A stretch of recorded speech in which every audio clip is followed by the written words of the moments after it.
Alberta's only regulated online gambling website.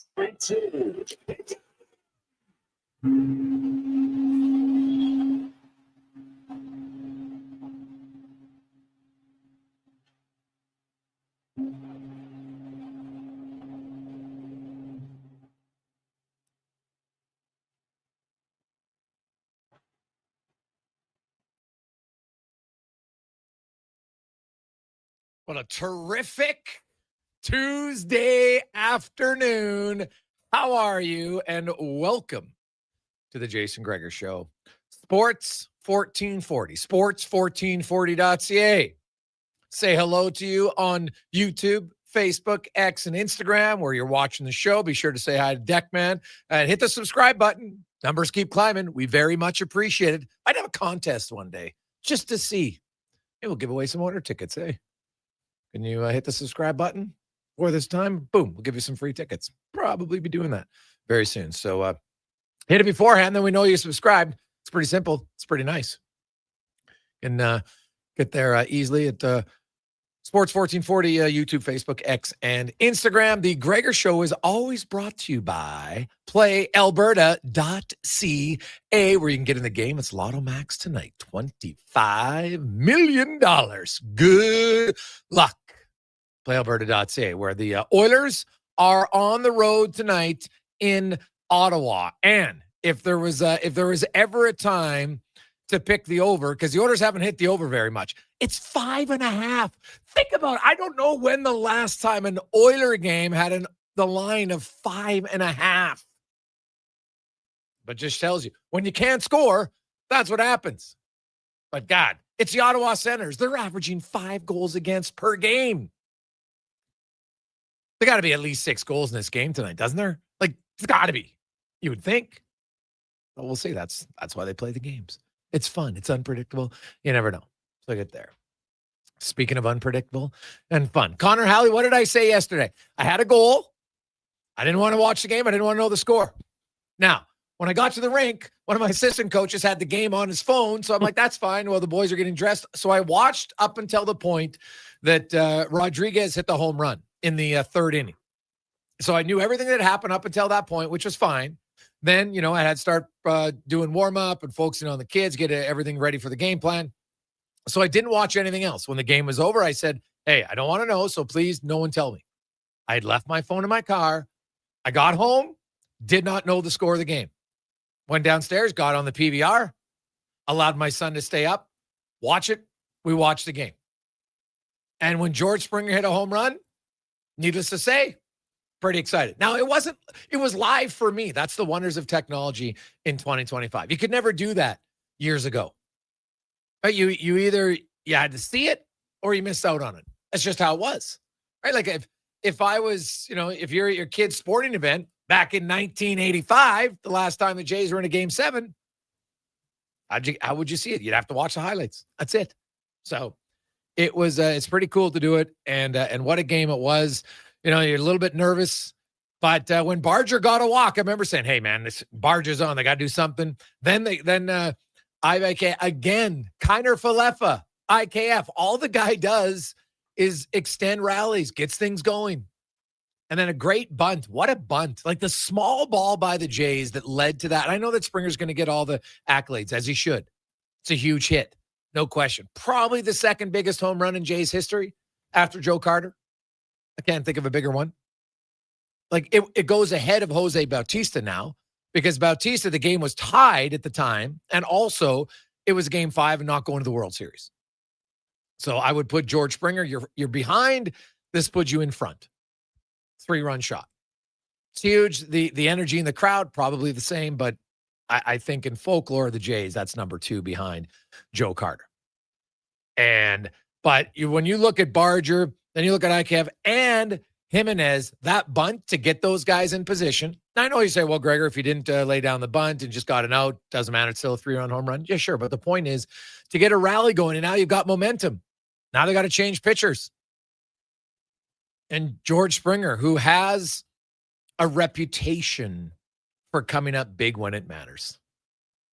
I think that's fair. And he did it again last night. Konza, when you watch that, are you thinking, oh my God, the Jays might win this game? Well, yeah, and you go back to the Bautista hit. I totally agree. Carter, this one, and then Bautista. The inning that led up to it is what really made that so big. Like the fans getting so mad about the Russell Martin throwing the ball back into the Rangers bat, and they score a run on the play. Was it Odor? And that made it really, really tense. But yeah, it was absolutely massive. And you talk about had it been an out, it would have been the same thing. Well, hypothetically, let's say Springer just pops that one to the center field. At least because of the bunt, now you have that runner coming in. So I think it was a really big play. Although, Jimenez has been a guy who's been pretty clutch for you. I kind of wanted him to swing for the fences himself. But yeah, it was absolutely bananas. Goosebumps for sure. Huge moment for Springer. And for the guy to do it, especially coming off, taking the ball to the kneecap. Like he's swinging off one leg. We saw in game 6, every time he's swinging, he's dropping down to a knee. Absolutely ridiculous. I'm sure he was on a few painkillers for that one, but yeah, that was an epic moment. Huge for the sport. Well, it was massive. And now they got some time off. They enjoy it last night. And you rest up. And then we'll get talking about game 1 on Friday night. Jays hosting the L.A. Dodgers. Should be electric. We'll talk a little more in hour number 1 about the Jays game last night. And hey, shout out to Mr. Hoffman, because there was a lot of people that didn't believe in Hoffman. He couldn't have pitched better in the ALCS. The guy was unreal. Pitched 5 innings, had 10 strikeouts, gave up 1 hit, no runs. Unreal performance. And you know what? Last night got those guys chasing. They started chasing balls that looked like they're in the strike zone. They end up way out of the strike zone. Never really in trouble. And huge for him. I thought Bieber was solid, not great. He got out of the first inning, only gave up 1. To me, I thought that was a benefit, because that's been kind of his Achilles heel, is that first inning. And so it's very exciting time if you're a Jays fan. Like for me, honestly, it's like I'm going back in time. I got the Crashy Vice shirt on today in honor of turning back the clock a little bit, because what's great about that, you have a whole new generation of fans who watched it last night, but I'm sure there's tons of Jays fans who remember. Like I still remember exactly where I was when Joe Carter hit his home run in 1993. Well, it was on my birthday, so I was fired up about that, Cons. We were celebrating my birthday with my hockey team. We're out. We had a great time. We always joked about it, right? They're like, yeah, no, when Joe Carter hit the home run, it was my birthday. I had a great time out. So we'll see what happens. Obviously, the Jays are going to be the underdog against the LA Dodgers. We'll see what happens. The Jays, can't count them out. No team was better at coming from behind to win games than the Blue Jays. And they came from a 2-0 deficit to win the series, a 3-2 deficit to win the series. Massive for them. It's a great story. And we'll see. What's difficult about it is this season is still a massive success. But if they don't win, some people are like, oh yeah, they didn't win. It still doesn't mean the season wasn't a great success. You got people excited. My question to you, Connor Halley, is, so Bo Bichette said he's ready. That's what he said. Now, that could happen in a post game. Who knows? Does he pass the test? Is he running? What happens? So Joey Loperfido is probably the guy to come off the roster, because Santander, right? That's who he took his spot. So I would think that's the guy. You're not taking IKF off the roster, are you? I don't think you can. Now, maybe they'll say, hey, you need another outfielder, but Barger can play both. So I would assume it's Joey Loperfido. But my question is, when you look at the lineup last night and the way IKF is hitting, I understand that you want to put in Bo Bichette, but are you putting in Bichette to play shortstop, and then you're going to move Jimenez to second base, and Clement's going to play third? And then who's coming out? What happens then? Like, where does Barger go? Right? Is he in the outfield? Yeah, I guess he would have to be, right? Because you got Varsho, then you'd have Barger, and you'd have Lucas. So I guess you could do that. But I don't know, man. Like, it'll be fascinating to see what they do. That'll be a great debate for later on in the week. But I'm just curious, Jays fans, what would you do with Bichette? And like, do you think he's only going to pinch hit? Because if he not pinch hit, but DH. Well, if he DHs, then you got to play Springer in the outfield. And then you're taking Lucas out of the lineup. Like, he's been hitting really well. It's a tough decision. Barger's been great ever since that home run, Cons. We called it in game 3. When he hit that home run, I was like, that was the most important hit, I thought, for that guy. And because his bat woke up ever since then. He's been great. He was a huge contributor down the stretch for the Jays. Right? Great eye to get to start the rally by getting on base. So it's a good problem to have. Now, the Edmonton Oilers tonight, Oilers fans, as I mentioned, the line is 5.5 for an Oilers game. Like, honestly, I'd have to go back in time and look at how many times last year the Oilers had a line of 5.5. There's lots of games with 7.5 because they scored a lot of goals. But, man, that is enticing. I'm going to have to put our $20 bet of the day at playalberta.ca. Just take the over in the game. I would take it. So 5.5. That's a little surprising to me. I'm not going to lie. But the Oilers, they come in and it's not pretty right now, Oilers fans. It's not pretty. And the non-prettiness isn't in the areas that I know people get, the defense, Stuart Skinner. No.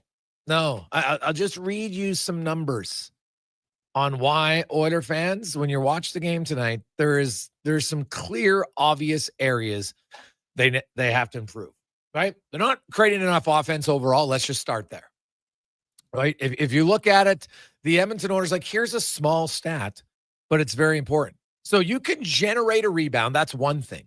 But then when you get the rebound, getting that rebound and putting it on net, it's a total different category, right? So if I take a shot that creates a rebound, I still got to get that rebound onto the net.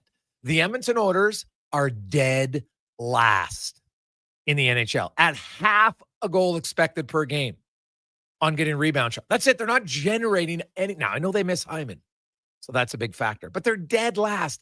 And a team like Colorado, who you would look and say, hey, Colorado's a skilled team. You know what? They're generating 3.6 per game. The Oilers are at half, actually less than half.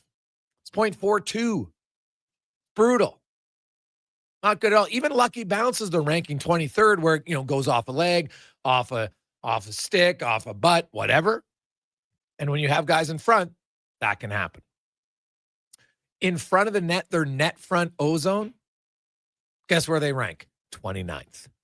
And here's where I know they're struggling, because the Oilers have been one of the most dangerous, if not the most dangerous team in the NHL off the rush the last few years. They're 28th in high danger chances off the rush, trying to score offensively. 28th on this team.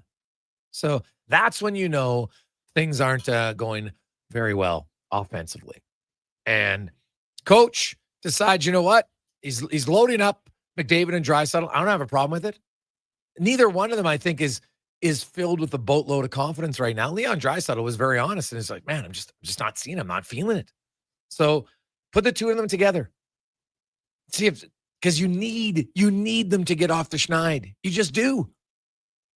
They're the guys who are going to lead your team. They don't have to carry your team, but they got to lead it more often than not. And they've yet to lead the team in any game this season, which is rare through the first 6 games. Podkolzin will play on their line. He'll be the guy to just go get the puck forecheck. Makes sense. Nugent Hopkins is with Roslovic and Mangiapane. Philp will center Savoy and Frederick.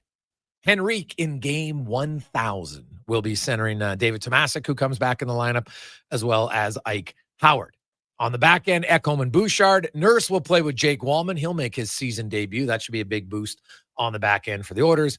Kulak and Emerson and Stuart Skinner will get the start in goal. He's 5-1 all time against the Ottawa Senators. Skinner's numbers, as Woodley outlined yesterday, you know what? They're fine. They're not great, but those two little mental gaffes, and obviously the obvious one was in Calgary, and then on the third goal against Detroit, where he slipped coming across, Woodley puts that as more of a mental gap. That's one that it's not as much of a brain fart as the Calgary one, of course. But other than those two, if you look at that, Woodley was saying his other minutes, which is basically like 98% of his minutes, he ranks in the top 15. So he's been fine.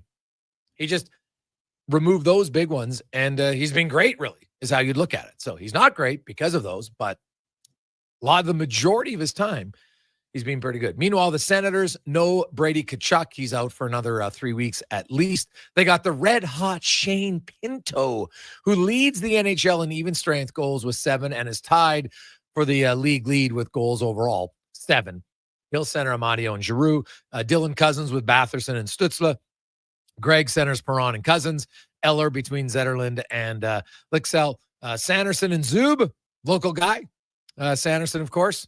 Shabbat and Jensen, and then Clevin, and it looks like Matt and Paolo. So Spence, who came over from L.A., looks like he's going to be out of the lineup tonight for the Ottawa Senators. And Linus Allmark, who comes in allowing 5 goals against per game, will get the start in goal. Now, I know Oiler fans, because we already got the text. Oh, great. The Oilers are playing a team that's struggling defensively. Here comes a shutout. Well, Dan, I like the consistency. I like it a lot. So now the Oilers, eventually I think they'll be okay. But the longer it goes, the just harder it is to play catch up. And you don't want to play catch up that much. It just becomes taxing after a while. Right? They got a little bit of a break because Vegas, who's already, by the way, Vegas is 7 points ahead of the Oilers. Now, they played an extra game. So let's say Edmonton wins their game. They're still 5 points ahead already. Last year, now they never caught them, but they were 17 points. Actually, no, 21. At 1 point last year, they were 21 points ahead of the Oilers. It's too much ground to make up. Can't do it. So the Oilers do, hey, if you want to win the division, you want to get home ice advantage, make it a little easier on yourself. You can't dig that deep of a hole. Now, the only saving grace is that Mark Stone is now out week to week for the Vegas Golden Knights. He has 13 points in those 7 games. It was playing unreal, but now he is out. Actually, he's only played 6 games, and I had 13 points. Even better for them. But so the Oilers got to find a way to get some wins. Now, hey, I know the Oilers are on the road. I know their schedule. I talked about it a lot. So the Oilers, you got to get going here at some point. Like, try to get their superstars having a pulse offensively tonight. That could lead into, then you got Montreal at home on Thursday. Won't be easy. It's a long road trip. You come home for basically 1 game. And then they're back on the road for 2 more games. They got Seattle and Vancouver Saturday and Sunday, back-to-back nights. Now, really not much travel between those 2, of course, but still, it's back-to-back games. And you know what? To me, the Oilers, you got to go 2-1-1 minimum this week in those 4 games. 2-1-1. 833-401-1440, 833-401-1440. Hey, Gregory, can't deny Bouchard and Nurse have been hot garbage. If you're focusing on Bouchard and Nurse, you're missing the plot of what's the real hot garbage for the Oilers. It's been their team, T-E-A-M, offensively. Okay? That's been the issue. Full stop. And what's funny about it, for a team that's not, like, Nurse's, his production's all right. Hey, Nurse has had some giveaways. I don't discount that for a second. But not at any higher rate than his previous years, in fact. And last year, he was actually had the 5th lowest on the team. So it hasn't been as bad as you think. Some people just dislike a certain player, and when they make a mistake, that's what you remember. But I'm telling you, the Oilers' offense stinks. Okay? It stinks. They're dead last or bottom 5 in a lot of offensive categories. It's not good enough. You can, if you want to deflect right away. But I'm not deflecting. I'm not doing it. I'm sorry.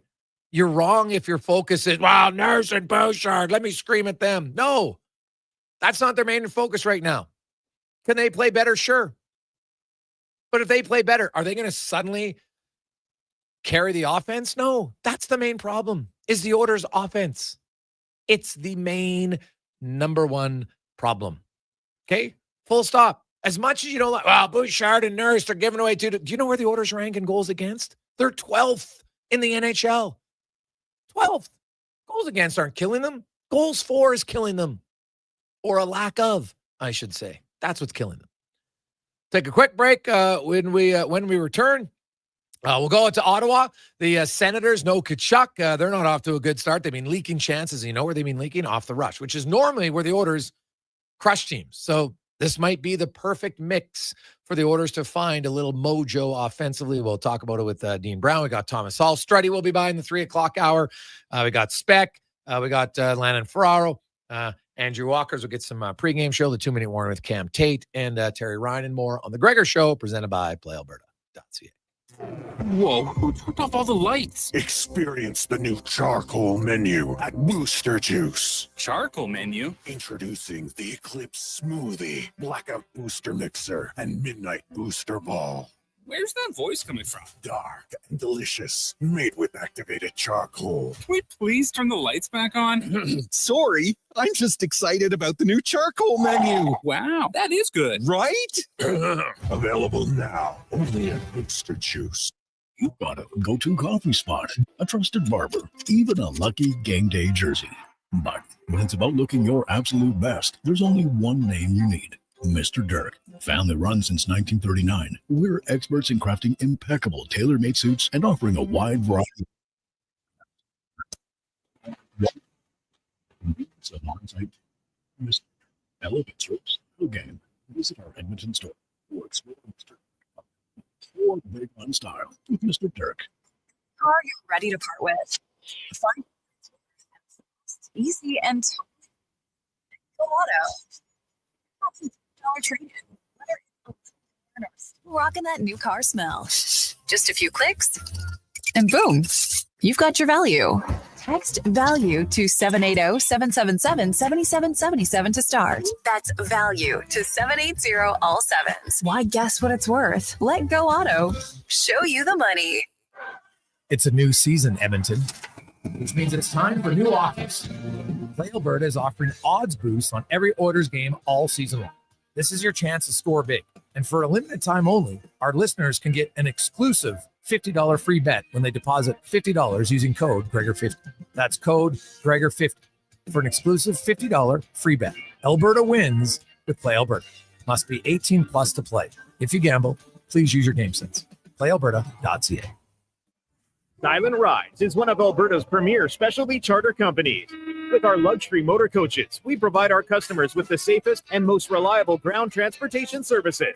Our seatbelt equipped, top-of-the-line motor coaches have become the preferred carrier for many local sports teams, tours, corporate outings, and other various travel needs across Western Canada.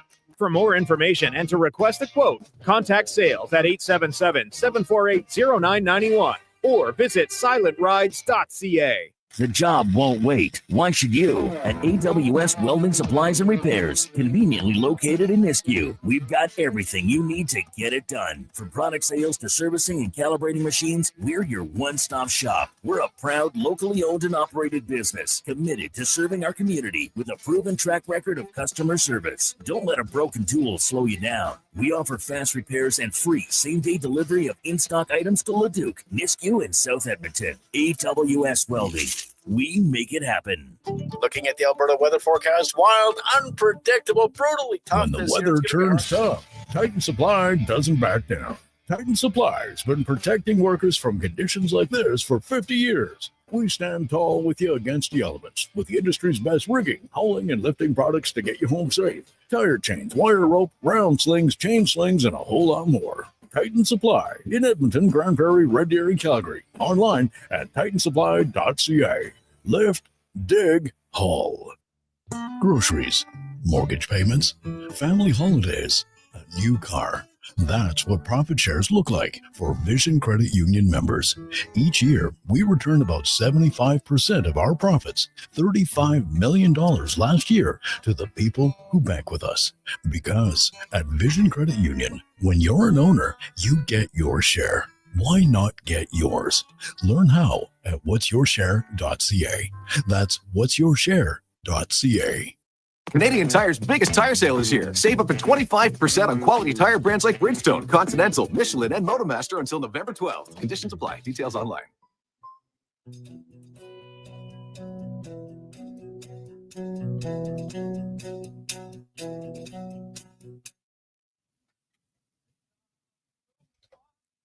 Portions of this hour brought to you by On the Rocks. The Oilers are back in action, and OTR is ready to be your hockey headquarters. $5.75 Molson Canadian, 69-cent wings, and play score and win every game. See more at ontherocksyeg.com. The Jason Gregor Show, the best of Edmonton sports talk and beyond. This is Sports 1440. Presented by PlayAlberta.ca, Alberta's only regulated online gambling website.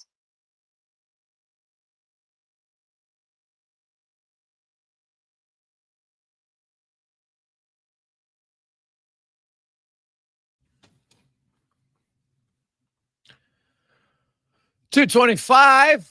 Welcome back. Jason Gregor Show, Sports 1440, sports1440.ca, YouTube, Facebook, X, and Instagram. Hope you're having a lovely Tuesday. It is, of course, game day. The Oilers on the road, wrapping up a 5-game road trip. They're just trying to salvage it and get 4 out of a possible 10 points if they can get a win in Ottawa tonight. Otherwise, it'll be a really, really ugly trip.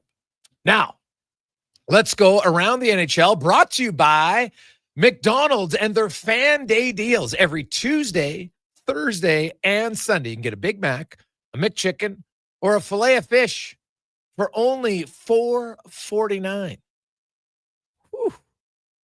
And you can also get it through the McDonald's app. So Big Mac, McChicken, or a filet of fish right now, only at McDonald's.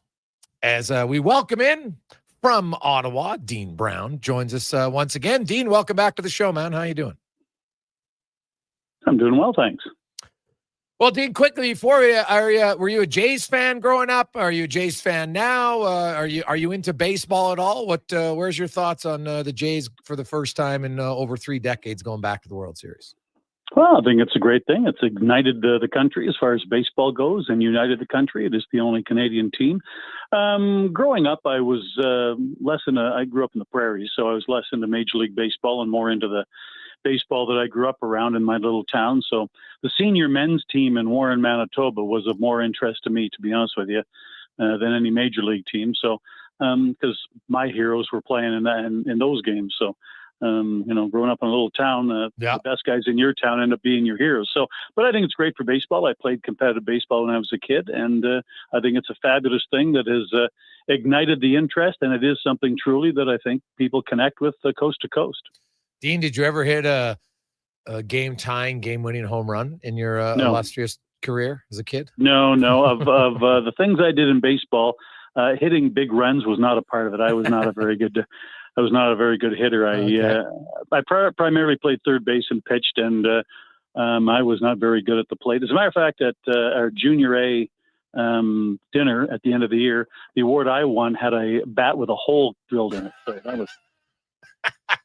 Well, maybe that's because you were such a good pitcher that no one could hit it. Maybe that's what they were suggesting. Unfortunately, I wasn't that good of a pitcher either. The irony is that Les Lazaruk, the wonderful voice of the Saskatoon Blades, we played against each other. He played for the Elmwood Giants, and I played for the Interlake Blazers during our provincial junior baseball days. And now we're both doing the same job, doing play-by-play. Oh, nice! I like it. Yeah.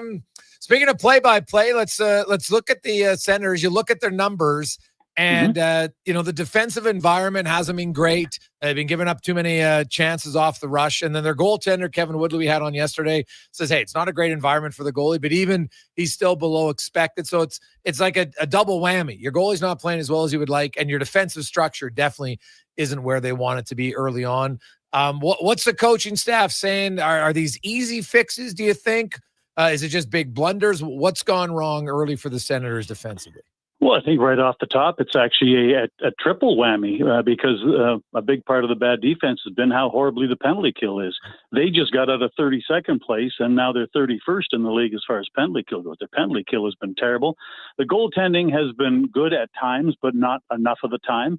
And the goals that they have given up, both goaltenders have given up, sometimes have been the kind that make everybody on the bench drop their shoulders. And as a team, they simply have not defended anywhere close to what they did in the last half of last year and in the playoffs. So I think for the coaching staff, these are things that right now, 6 games into the season, it's no catastrophe. But if you're 16 games into the season, you're searching for the panic button and you're going to jam it with your fist. So, you got to deal with these things. And, here in town the last 2 days, they've been talking about recommitting to what the identity of this team is. And last year, the identity of this team was a physical, hardworking team that is hard to play against and that could defend well. And they have to get back to that. And there's just no easy fix to it, and there's no way around it because this team is doing fine offensively. But as we all know in this league, you can't score your way to the playoffs. You have to defend your way to the playoffs. And this team right now, it's very early, but this team right now is not playing the kind of hockey anywhere close to the kind of hockey you need to play to be a playoff team. The one guy who is is Shane Pinto. 7 goals, leads the league in even strength goals with 7. And, it's an unreal start for him. What have you liked from Pinto's game? Just the all-around game. He's been great in the face-off circle. He has been great defensively. Ironically enough, last year on this team, he was the third-line center, and him and Ridley Gregg and Mike Amadio were they absolutely were in the last half of the season and certainly in the playoffs. This team shutdown line. He played against all the best lines of the other team. That's what that he and that line did. And they were fantastic. And, I think part of it is, he's bigger and he's stronger this year because he's getting to that age now where he's getting his man strength. That line you go past, the players go past when it's not just about how much can you lift in the weight room. You kind of get that thick, heavy, man strength. It's kind of like the 18-year-old kid that can bench press 350. His old man's 45 years old, and his old man has never been on a bench, but still the old man could bend him in two. It's the old man. It's the man strength. And I think Pinto is walking into that part of his career now where he's got that. It's very hard to push off the puck. He's just physically a different kind of player. And the other thing is he's motivated. He knows that there's another contract coming for him in the next little while, and they're already talking about extending his contract. So there's that financial side to it. So there's a bunch of motivators, and he's getting opportunities, and he's taking great advantage of them. Dean Brown joins us. Yeah, he is being good. The Brady Tkachuk loss is massive for a lot of reasons. Offensively, he's very good for their team. He's an emotional leader. He's a physical leader for this group. I know it's only been early, but now their offense really hasn't taken a big dip yet, so that part's good. But where do you think they miss Tkachuk the most? Well, the personality of the team. When DJ Smith was a coach of this team, he always used to say that Brady drags guys into battle. If guys just want to go out and have a game where they skate through the game and just, put in time and try and win the game, but if you don't, oh shucks. Brady is the kind of guy that makes everybody accountable, and you have to, it's the old dog sled routine. The pace of the lead dog is the pace of the pack, and that's what Brady is. And Tim Stützle is the most skilled player on this team, but Brady Tkachuk easily is the most important player on this team. On some teams, the captain of the team is the highest draft pick or the guy who's the best player, whether he's a good leader or not. And not a lot, but many times, there's a marketing component to selecting the captain. In Ottawa's case, Brady Tkachuk is absolutely the captain and the leader of this team. The designation matches the role model and the personality. And when you don't have that guy, you're a different team. And the thing that I think is difficult mentally for the players on this team is they know how long they're going to be without him. It could be as much as 2 months, maybe even a little bit more. And so it's not just that you're missing him. If you have an injury and they say it's going to be this much time, but it could be a bit earlier, and you're talking weeks, I think it's a different mindset. When you know that, the most important guy in your team is gone for 2 months, no matter what, I think that messes with guys' minds a little bit. And there's no question how important he is to this team in the things he does on the ice and the things he inspires his teammates to do on a nightly basis. Dean Brown joins us. Oilers in Ottawa to take on the Senators tonight. Jake Wallman will make his season debut. Adam Henrique, funny little stat, he'll be the first ever player to play his career 1,000th game in an Oilers uniform. Now, Kevin Lowe did play 1,000 games for the Oilers, but he had left and then he returned later to play over 1,000. But his actual 1,000th game did not come in an Oilers uniform. But Adam Henrique, first one ever to play his 1,000th game in the NHL tonight. They had special shirts made for him. He's from Ontario. He's got a lot of family members coming in, so that part will be exciting for them. The Sens defensively, Spence, it looks like Dean not going to play tonight. How has he performed since coming over from LA? He's been okay.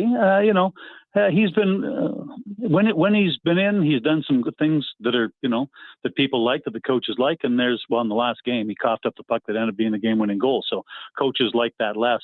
But in the case of Ottawa, they're in a situation right now with their 6th D.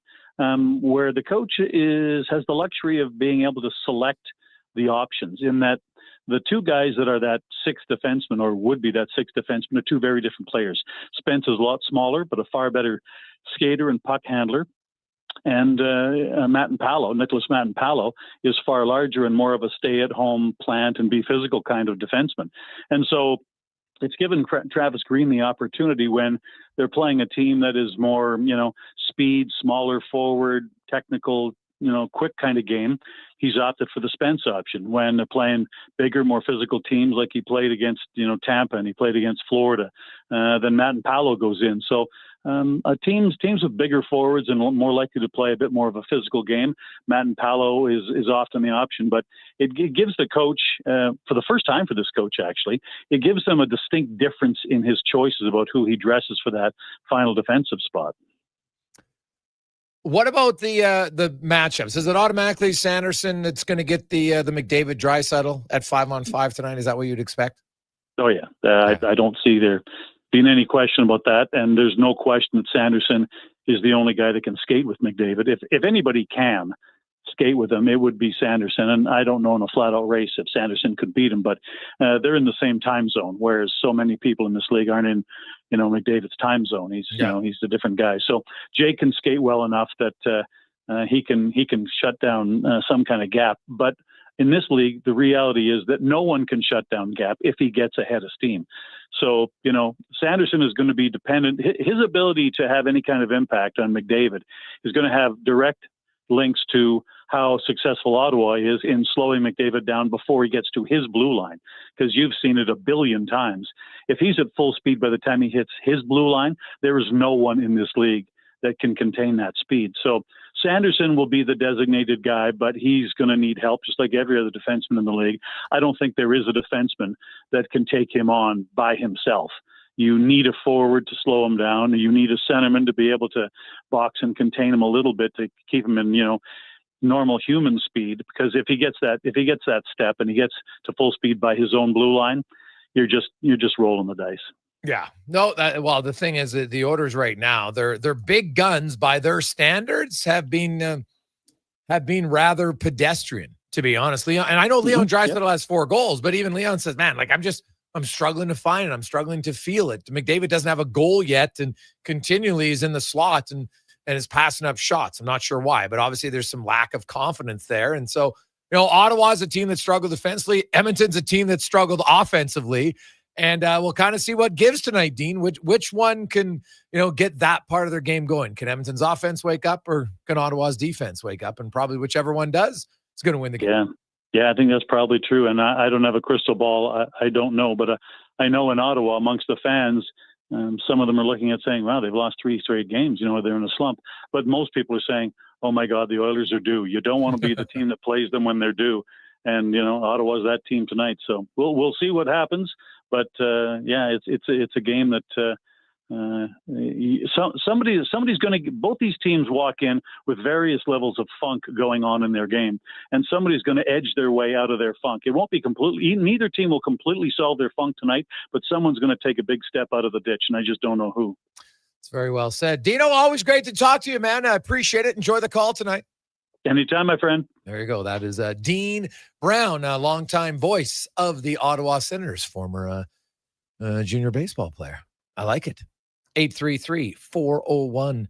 833-401-1440. Ask the question. We have a good little discussion going on the Jays World Series game on lineup. Assuming Bo Bichette in his post-game party celebration when he said, I'll be ready, which means he'll be ready. What lineup will the Jays have? I have mine. We'll see what yours is. We'll get to that.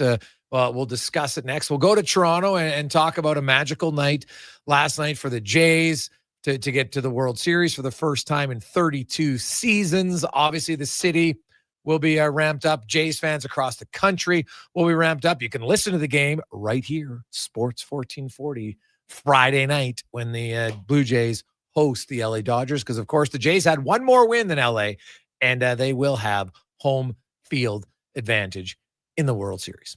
Starts on Friday. I can't wait. We'll come back. Thomas Hall will join us. We got Struddy coming up in the 3 o'clock hour. What's Jake Wallman going to bring to the Edmonton Oilers? Hopefully, it'll be some improved passing, moving the puck. That would be nice. We'll get to all that and more on the Gregor Show, presented by PlayAlberta.ca. Get ready, Edmonton. Glow Christmas Festival returns to light up the Edmonton Expo Center from December 4th to 31st with dazzling activities for the entire family. Wander the glowing trails, meet Santa in his sleigh, and shop from over 30 local artisans and vendors with handcrafted gifts and holiday treasures, perfect for everyone on your list. Get your tickets and learn more about what's on this season by visiting the calendar of events at edmontonexpocenter.com today. Want some good news? St. Albert Dodge is holding the biggest sale of the year on their in-stock Ram 1500 Sports. Every single one on the lot is discounted by a whopping $14,000. Yeah, 14 grand. And St. Albert Dodge has the best selection in Alberta. Over 90 Ram 1500 Sports to choose from with great packages, including the Night Edition and GT models, all $14,000 off the ticket price. Get down there and see how easy it is to do business at St. Albert Dodge. Scott McGilvery here, HGTV host and renovation expert. The one upgrade I know homeowners will love: better, fresher Culligan water straight from the tap. Culligan's Aquasential reverse osmosis filtration system takes your water to the next level. With up to 7 stages of filtration and 14 filter options, they're certified to reduce over 90 contaminants. Your tap water is about to get a major upgrade. Safer water that tastes great. Get started with a free in-home water test at Culligan.com. Culligan, water you love. Edmonton Elks Spectacular is back, presented by Goodwill. October 24th versus the Calgary Stampeders, featuring pumpkin carving contest and more. Plus, we're collecting donations supporting Edmonton Women's Shelter Win House. Tickets at goelks.com. Top quality flooring, locally owned, and Canadian products from Beaulieu. Yeah, that's CFI. CFI what? No, CFI, Custom Floors Inc. From free estimate to professional installation, contact Custom Floors Inc. at customfloorsinc.ca.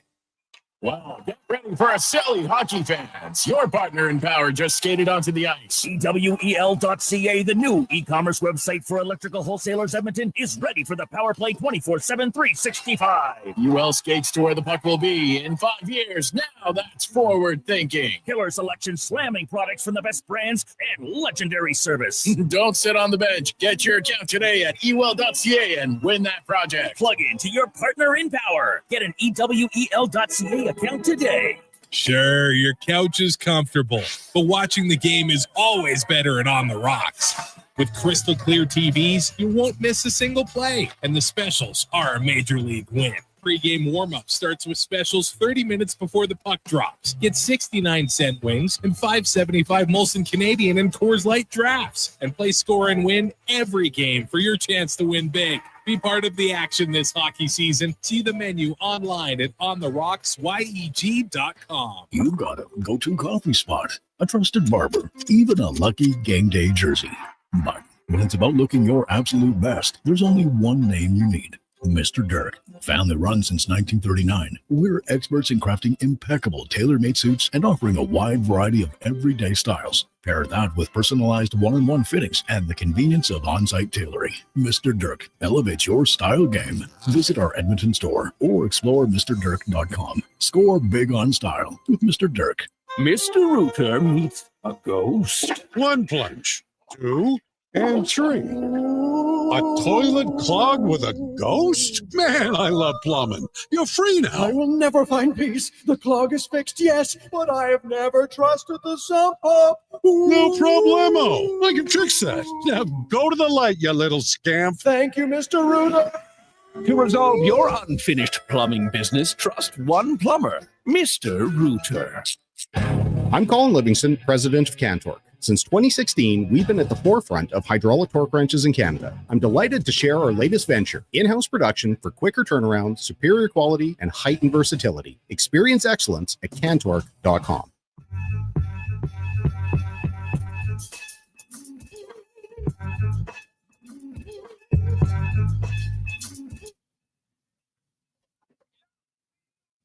Portions of this hour brought to you by Cantork. What's the best way to beat the tariffs? Buy Canadian. Cantork's products are not only made in Canada, but right here in Edmonton. Save money, support Canada at Cantork.com. From puck drop to kickoff, it's the Jason Gregor Show on Sports 1440. Presented by PlayAlberta.ca, Alberta's only regulated online gambling website.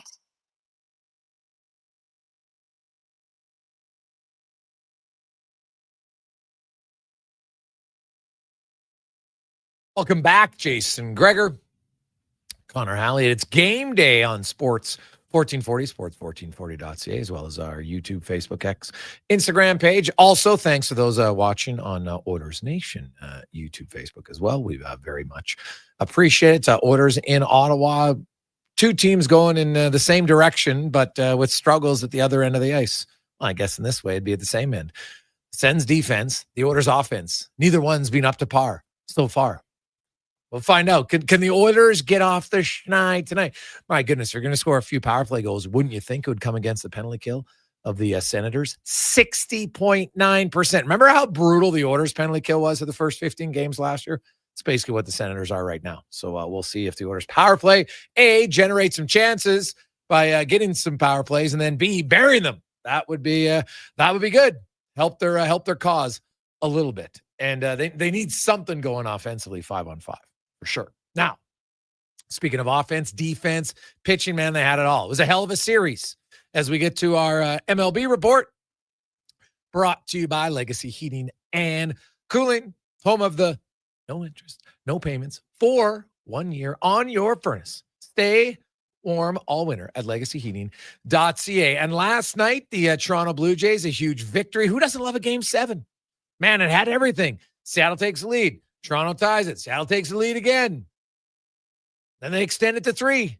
And you're like, uh-oh. And then Barger gets a walk. IKF gets a single. Jimenez with a great bunt. Suddenly got 2 runners in scoring position. And George Springer, one of the most clutch playoff performers in MLB history, comes up with probably the biggest home run of his life. A 3-run shot in the 7th. And the Jays hold on for a 4-3 victory. Thomas Hall from Blue Jays Nation was at the game last night, joins us now. And Tom, it was a hell of a series, back and forth. And this whole series win epitomized how the Jays won all year long. They got contributions up and down the lineup. And probably the difference was that maybe didn't happen really throughout the regular season was Vladdy Guerrero was their best player in this series, no question.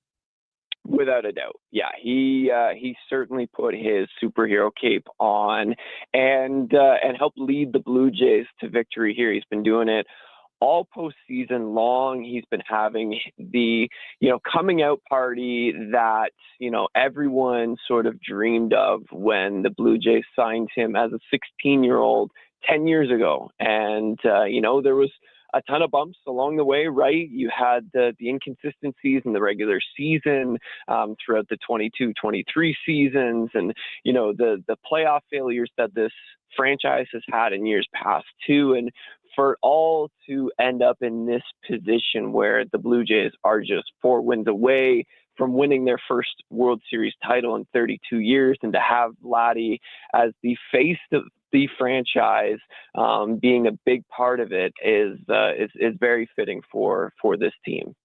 Yeah. It is. It was fitting for them. They had starting pitchers coming out of the bullpen. You had your closer in the series, and there was a lot of people like, they can't win with Hoffman. Well, Hoffman shut up a lot of people in his performance in the ALCS. And I know, hey, being a closer, you could have one bad outing and people remember it for a long time. But man, he was as good as you could ask for. 10 strikeouts in 5 innings, 1 hit. Like, he did it all. And to strike out the side in the 9th inning, holding a 1-run lead, pretty impressive by him. Without a doubt. Yeah. I mean, just having Hoffman come out a day after he records a 6-out save in Game 6. Incredibly impressive.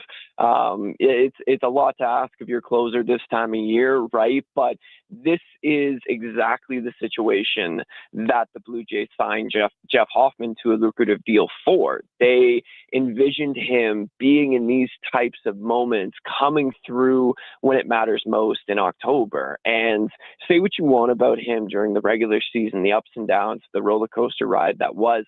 He's been ridiculously good in the postseason so far, where he's only allowed 1 run over 7 1/3 innings pitched, 12 strikeouts to only 2 walks. Like, that's what you want out of your closer. And it was really interesting too that the Blue Jays had a many different ways they could have handled their bullpen yesterday. We didn't see Brendan Little, right? Of course, that was certainly a controversial topic for this team in that Game 5 collapse. And to have them be able to go to Gosman and Bassett and perfectly execute those moves, setting it up for Jeff Hoffman in the 9th inning, and for him to strike out the side the way he did, really points to the confidence and just I guess the relentlessness, the never say die attitude of this team. They're never out of a game, they're never out of a situation, and Jeff Hoffman, like many of these Blue Jays on this team, beautifully illustrated that last night. When you look ahead now to the World Series, Bo Bichette said in the postgame celebration, "I'll be ready." Do you believe him? So I think, I'm going to take Bo as at his word. And, but I think we still need to see him run the bases. That is the biggest hurdle that he still has left to clear. And as of yet, he hasn't been able to resume that part in his recovery. John Schneider said yesterday that Bo has been making significant progress behind the scenes and really working hard to build up his swing. And it sounds like it's in a really good spot right now. And that should speak volumes about his ability to come in even as a DH and hopefully be able to contribute for the Blue Jays. But I'm really interested to see what the explanation is on Bo's status when John Schneider and some Blue Jays speak to us on Thursday. And, that should give us a little bit more clarity as to where Bichette is in his recovery. But I think even if he isn't ready for Friday's Game 1, I think there's still more of a reason that you could justify having him on the roster, even if he isn't available in Games 1 or even Game 2. I think where he is, even at this point in his recovery, he should be in a good enough spot to at least contribute in this series. But that will likely be as a designated hitter rather than a shortstop. Well, I don't think there's any way you can play him at shortstop to start. No, not a chance. I don't think there's any chance. So I think he's a DH. And it's probably, for me, as good as he's done, I'm taking IKF out of the lineup. And I would move Clement to second. Barger plays third. I'd have Springer now obviously Springer's knee, but he's got 4 days. The way he ran around the bases on that home run, I think George Springer can run the bases and play right field at least to start. And then you have Lucas, Springer, and Varsho in your outfield. Barger, Clement, Jimenez, and Vladdy, and then Kirk, of course, a catcher. And then you can have Bo Bichette as your DH. I think that's probably, if Bo Bichette is playing. To me, can you see any other lineup other than that to start Game 1? No, I think you perfectly analyzed it there. Like I would see IKF being the guy who comes out of the lineup. I still think he'll be on the roster, which likely bumps Joey Loperfido out of the mix. But they haven't really used him at all since putting him on the roster for Anthony Santander anyway. So you're not losing much there. I think Springer has been playing right field all season long, and a little bit of left field, but I think right field's the spot where he feels more comfortable. And the great thing too is you have Miles Straw on the roster, right? So you have George Springer out there for maybe 7 innings, depending where you are in the lineup, and then you could sub him out for a defensive replacement. Same thing with IKF. You can insert him into the game, probably for Addison Barger. You move Clement back to third, IKF to second base, and then you're really able to maximize your best defensive unit out there. But yeah, I think that's probably how we'll see the Blue Jays shake things out with their roster. Looking at the pitching, Thomas, the LA Dodgers, their starters obviously in the postseason have been very good, to put it mildly. A lot of people have the Dodgers as the favorite, and I can understand why at this point. But, you got Blake Snell, you got Yamamoto, Shohei Ohtani, even Glasnow. Like, their pitchers have been very good. How do you think the Jays can get to them? And is there one that you think, like, do they have a chance? Like, Snell and Yamamoto both being unreal. And, even when Ohtani's in there, he's been fine. I think his ERA is like under 2.5. So, how are the Jays have been able to just grind away at pitchers all the time on any team? You think they can do it against the Dodgers? It's going to be a big test, right? Like you said, the Dodgers starting pitching has been fantastic this postseason. Even Shohei, him being their number 4 starter and him going out in game 4 against the Brewers and striking out 10 over 6 shutout innings. And then, also hitting 3 home runs as a hitter too. Just ridiculous. But I do think, as big of a test as it will be for this Blue Jays lineup, they've hit good pitching this season. They've done it a lot throughout this postseason too. And one of their biggest strengths is being able to adapt. And I think, like we saw in this past series against the Mariners, where in games 1 and 2, they really looked more as an offense that wanted to elevate pitch counts for Seattle's rotation.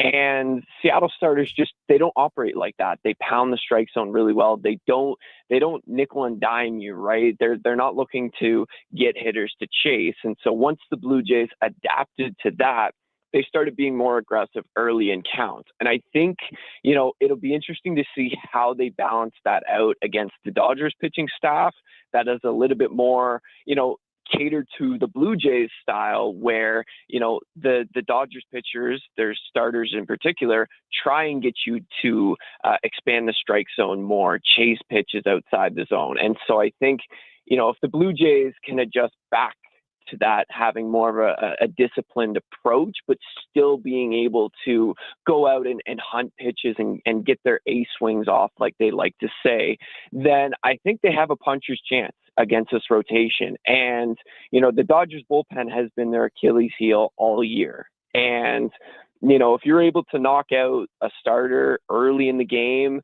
that could be the difference in this series, and that'll be easier said than done against the talent that the Dodgers feature, but that will be one of the more fascinating storylines to follow in this World Series. You look at the Jays, and now let's see the starting rotation. Gausman did pitch yesterday, albeit only 1 inning. Does he now pitch on Friday? Do they go with the rookie in game 1 and give Gausman game 2? What do you think happens in the rotation? It's interesting, but I do think they give Gausman an extra day to rest. Yeah. Historically, he's been better on regular rest or even with an extra day of rest. So, even yesterday, that would have been more of an increased intense, mid bullpen session sort of thing. But I do think he probably goes in game 2, which would likely line up Trey Savage to pitch game 1 on Friday, likely against Blake Snell, which, if that's how it ends up, would be a great pitching matchup to start off the World Series. And I would think Shane Bieber, they turn to him as their road guy again, like they did in the division series and the CS, where he's the guy who starts game 3 on the road. And that'll be a big start for him because he hasn't fared all that well in the postseason so far, outside of one start and one of the 3 starts that he made. So the Blue Jays will certainly need a bounce back outing from him. But I will be very interested to see what they do with Max Scherzer and Chris Bassett, because both of those guys pitched extremely well in the roles that they had in the series against the Mariners. So I wouldn't be surprised if the Blue Jays stick with Scherzer in the rotation and keep Bassett in the bullpen as a guy who can come out in any type of situation. Yeah. Yeah, well, it's going to be fascinating to see what they do. I think Scherzer's probably earned himself another start at least. And, Chris Bassett, I know it's totally different, but man, he's only pitched 2.2 innings, but he didn't give up anything in the postseason. I think he's probably a guy they use. What about Little? I know that John Schneider's a big believer in, giving guys redemption opportunities, I would have to think that Little is going to get a chance early in the series. And if it doesn't go well, we might not see him again. Yeah, like he like you said, John Schneider trusts his guys, and it'll be a different matchup here against the Dodgers lineup than it was against the Mariners, because now you have lefties in Shohei and Freddie Freeman, Max Muncy, a switch hitter in Tommy Edman. They have some lefties off their bench that they can go to as well. So there will be pockets where the Blue Jays will have to either turn to Brendan Little or Mason Fluharty. And I wouldn't be surprised if we see Little in a situation here early in this series coming up that he's out there against Shohei and Freddie Freeman in that pocket. And if things don't go well, then yeah, I would assume that he gets bumped down the pecking order and the Blue Jays try and elevate somebody like Mason Fluharty in that type of situation. But they also have some right-handers who have good reverse splits and are effective against left-handed pitching too. Somebody like Jeff Hoffman is going to face that pocket of window. Sir Anthony Dominguez as well, and Louis Varland too. He's been a guy that has pitched a ton in this postseason, where he's already appeared in 10 of the Blue Jays' 11 postseason games. So I think with his arsenal, he's somebody that the Blue Jays, out of necessity, perhaps, will have to turn to in those types of situations. But we'll see if Brendan Little can have a bounce back outing, because during the regular season, when his command has been on, he's been one of the best left-handed relievers in all of baseball at generating swing and miss. But unfortunately, over these last few weeks, the command has not been reliable and as consistent as it was earlier in the year. So when every pitch, when every situation matters so much more in October, you don't necessarily have the luxury of being able to throw a guy right back into the fire trying to work through his issues. Adam, thanks so much for this, man. I really appreciate it. Enjoy the week, and we'll see the lineups and everything else, Thomas, when they come out on maybe as early as Thursday. So we shall see. Should be fun.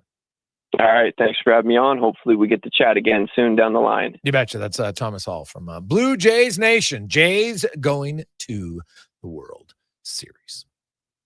Let's get to the con man and a sports 1440 update brought to you by Loca. Hey, maybe you're planning a big World Series party.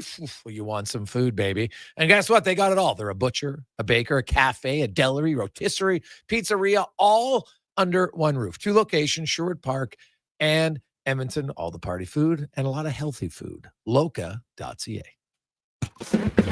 This is a Sports 1440 update. It's game day. Edmonton Oilers wrap up their road trip in our nation's capital, taking on the Sens. Puck drop just after 5 o'clock. We've got pregame coverage with Walker, Gregor, and Ferraro getting going at 4 right here on Sports 1440. Elsewhere around the NHL, Devils taking on the Leafs. The Islanders host the Sharks. Canucks in Pittsburgh. Bruins up against the Panthers. Ducks taking on the Preds. Stars host the Jackets. And the Avs in Salt Lake City. Edmonton Oil Kings in action hosting Spokane this evening. Puck drop 7 o'clock down at Rogers Place. In the association, it all gets going tonight. Thunder and Rockets meeting at 5:30 in OKC. Then at 8 o'clock, it is the Warriors in LA to take on the Lakers. And from the majors, the Los Angeles Angels confirming Kurt Suzuki as their new manager. The former catcher spent the final 2 seasons of his 16-year big league career with the Halos in 2021 and 2022. He's been with the organization since 2023 as a special advisor. Coming up in hour 2 of the Jason Gregor Show, we'll hear from members of the Oilers. Also be joined by Terry Ryan, Jason Strudwick, and we'll ask 5 questions. I'm Connor Halley. This has been a Sports 1440 update. It's Sports 1440, a Stingray radio station broadcasting on Treaty 6 territory. Download the free iHeartRadio app and listen to CKJR wherever you go. When pumpkins glow and night turns chill, there's one fall treat that fits the bill. A pizza shaped like a jack-o'-lantern with smiling pepperoni pattern.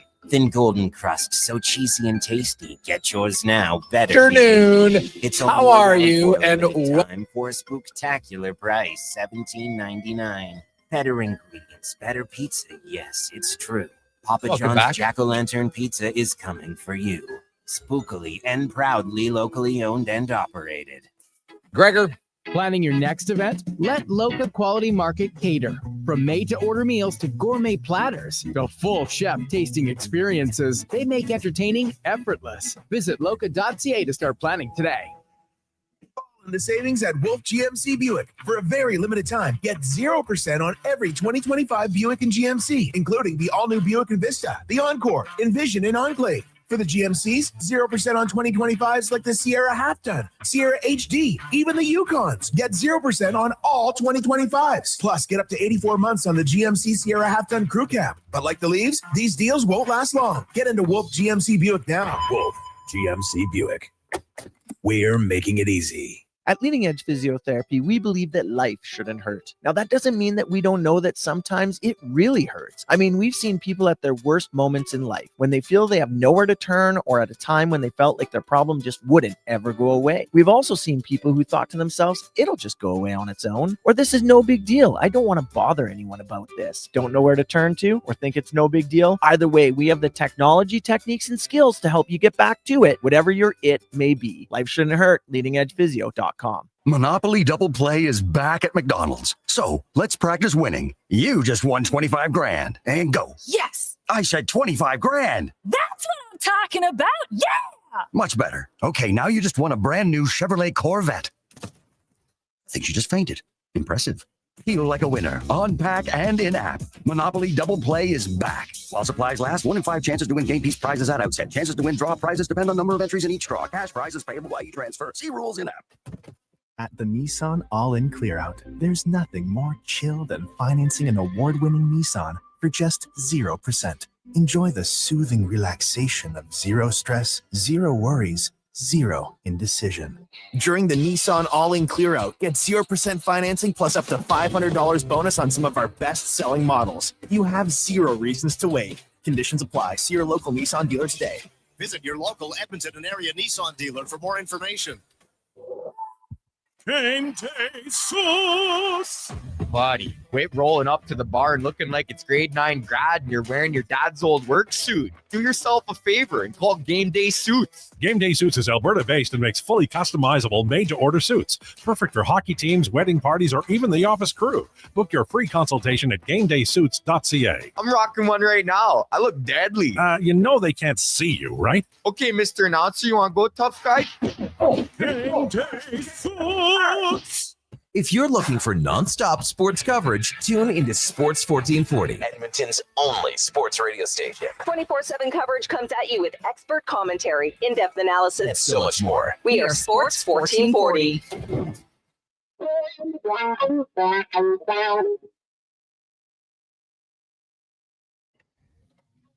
Portions of this hour brought to you by Culligan for all your residential water needs. Your local water treatment company, more than just big bottles, Culligan.com. The Jason Gregor Show, the best of Edmonton sports talk and beyond. This is Sports 1440. Presented by PlayAlberta.ca, Alberta's only regulated online gambling website.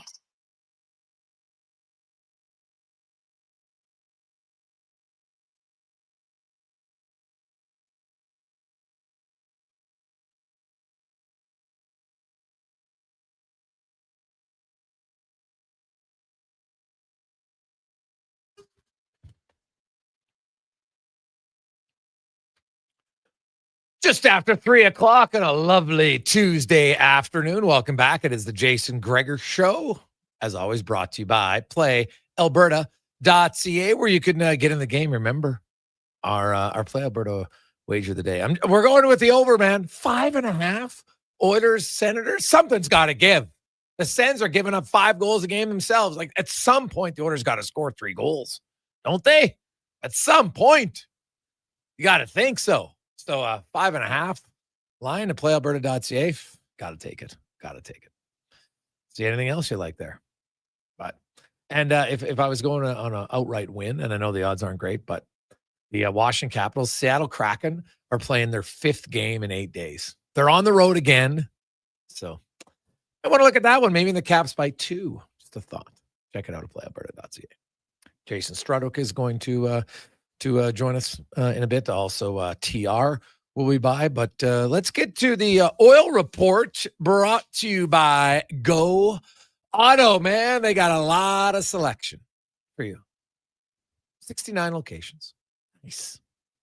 Over 15,000 vehicles. You name it, they got it. GoAuto.ca. The Edmonton Oilers. We're going to hear from, let's hear from the gentleman who's in a weird kind of way. It's a little odd to think that no player in Oilers franchise history has ever played their 1,000th NHL game as a member of the Edmonton Oilers. But tonight, that'll change. Adam Henrique will play in game 1,000. Now, he hasn't played all of his games for the Oilers, of course, but his 1,000th game will be in an Oilers uniform. Later this year, if he stays healthy, if he plays 79 games this year, Ryan Nugent-Hopkins will also play in his 1,000th game, and he'll be closing in. Kevin Lowe has the franchise record of 1,037. Now, Lowe left and then came back, in case you're wondering why. Gregor, how can you say a guy's never played if Lowe's played 1,000? Because it wasn't his 1,000th NHL game in the NHL. He did play 1,000 games for the Oilers, obviously not uninterrupted as he left, and then came back at the end of his career. But Adam Henrique just talks about the excitement and also an opportunity to, maybe be like, geez, I've accomplished something pretty good here. Game 1,000 tonight for Adam Henrique. It's been a fun morning. The guys, I kind of forgot about the shirts, and that's kind of a bit of a tradition. And so that was fun at breakfast, seeing that this morning. And Harry up to his old tricks with some videos and all that sort of stuff. So other than that, it feels like a normal day. Now, what about those shirts that the guys are wearing? If you haven't seen them, there's pictures of it online. It's it's got some highlights of his career first game when he was drafted, and then there's it looks like there's some. I don't know if he's a racing fan or not, Connor, but there's like an ode to NASCAR on his shirts. Oh, it was great. I saw. I kind of, like I said, I forgot about it. And I saw Savvy wear out the Red Bull logo on the back, and I was like, oh, he must be a race fan too, I guess. And then and saw the rest of the shirt. So again, it's that's the best part of the game. That camaraderie in the room and joking around with everybody and having fun and being lighthearted and just the joy that brings to the game, and everybody in there and everybody a part of it. Yeah, I'm reading it right now. If you zoom in on it, it just talks about when he was drafted by the Devils, when his first NHL goal was scored, then the first time he was traded to the Anaheim Ducks, then his first hat trick, then he was traded to the Oilers, and now, of course, game 1,000. And obviously, I guess the shirt is a little bit of a note. He's a huge car racing fan, which I did not know. Today, loves NASCAR and F1. So Brad Harrison, he's the one who comes up with a lot of these to have it. Remember the one they had for McDavid, his 1,000th point? That one was pretty good. Leon Draisaitl, of course, will score his 1,000th point later on the season. So I'm sure they'll come. And Draisaitl loves chirping his own teammates. So I'm sure he'll have a lot of guys who want to have input in that T-shirt, as they should. It'll be fun. And Henrique just... an 82nd overall pick. He's got the third most goals from his draft class in 2008. He's the 10th player to play 1,000 games. He's 9th in overall points. And, did you ever think your goal is to play in the NHL? And he got to play in the NHL, but did you ever start thinking, man, I'm going to get to 1,000 games. It's a pretty big accomplishment. I guess early on, you just you want to get established, right? You want to, be known as become an everyday guy. And I don't think, I've never been like the guy. I felt, and I've always tried to, make sure I'm doing everything the right way. And like I said, lead by example and do what I have to do to contribute and be difference makers every single night. So it, not for a long time really did it seem like it was coming. And then kind of when it's getting closer and closer, it's a special thing. I've been a part of the ceremonies before, and guys that have been there, and it means a lot to players to get to 1,000 games. I've played with a lot of guys that have been close, and for whatever reasons, you don't get there, and guys have had great careers and played less than 1,000 games, and guys that have played 1,500 games. So it's one of those special milestones, I think, as a player that means a lot at the end of your career. Oh yeah, I think it's a huge accomplishment accomplishment for him. He's an Ontario guy, and I don't think he was a Senators fan growing up, but it'll be in his home province. So have lots of family and friends there tonight. They got the T-shirt, so he'll be amped up. I would think that his line would get the start in the game. It's game 1,000, maybe not his line, but he'll be in the starting lineup. Like usually, a coach is like, "Hey, man, read the room. Let's put the guy in game 1,000 in the starting lineup." It's kind of a no-brainer. Your teammates want it. The player wants it. They're like little kids. You still get excited. There's just something unique about getting to start a game.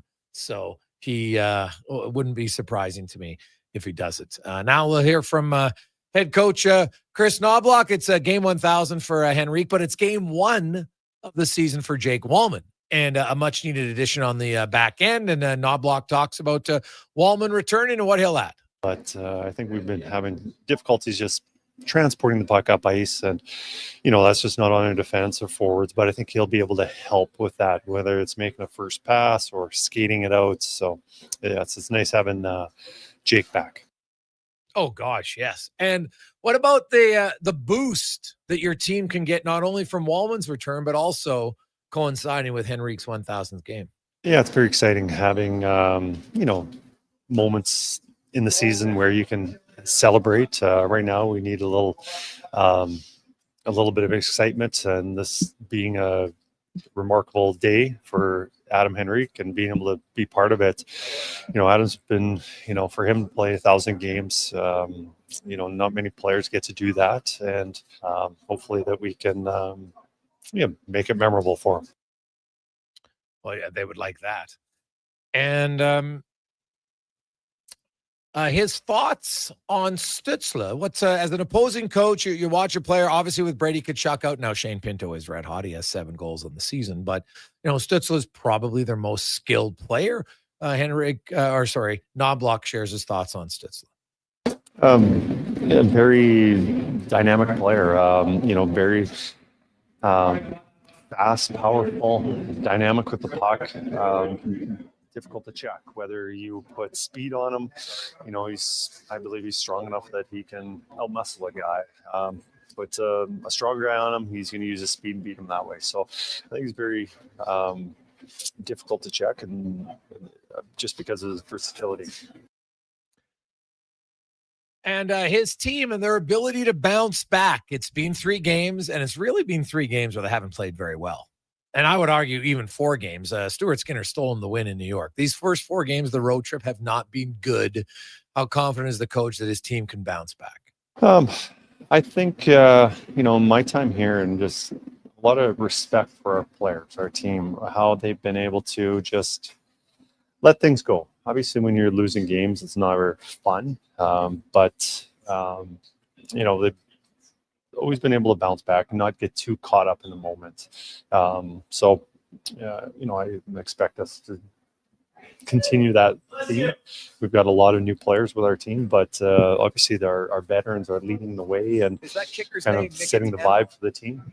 And, I just want us to, focus on the now and start playing, better hockey. And we're just kind of, each game's been a little bit different. What's gone wrong, whether it's been special teams or our defensive play or just not enough offense.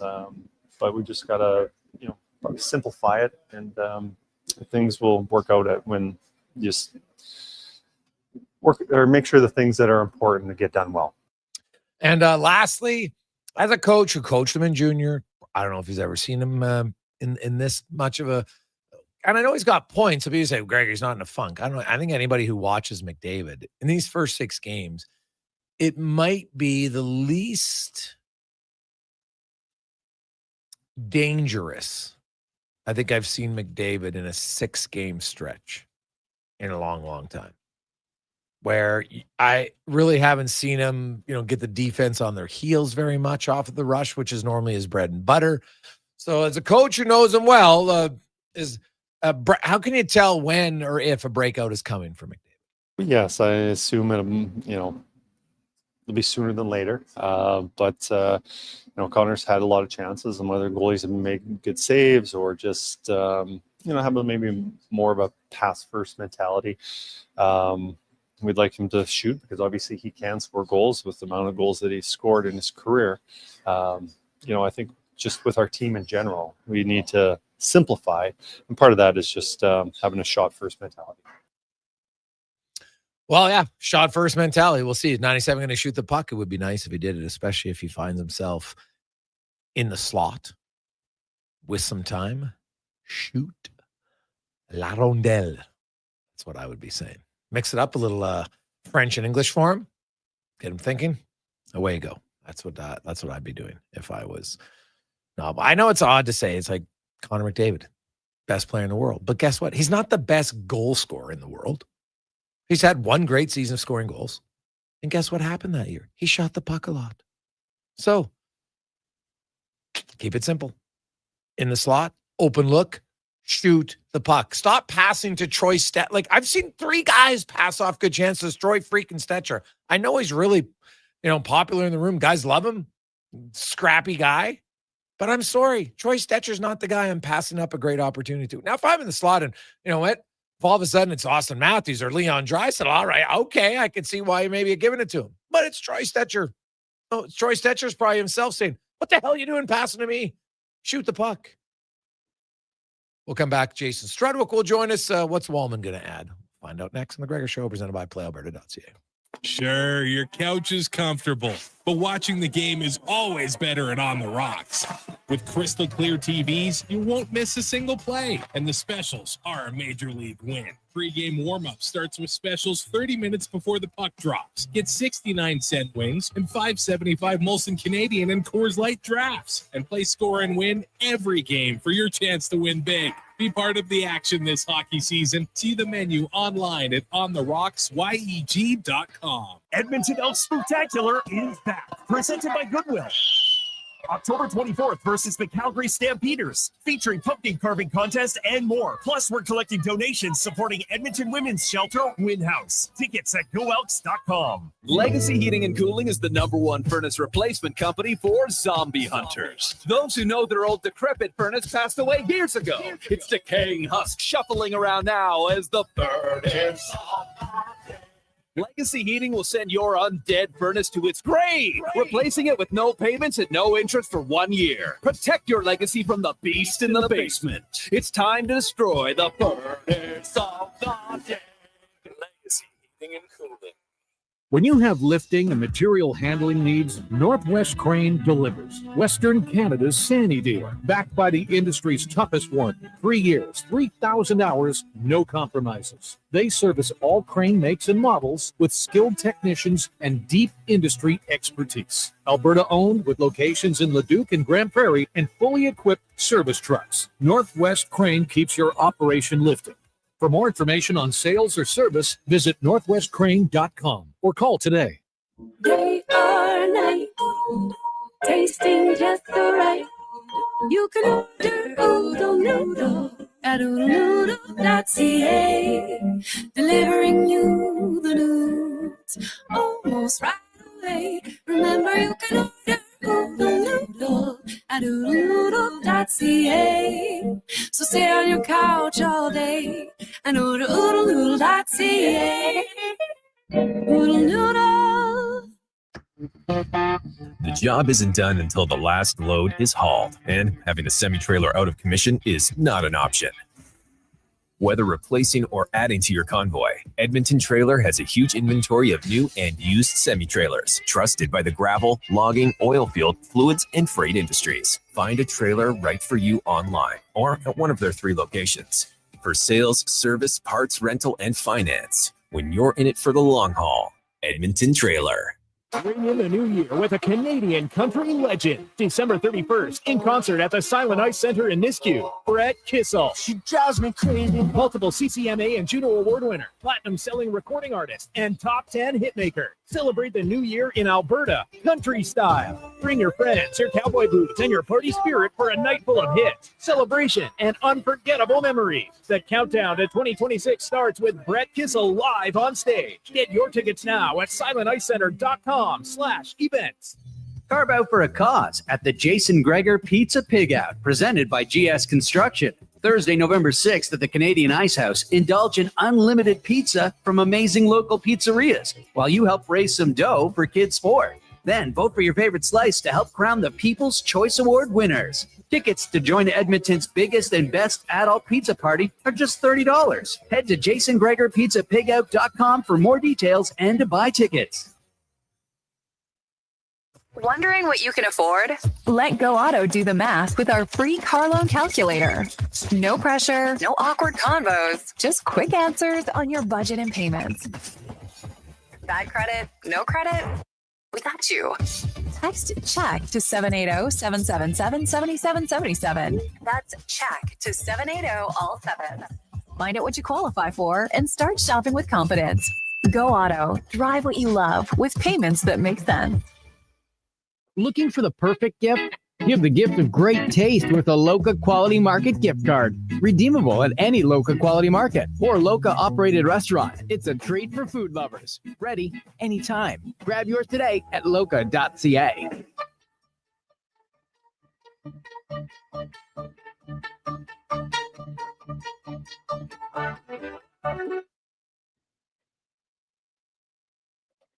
Portions of this hour brought to you by Leading Edge Physio. We treat pain and injuries head to toe and some other issues that might surprise you, like incontinence, vertigo, neuropathy, and cognitive issues. We invest in the technology, technique, skills, and people who know how and what to fix. Life shouldn't hurt. LeadingEdgePhysio.com. The Jason Gregor Show, the best of Edmonton sports talk and beyond. This is Sports 1440. Presented by PlayAlberta.ca, Alberta's only regulated online gambling website.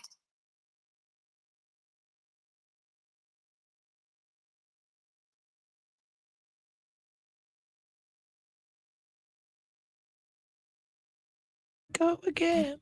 I'm on. Oh, man. It's a sing-along one for sure. It's a toe tapper. Get you in the mood. I like it. Welcome back. Tuesday edition of the Jason Gregor Show. Presented by PlayAlberta.ca. Your place to get in the game, whether you like sports, live dealer, instance, lottery, casino, they got it all. One-stop shop at PlayAlberta.ca. Or the brand new app, which is even easier to use. Now, let's get to Struds On, brought to you by Action Electrical. 53 years in business. They are one of the most diversified electrical contractors in our province, and they keep expanding their hiring. They're looking for great people, second, third, and fourth year electricians. So if you're looking for an awesome job with a great company that you can turn into a career long-term, send your resume, careers at actionelectrical.net. Put in a little extra note that you heard it on Sports 1440. Probably increase your odds of getting the job. It's not always what you know, it's who you know. Just remember that. The Jason Gregor Show presents Struds On. I don't believe in tea bags. I use loose leaf tea. It is so much better than the tea bags. I'll eat tea bags. I'll Struds On. I'm not a huge DJ guy. I mean, I guess if you had me a couple glow sticks and a tight white t-shirt that I can get wet, maybe I'd be into it. Struds On. There's a lone steakhouse I used to go to down in Kentucky, and they had bowls of peanuts. I wasn't sucking on those ones. You know, I mean, you need to have clean nut. I'm talking about the kind you get in a bag at an Elks game. You know what I mean? It's time for Struds On.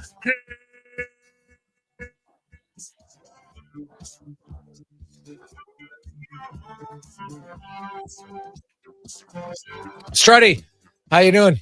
I'm great. How you making out, buddy? Oh, I'm pretty good. We also welcome to the show. It's like a double intro. Terry Ryan is also joining us now. TR, how are you doing? What do you have, fives? I'm doing all right. Now, Struddy, just wait a sec. Do you know how to play chess? I see you have some chess pieces in the background on there. And by the way, that's like a whole new setup you got there. Whole new set. Yeah, I raided a few garage sales in the neighborhood this summer and did it up properly. No, I'm not. I mean, I play chess. I wouldn't say I'm a master at all. Probably below beginner, just past beginner, below average. All right. No pictures of yourself in there, I see. There's enough of them around the house. The wallpaper. Yeah, true. It's true. Give me your thoughts. What is going to be the biggest addition that Wallman brings to the back end? Just the puck moving. I think that, you look at Bouchard has no points.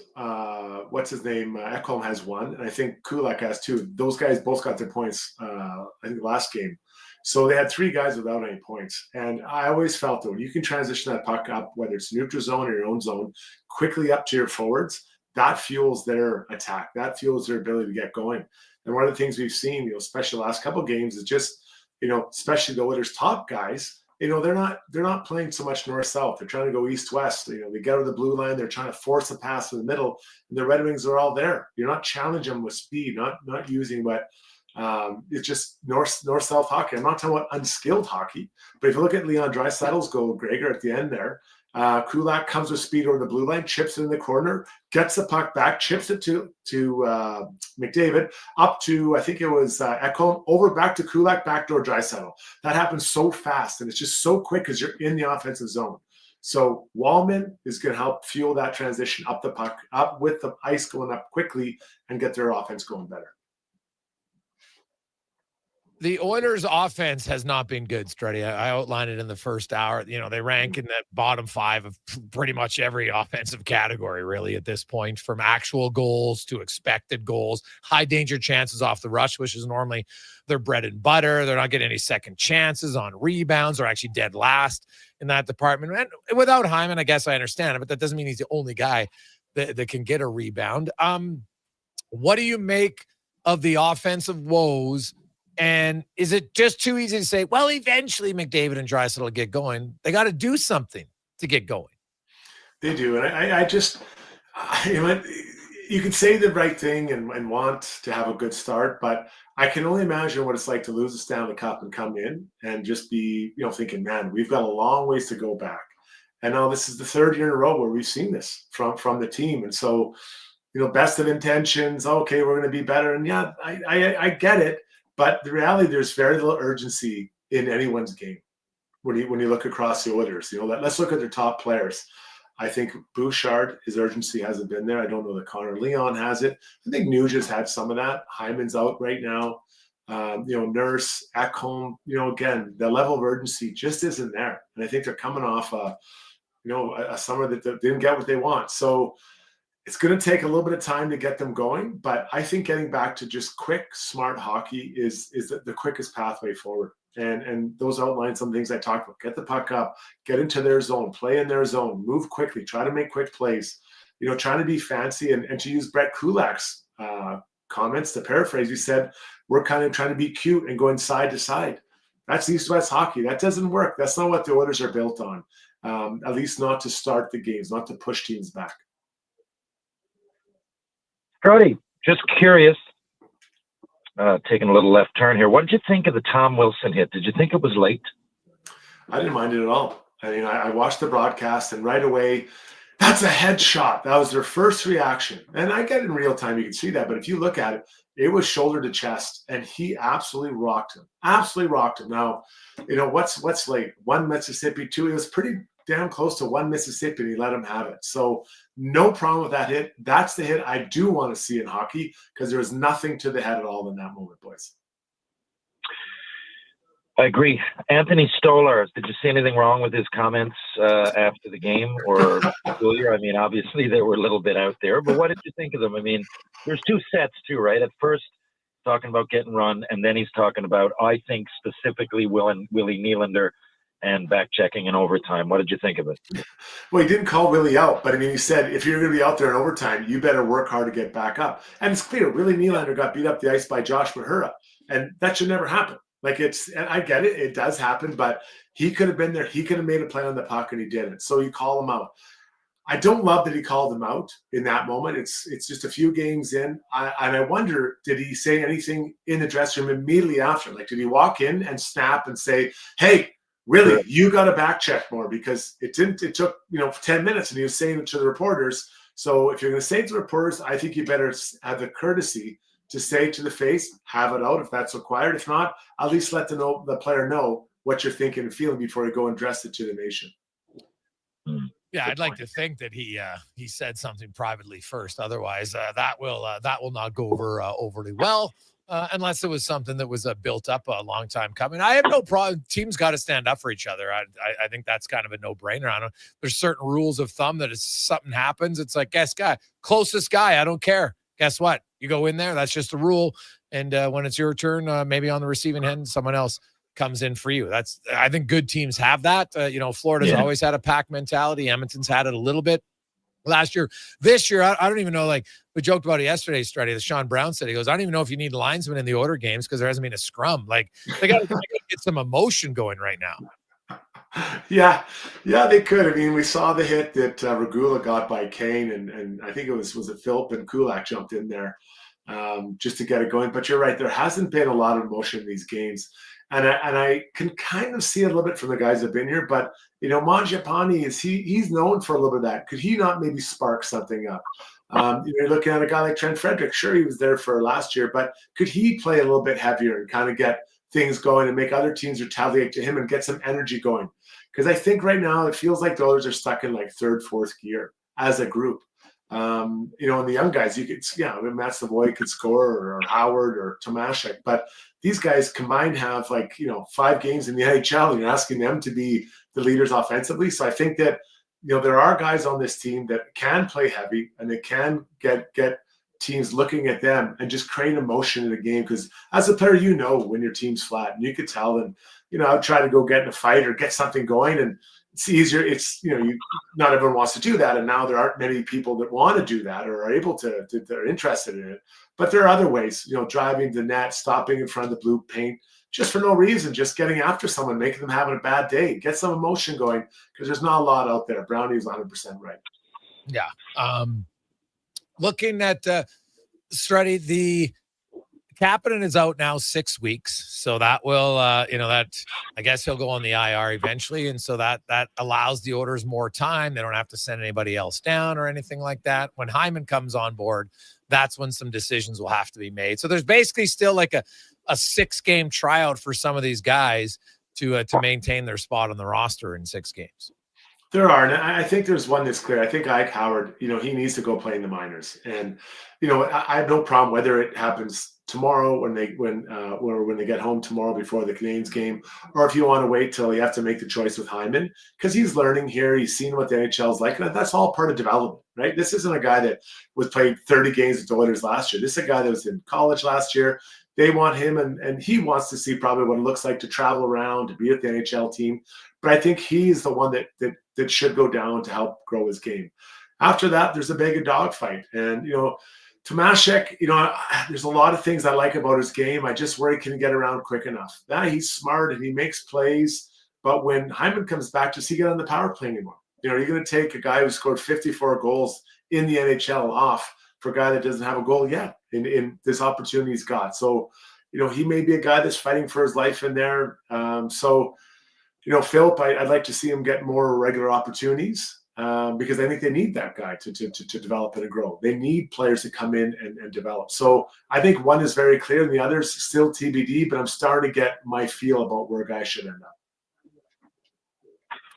Struddy, give me your thoughts on the Jays game last night. That team, Griggs, I love watching that team. I love the individual parts, and I love the way they interact with each other and the way they support each other. That bench is, guys aren't sitting down, they're up on the edge. And, they get down 3-1, and okay, they go to Gosman. All right, then they go to Bassett, and then eventually Hoffman gets it done.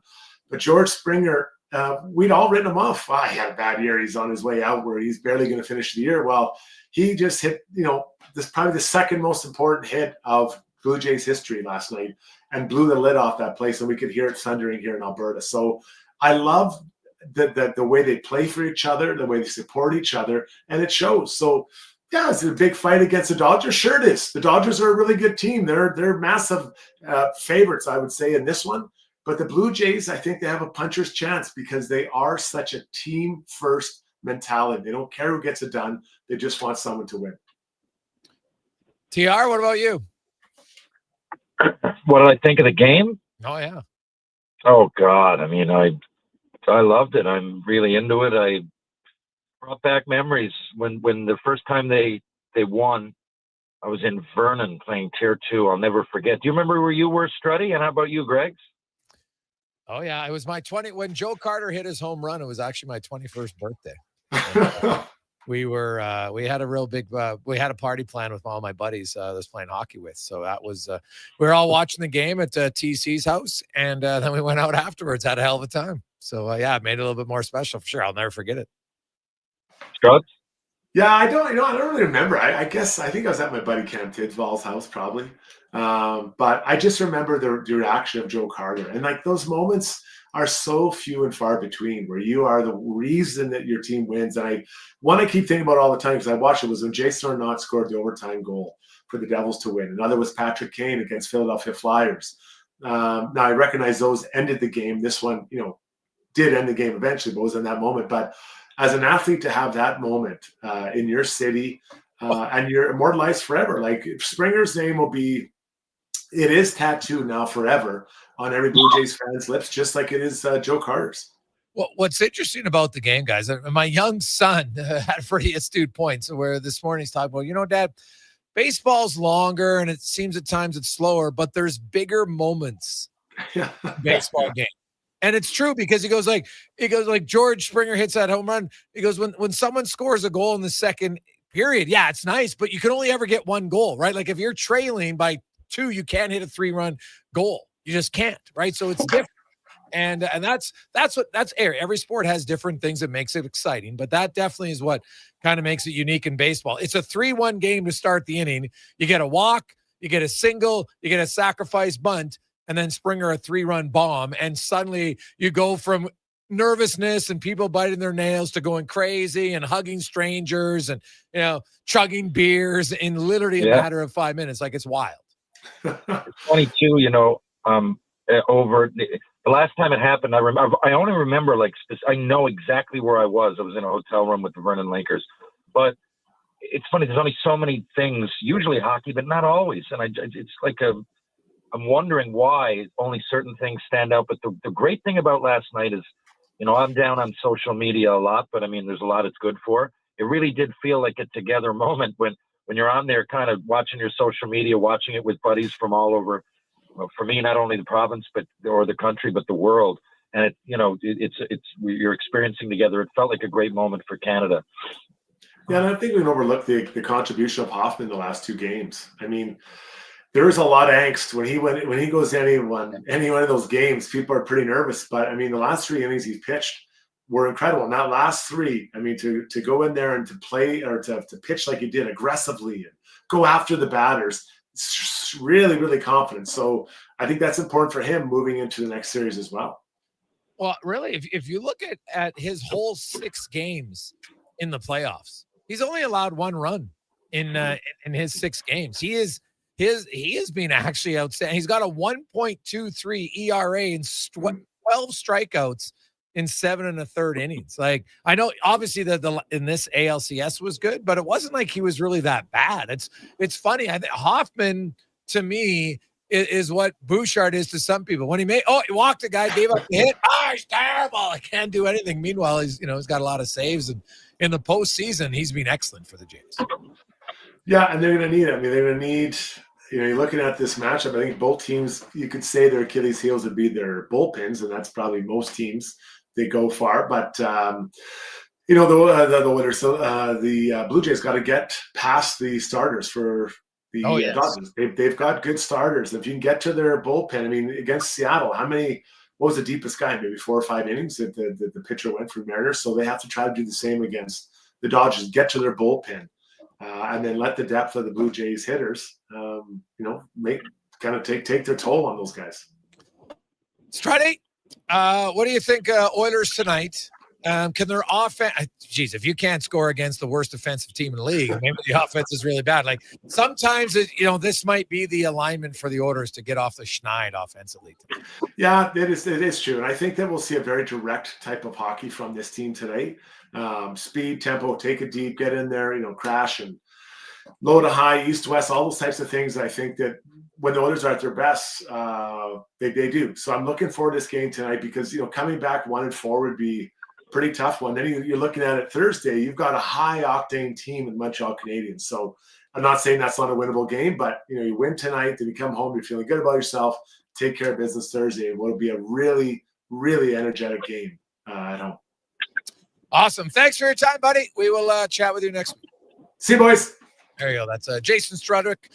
Struds on, brought to you by Action Electrical Law. We'll come back with 5 questions. Gregor and Ryan, Sports 1440, sports1440.ca, presented by playalberta.ca.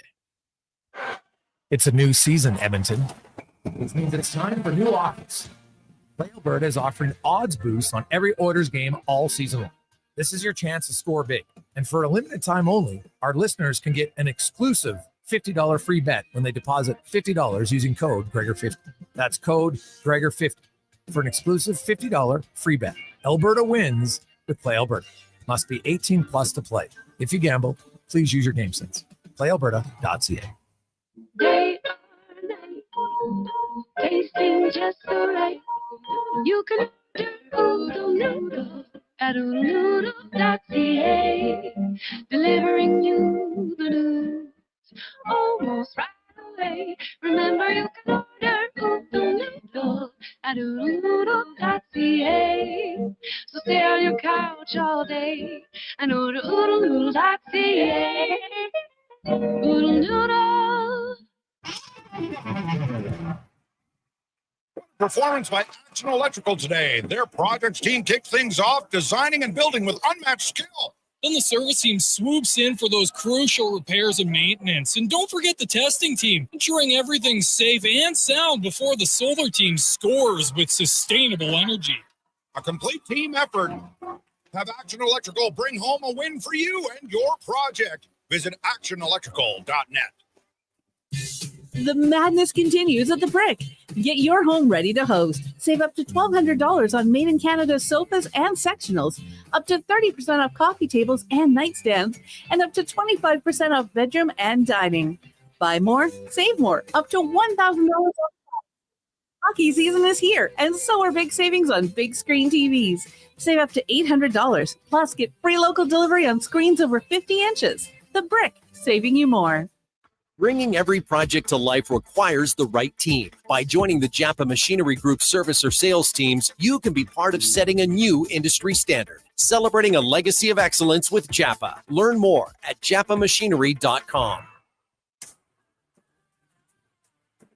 You're listening to the Jason Gregor Show on Sports 1440. Presented by playalberta.ca. Hey Jude, don't make it bad.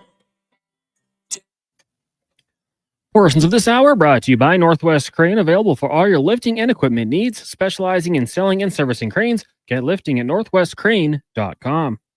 Hat tricks, touchdowns, and home runs. Get it all with the Jason Gregor Show on Sports 1440. Presented by playalberta.ca, Alberta's only regulated online gambling website.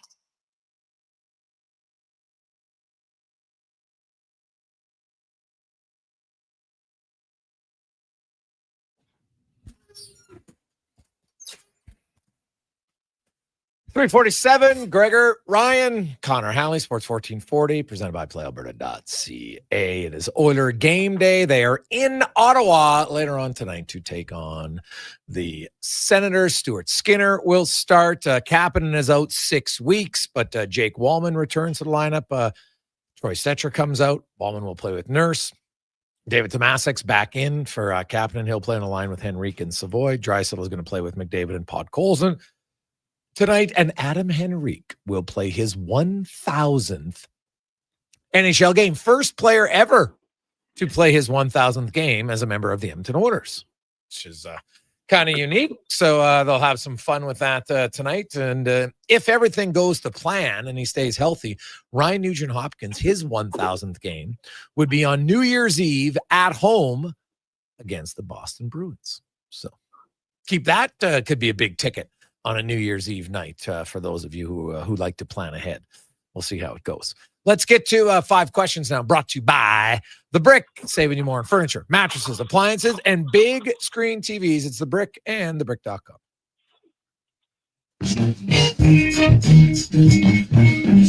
It's It's time for 5 questions on the Jason Gregor Show.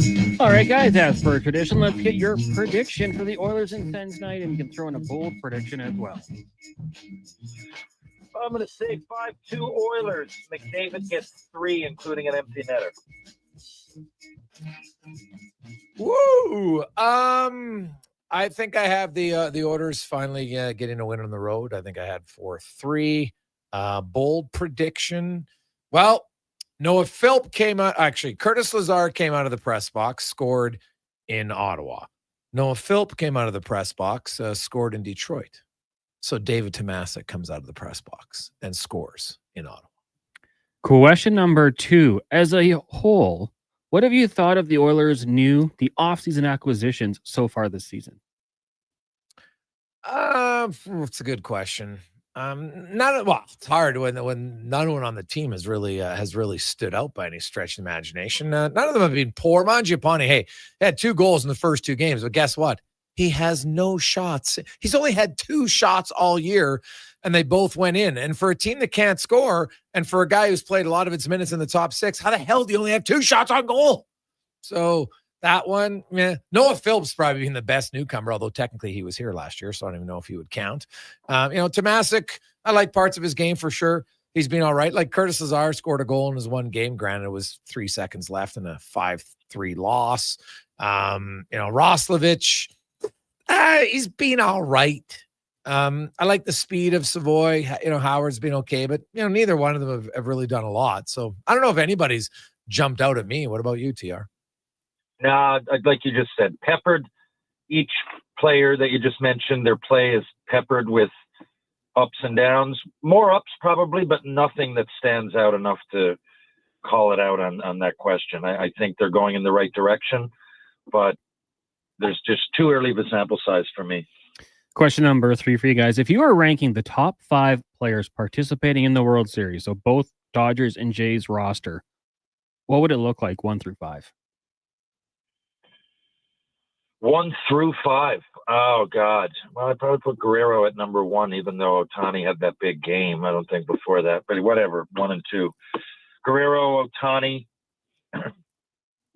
Springer, Freddie Freeman. I'm ignoring pitchers. And I have to say Clement. I mean, you would have to, wouldn't you? If you're on that side, look, we're just taking it for granted, because it's a nice story, but someone on the other side must be looking and saying, this guy's hitting almost 500 in the playoffs for me.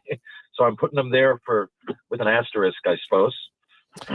Yeah, like Ohtani had the 1 huge game, obviously, with the 3 home runs. He's only hitting 220, funny enough, in the playoffs. Like, what was he doing prior to that? A whole lot of nothing, really. But he is, if I'm just talking best players, he's number 1 for me because no one does what he does, hits and pitches like he does. It's wild. I agree. Vladdy is number 2 for sure. Mookie Betts he's a pretty good player for me.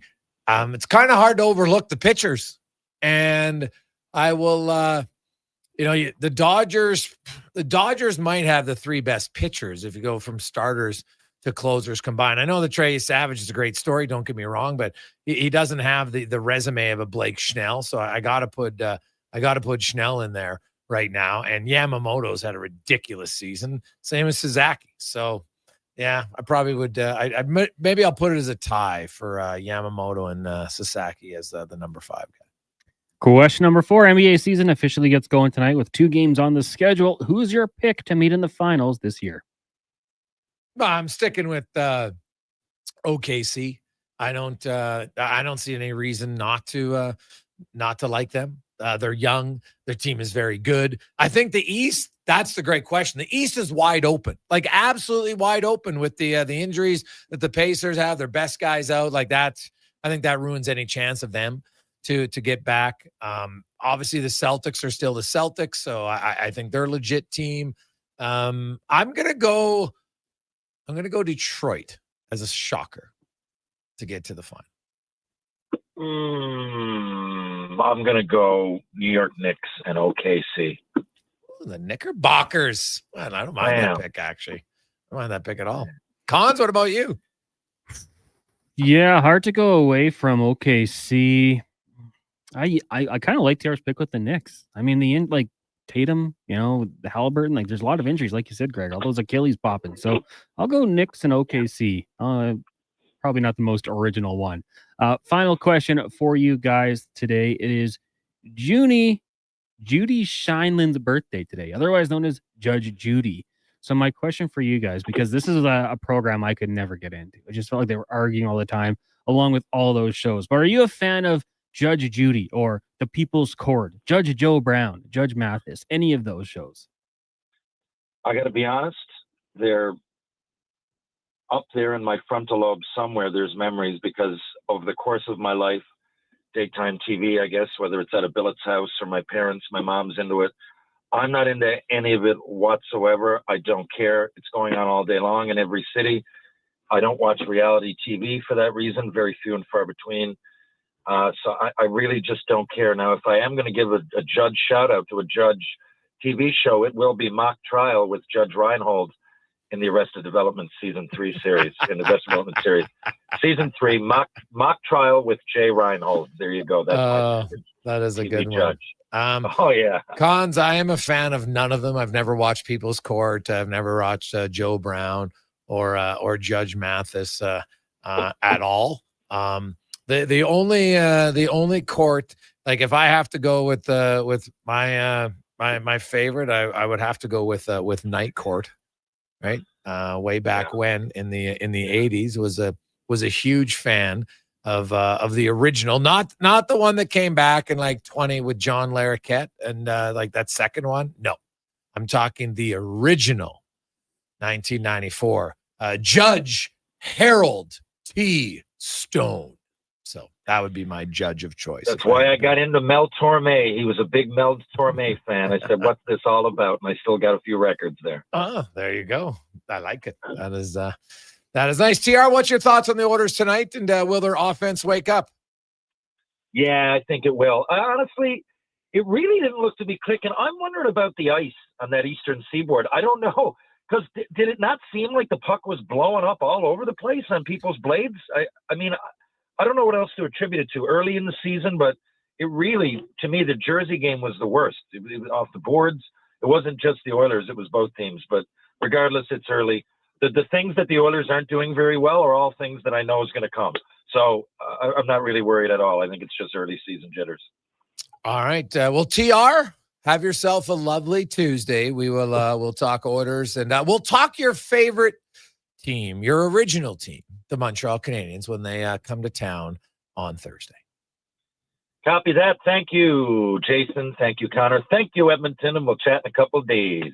There you go. That's TR joined us on Tuesdays and Thursdays. We'll get to the Con Man of Sports 1440 coming up. We got pregame show. Walks will join us. Also, Landon Ferraro will be by as the Oilers. Can their offense come out of this funk that they've been in? They're brutal. Like, let's call a spade a spade. Offensively, they are brutal right now. They're bottom five in pretty much every category. And the one that counts the most, which of course is goals and goals per game. They are 28th in the National Hockey League right now. 29th. Just not good enough. So they will be looking to find a little spunk offensively. Let's get to Connor Halley and a Sports 1440 update brought to you by Northgate Chevrolet Buick GMC. They're getting so close to their goal of feeding 500 families. How do you help out? Well, guess what? For every truck sold, they will feed a family of 4. Find out all their rides at northgategm.com. This is the Sports 1440 update. Game day, the Oilers in Ottawa set to take on the Sens. Puck drop just after 5. We got pregame coverage coming up next with Andrew Walker, Jason Gregor, and Landon Ferraro. Elsewhere, Devils taking on the Leafs. You got the Islanders and Sharks. Canucks in Pittsburgh. Caps host the Kraken. Panthers meet the Bruins. Ducks in Nashville. And the Mammoth taking on the Avalanche. The Oil Kings also in action this evening. They'll take on the Spokane Chiefs down at Rogers Place. Puck drop just after 7 o'clock. In the association, Thunder host the Rockets at 5:30. And you got the Warriors and Lakers meeting to kick off the season. And in the majors, Los Angeles Angels confirming Kurt Suzuki as their new manager. Coming up next, pregame coverage here on Sports 1440. I'm Connor Halley. This has been a Sports 1440 update. Sports 1440, a Stingray radio station. CKJR broadcasts from West Edmonton Mall and Wetaskiwin. Download the free Stingray music app and listen wherever you go. Whoa, who took off all the lights? Experience the new charcoal menu at Booster Juice. Charcoal menu? Introducing the Eclipse Smoothie, Blackout Booster Mixer, and Midnight Booster Ball. Where's that voice coming from? Dark and delicious, made with activated charcoal. Can we please turn the lights back on? Sorry, I'm just excited about the new charcoal menu. Wow, that is good. Right? Available now, only at Booster Juice. Edmonton Elks Spectacular is back, presented by Goodwill. October 24th versus the Calgary Stampeders, featuring pumpkin carving contest and more. Plus, we're collecting donations supporting Edmonton Women's Shelter, Win House. Tickets at goelks.com. You'll see us digging holes. No, we're not looking for buried treasure. You'll see us digging trenches as well. And no, we're not building a fort. We're GS Construction, and you'll see us in neighborhoods throughout the Edmonton area. So what are we doing? GS Construction provides rehabilitation and upgrade services to Edmonton and surrounding communities. Some of our underground utilities have served us for years and are past their useful lives. We replace them, so they're around for years to come. Find out more at gsconstruction.ca. Action Electrical's projects team takes the field, folks. Ready to execute the entire play for new commercial builds. Absolutely. They're masters of design build, sketching strategy from initial blueprints to core electrical infrastructure. The team never misses on complex projects. Known for handling big league constructions and major renovations, ensuring flawless execution, hire the Action Electrical team to bring home a win for your project. Visit actionelectrical.net. Hi, Mike here from Northgate Chevrolet Buick GMC. I'm super excited to tell you today that we have fed over 250 families so far with our Feed 500 Families event. With that said, we are still short of our goal. We have decided to continue this on through to the end of October. With your help and your support, we can get this done. Please stop in and see us today, 13215 97th Street, or visit us online at northgategm.com. Carve out for a cause at the Jason Gregor Pizza Pig Out, presented by GS Construction. Thursday, November 6th at the Canadian Ice House, indulge in unlimited pizza from amazing local pizzerias, while you help raise some dough for Kids Sport. Then vote for your favorite slice to help crown the People's Choice Award winners. Tickets to join Edmonton's biggest and best adult pizza party are just $30. Head to jasongregorpizzapigout.com for more details and to buy tickets. Edmonton's home for sports is Sports 1440. After every game this season, tune in to Andrew Walker for the postgame show. Let's talk some hockey. Let's talk about the game on Sports 1440.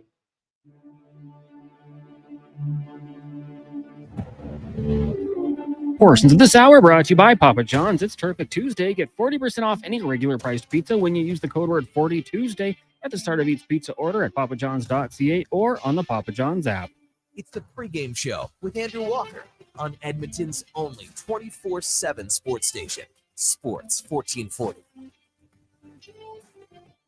Hey everybody, happy Tuesday. Good afternoon. Welcome into the Sports 1440 studios in West Edmonton Mall. Hour away from the Oilers and the Ottawa Senators tonight. This is the Titan Supply pregame show. Andrew Walker with you, joined by Jason Gregor, Connor Halley. Before we get into things, let me take you back. I listened to a lot of your show today. I don't know if you touched on this. Let me take you back to about a year ago. It was mid-November, and the Oilers, they had stumbled out of the gates, and they had kind of worked their way back to about a 500 record. They were playing better, but not great, and they went on this Eastern road trip. They blew a lead in Toronto, which was a Saturday night, I think. Then they got spanked in Montreal. And that would have been the Monday because it was an Amazon Prime game. And then the Tuesday night, another Tuesday, they were in Ottawa. And all of a sudden, it looked like sometimes there's like, oh, you had a bad start. And sometimes that bad start becomes a bad season. And after that Montreal game, I think some people, including myself, were worried this might not be their year. And for my money, the game that turned the tide of last year's year, not that the regular season was great because it wasn't, but was the win in Ottawa that night. November, I want to say it was the 19th. You remember Evan Bouchard went end-to-end early on, scored maybe the goal of the year. Another Tuesday night, Oilers won 5-2. The offense woke up. They won 19 of their next 25. There's always these little key momentum-building moments in a season.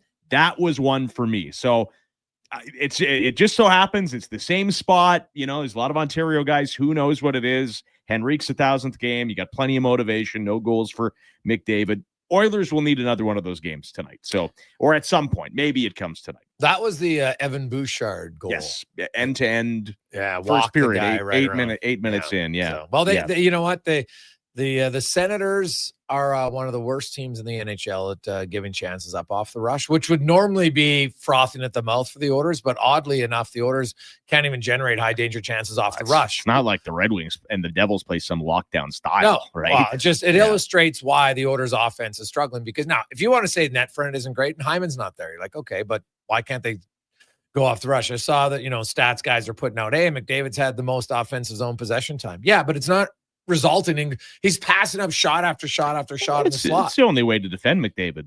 He is going to outwheel you in the offensive zone, and these guys just keep him to the outside, and also McDavid is amazing at a lot of things. He is not David Pastrnak, Austin Matthews, Mikko Rantanen bar down snipe show all the time. No. Right? No, and so a team strategy, I can guarantee you, they're in film room. Don't let Leon beat you with the shot. If Connor's going to beat us with his shot, so be it. Right? That would be my game plan. Yeah, it's probably fair, especially right now when he's not shooting the puck. Yeah.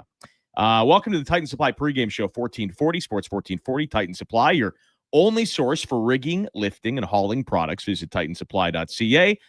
Coming up in a few minutes, we'll give you your prop for the River Cree over-under on the Weiss Johnson text line. Actually, we'll give it to you right now so you have more time to get your guess in. This is how it works. I'll give you something to watch for in the game tonight. You send us a text on the Weiss Johnson text line, 1-833-401-1440. If you give us over or under, and if you're on the right side of this, you could win $100 to the River Cree Resort and Casino. Adam Henrique, it's his 1,000th game, which is a very... Well, I don't know if it's underappreciated. Maybe it's underappreciated because you might look at Henrique as a player and a number of players that have reached that milestone and be like, yeah, he was okay. Man, you got to be better than okay to get to 1,000 games. You got to be a pro. Yeah. A pro's pro. So congratulations to Adam Henrique. So he's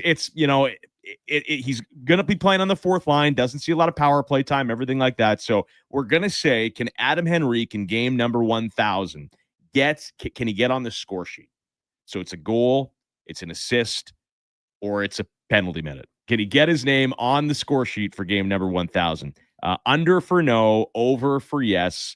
That is the River Cree over-under. Send us a text, 1-833-401-1440. Landon Ferraro joins us now, our game day analyst for Ed's Auto Salvage in Westlock. Joins us every pregame and postgame and joins the Jason Gregor Show on Thursday afternoons as well. 1,000 games for Adam Henrique. The list is shorter than you'd think. You don't have to be an unbelievable Hall of Fame all-star type player, Landon, to get to 1,000, but man, you got to do a lot of good things for a long time to get to that amount of games. Yeah, most importantly, you got to be consistent in what you do, and especially as you go through your career and you get a bit older, and for a lot of guys, your roles change. Hey, Landon, we're gonna reconnect. You're fuzzy. We're gonna reconnect with you. Okay, we'll come back to you in 2 seconds. You guys can figure it out. Sometimes it's just a bad connection, but Rico, 1,000 games. This dates me too. I covered the Memorial Cup in Brandon in 2011 or 2010. That was when the year before the Oilers drafted Taylor Hall, who was great in Windsor. Now that team was Hall.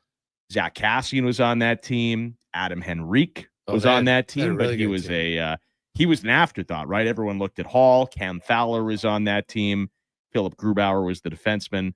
And we were all watching Taylor Hall, of course. And then there was this little, just strong two-way centerman that was involved in every play and was a third-round pick of the New Jersey Devils, and that was Adam Henrique. And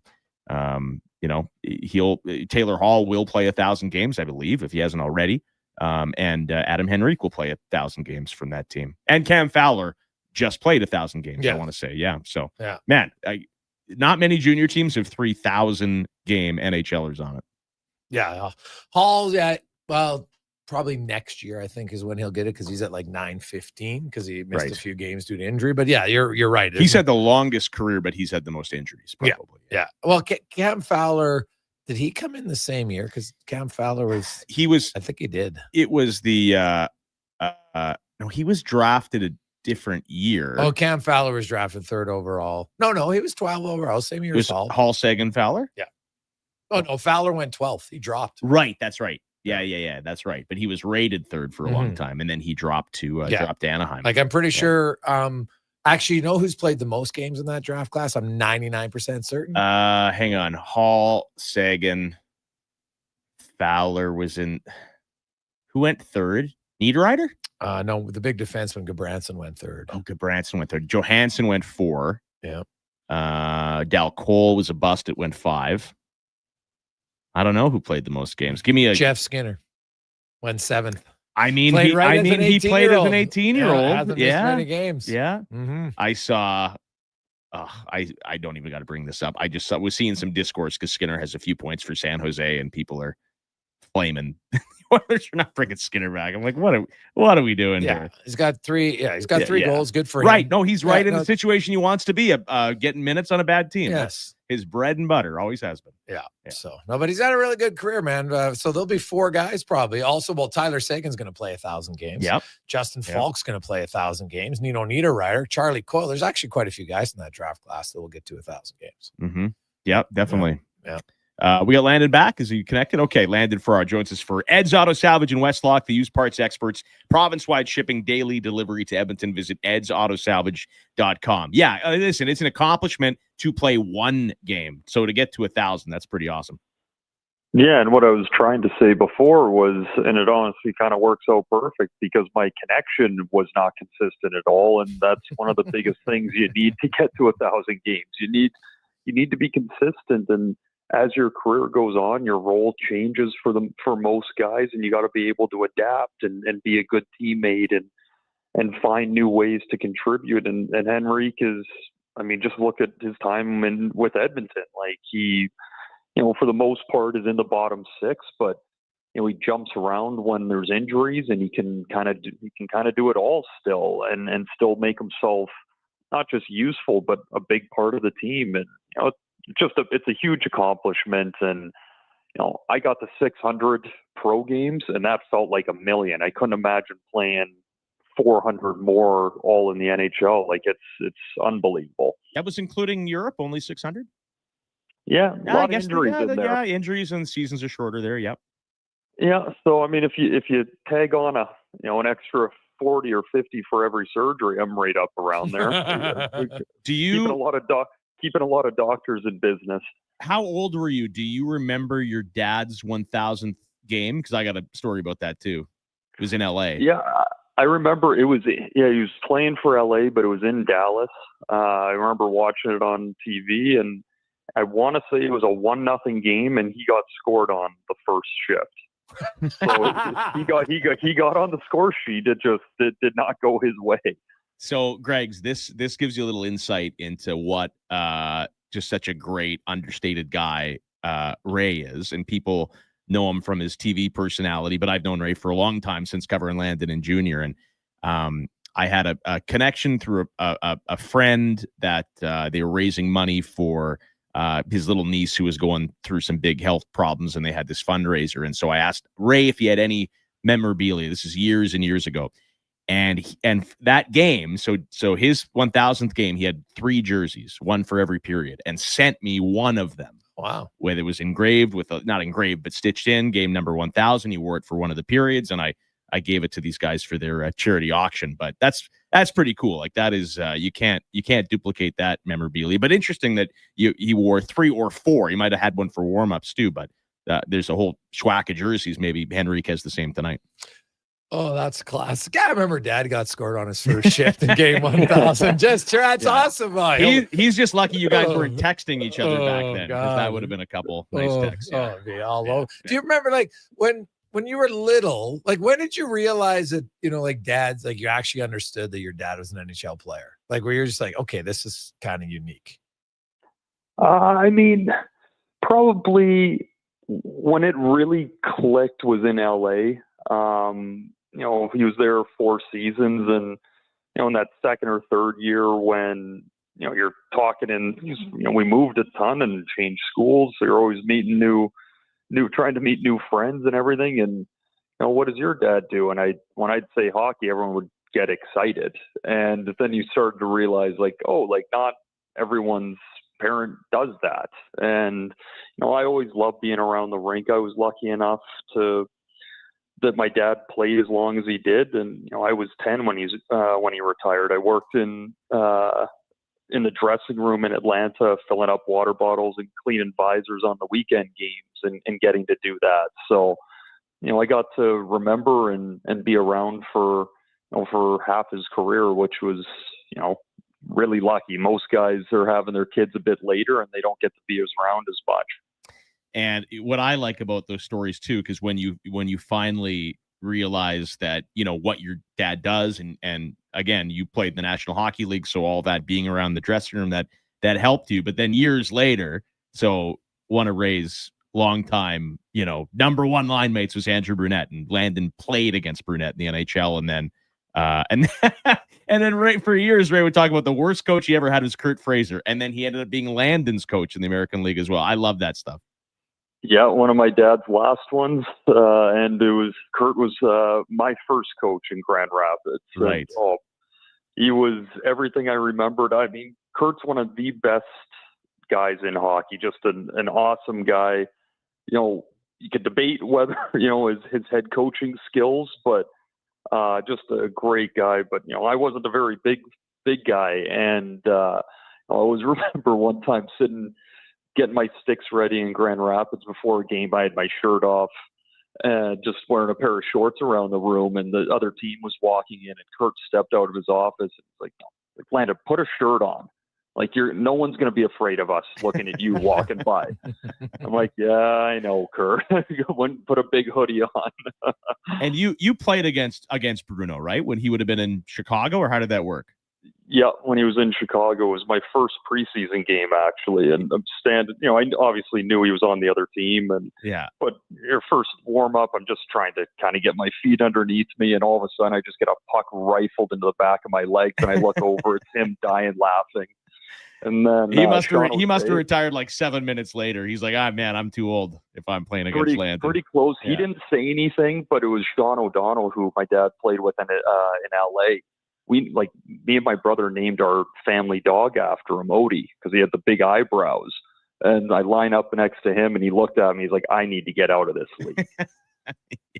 Landon Ferraro joins us for Ed's Auto Salvage. Okay, Connor McDavid has no goals in 7 games after an off season of, it's goal scoring time. I was listening to Gregor Show earlier today, and we had the exact same thought. Like, he gets points. He's not bad. He's still dynamic. You notice him.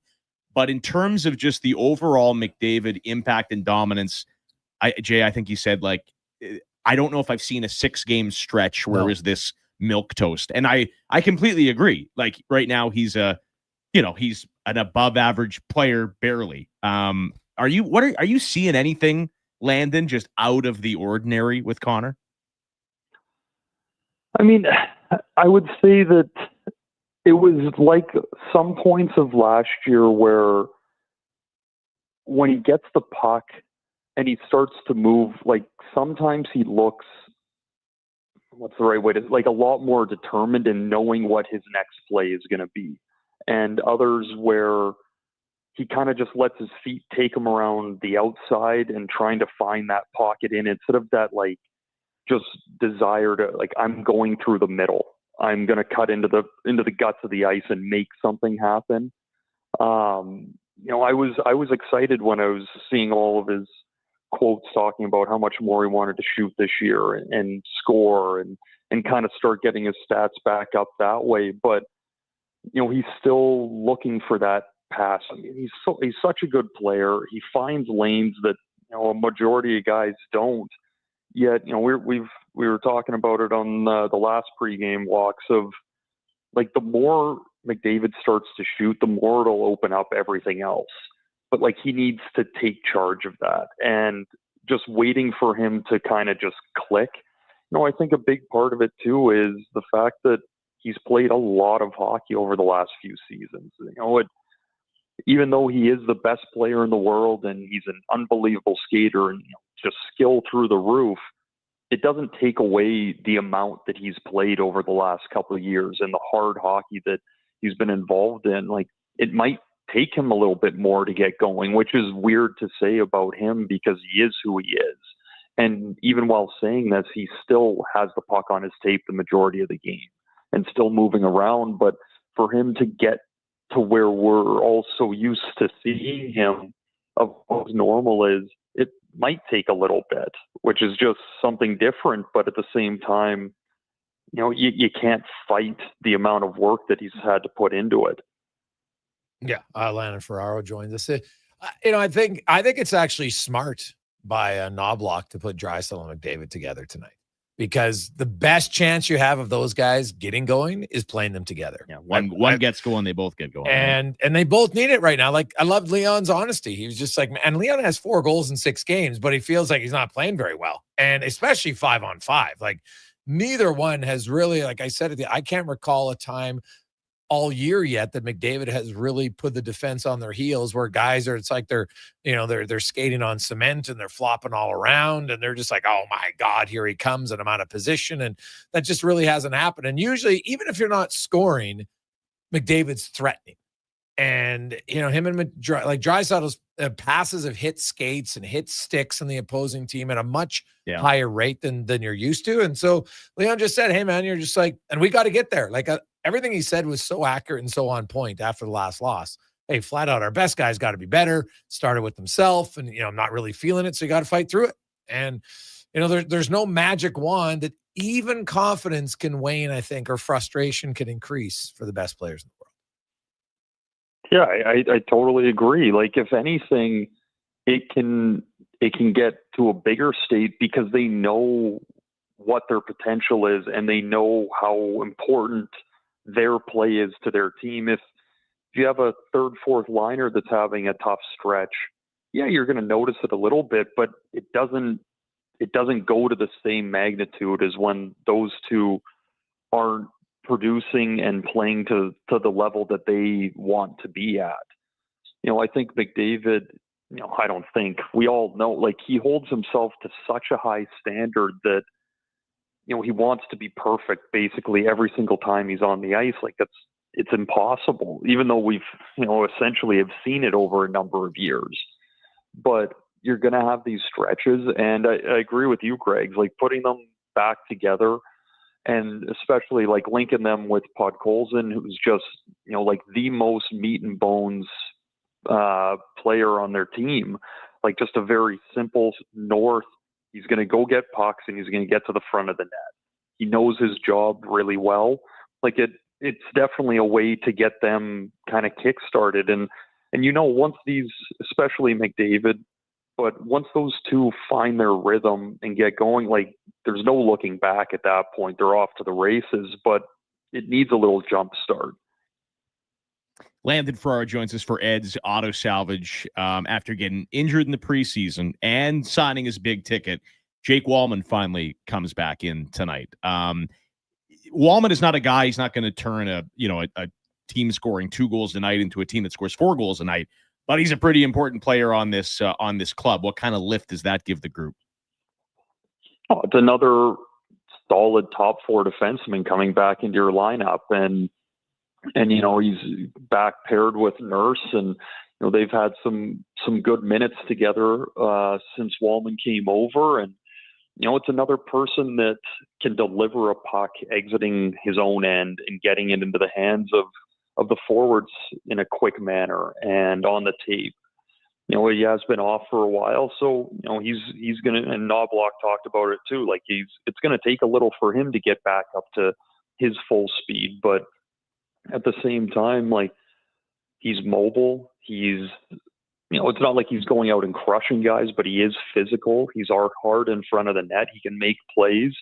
And once his hands kind of start to catch up to the pace as well, like he walks the blue line really well. He can get some pucks through. Like it's another defenseman that, you know, in a lot of ways, like he doesn't excel at anything, but he does a lot really well, and you know exactly what you're going to get out of him every night. Landon Farrar joins us for Ed's Auto Salvage. So take us through your evening. Were you did you get much of the ball game in? Were you living and dying with it? What was, I know baseball's not your biggest sport, but where are you on the Jays Mariners right now? I was watching as much as I could of it. I was flipping between a couple of the NHL games, and it got tougher and tougher to switch back to those when it would go to the changeover in the Jays game. But man, like I couldn't even imagine like the pop that came through the TV when Springer hit that homer. I couldn't imagine what it was like in the building. You know, there's no way to not get super excited about it and get really into it. You know, for me, funny enough, like I FaceTime my grandma right after, and because she's a massive Jays fan, me and my older brother got to take her to a couple games in Toronto last year. As soon as she answered the phone, she's got her jersey on, she's got her hat on, she's bear hugging a Blue Jays pillow. Like, you know, like it's awesome, right? Like it's what sports is there for, is you get behind your team, you get excited, and even if you're a casual fan, more so like I am of baseball, it's impossible to turn away from a good playoff game. Even in a sport you don't understand at all, you get pulled in with all the emotion and everything going on, man. It was awesome. Yeah, pretty incredible stuff. Landon, thanks for this. We'll talk to you in the post-game show. Yep, sounds good, guys. Have a good one. Landon for Ed's Auto Salvage. Yeah, well, he is true about just people who aren't necessarily big fans, and then the diehard fans. That's what you live for. Like you invest so much time and energy into a team or multiple teams, because you know there's lots of people who are Oilers fans, and then they're fans of the Jays, or maybe they're fans of another MLB team or NBA team or NFL team or CFL team, whatever it is. And when your team goes on a run, it's exciting, and there are certain moments of a run in whatever sport it is that really bring you out of your seat. And that's why as the 7-game series just gives you more opportunities to, you can live with like when you're a fan of football and it's a great game, but you lead up to it and you're excited, nervous, and the game happens. And then it's either jubilation or, frustration. Whereas in a 7-game series, you're up, you're down, you're up, we won, we lost, you're up. There's a lot of ups and downs in that series. Yeah. And that makes it, like what makes sports the best is it can emotionally attract the best and worst of you at times. Right. And it, obviously people love it. People are, and in the course of the same inning, in the same period, in the same quarter, it doesn't matter. People get, you can be super pumped and super frustrated and super nervous all in a span of 5 minutes when you watch a playoff game in sports. One of my takeaways is, and it worked out well for the Jays, and maybe that I kind of like 2-3-2. Well, it works in baseball for sure. Less travel, right? But you look at the Oilers series against the Panthers, and you're going back and forth, and it's so much travel. And the off days, 2-3-2. I'm a fan, I think. Yeah, well, 2-3-2 makes a lot of sense, for baseball, because they play all the time, right? Hockey, I can see it. They're like, well, it's 2-2. Do we, we can play the third game, but we never play back to back. Yeah, but then 1-1-1, and in the finals, there's an off day between every game. Yeah. Like that Stanley Cup final took way too long. Well, that's the thing about baseball that's great too. You got 7 games in 9 days. Yeah. Right? Like you're invested. And you're just like, you win a game, you can't wait till the next night. Like growing up, in my NHL playoffs were 4 games in the first 5 days. It was unbelievable. You thought like, this is amazing. 2 games on the road, they have a day off, then 2 games at home. Oh my God, the animosity is through the roof. And that's why sometimes I chuck, today's athlete's way better. I'm like, yeah, really? They're flying first class. They got every possible thing given to them to be in better shape and be in a better position, rest better. They got sleep things, all these sorts of things. And you're flying. I mean, guys were flying commercial not that long ago. Not long ago at all. And playing 4 games in 5 sitting there nights. having a sunsetter at Canadian Brew House waiting to. And don't tell me that the playoff games in the 80s were way easier than the playoff games in 2025. Like, I'm sorry, I don't buy it for a second. Andrew Walker, Jason Gregor, the Titan Supply pregame show continues after this. The Weiss Johnson text line is open, 1-833-401-1440. We'll be back. Oilers pregame is brought to you by Titan Supply. Built on trust, driven by safety. The Titan way. Visit titansupply.ca. Pre-matchups are brought to you by Napa Auto Parts. For all your automotive needs, go to your trusted experts in high-quality parts, tools, equipment, and more. That's Napa know-how. Looking at the Alberta weather forecast, wild, unpredictable, brutally tough. When the this weather year. turns tough, Titan Supply doesn't back down. Titan Supply has been protecting workers from conditions like this for 50 years. We stand tall with you against the elements with the industry's best rigging, hauling, and lifting products to get you home safe. Tire chains, wire rope, round slings, chain slings, and a whole lot more. Titan Supply in Edmonton, Grand Prairie, Red Deer, and Calgary. Online at titansupply.ca. Lift, dig, haul. River Cree is the place for all your favorite sports. River Cree Resort and Casino, featuring UFC action and boxing live on the big screens at Tap 25, the MVP of sports bars, and in the Center Bar. Plus, catch this fall's biggest games. Every goal, every tackle, every home run. River Cree is also home to the Twin Rinks, where rec hockey and community teams come to play. Public skating available. Details at rivercreeresort.com. River Cree Resort and Casino. Excitement. Bet on it. Hey everybody, it's Jason Stredley. How would you like to join me and the superstars of hockey on an exotic holiday? Join us on a 7-night cruise through the Mexican Riviera, leaving from Los Angeles and including Cabo, Mazatlan, Puerto Vallarta, and more. While we relax and cruise the tropical waters, you can attend an intimate meet and greet with legends like Bill Ranford, Fernando Pisani, Kelly Buckberger, Ron Lowe, Gene Principe, Jack Michaels, Louis DeBrusque, and more. There's still time to get in on every hockey fan's dream cruise. Book now and save $500 per couple. The Edmonton Hockey Legends Cruise. Price start at just $23.99. Part of the proceeds support the Ben Stelter Foundation and Kids with Cancer. Visit cast.tours/Edmonton. Call 1-833-347-7678. Call now to book and save $500 per cabin when you mention promo code Stingray Radio. That's cast.tours, 1-833-347-7678. The madness continues at the Brick. Get your home ready to host. Save up to $1,200 on made in Canada sofas and sectionals, up to 30% off coffee tables and nightstands, and up to 25% off bedroom and dining. Buy more, save more, up to $1,000 off appliances. Hockey season is here, and so are big savings on big screen TVs. Save up to $800, plus get free local delivery on screens over 50 inches. The Brick, saving you more. It's a new season, Edmonton, which means it's time for new offers. Play Alberta is offering odds boosts on every Oilers game all season long. This is your chance to score big. And for a limited time only, our listeners can get an exclusive $50 free bet when they deposit $50 using code Gregor50.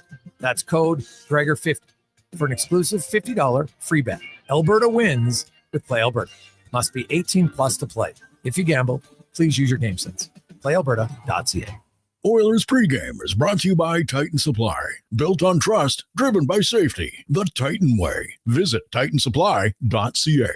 Touch base on the Weiss Johnson text line, 1-833-401-1440. Keep your home warmer and energy costs down with a Goodman furnace installed by the pros from Weiss Johnson. Visit weiss-johnson.com for your new Goodman furnace.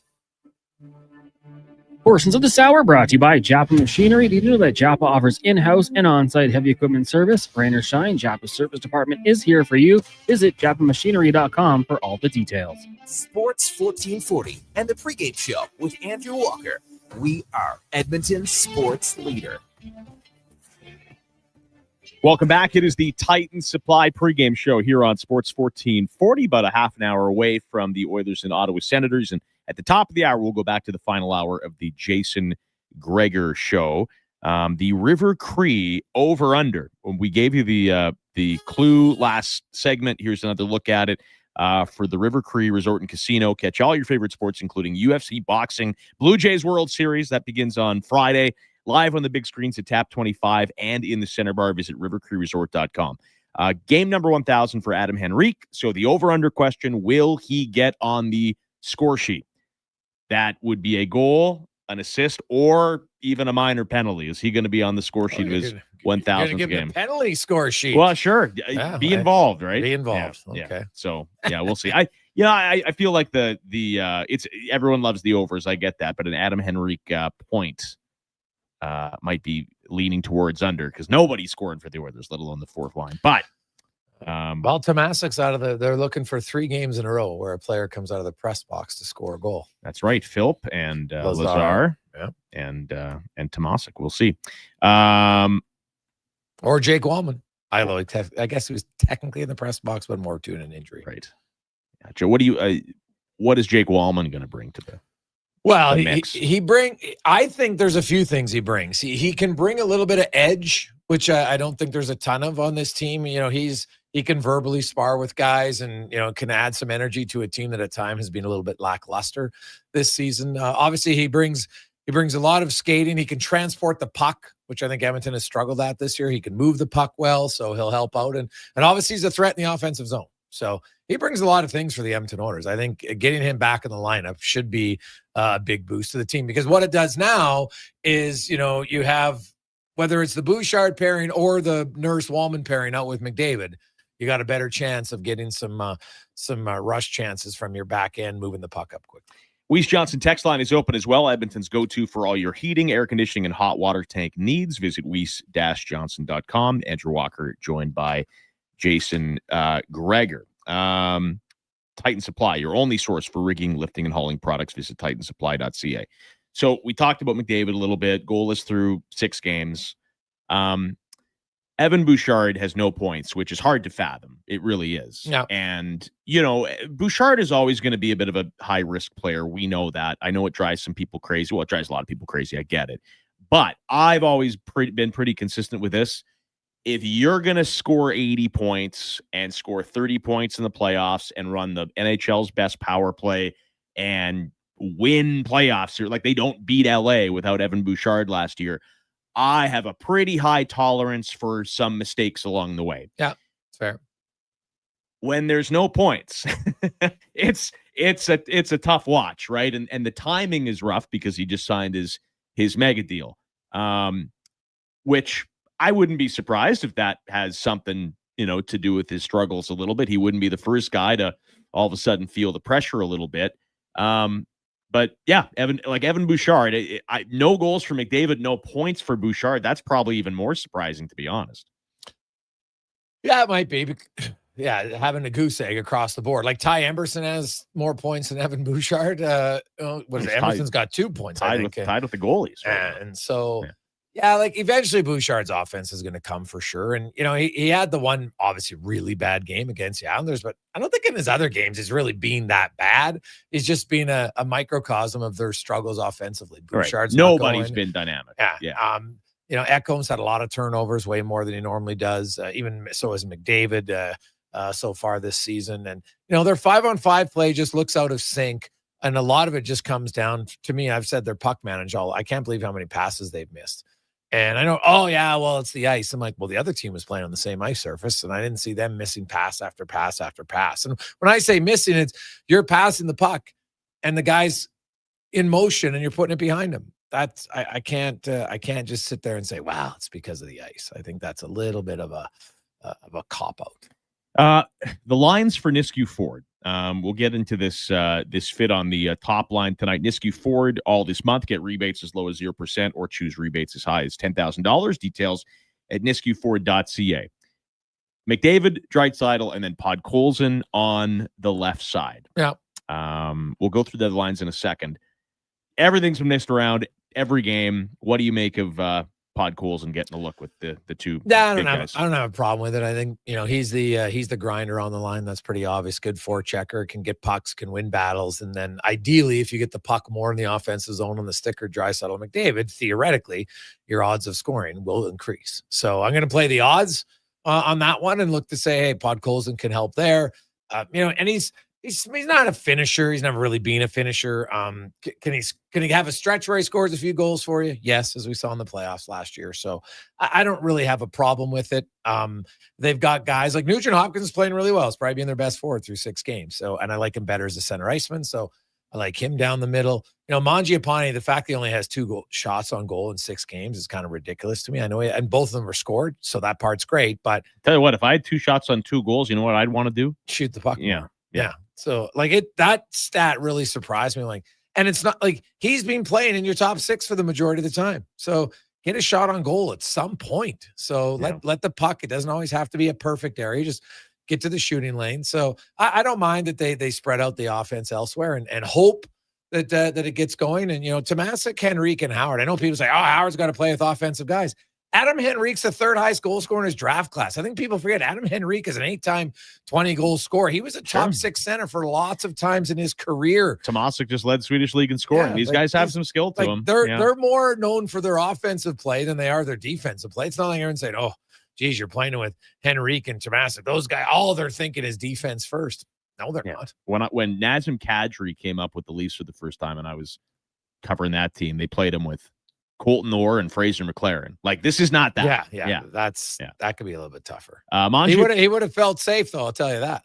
Yes. Well, it was always funny because then, they would, and Orr and McLaren were very popular in Toronto, most tough guys are, right? And so they would, obviously the media would ask Kadri, like, what do you think of playing with these 2 guys? And what's Kadri going to say? Like, I hate it.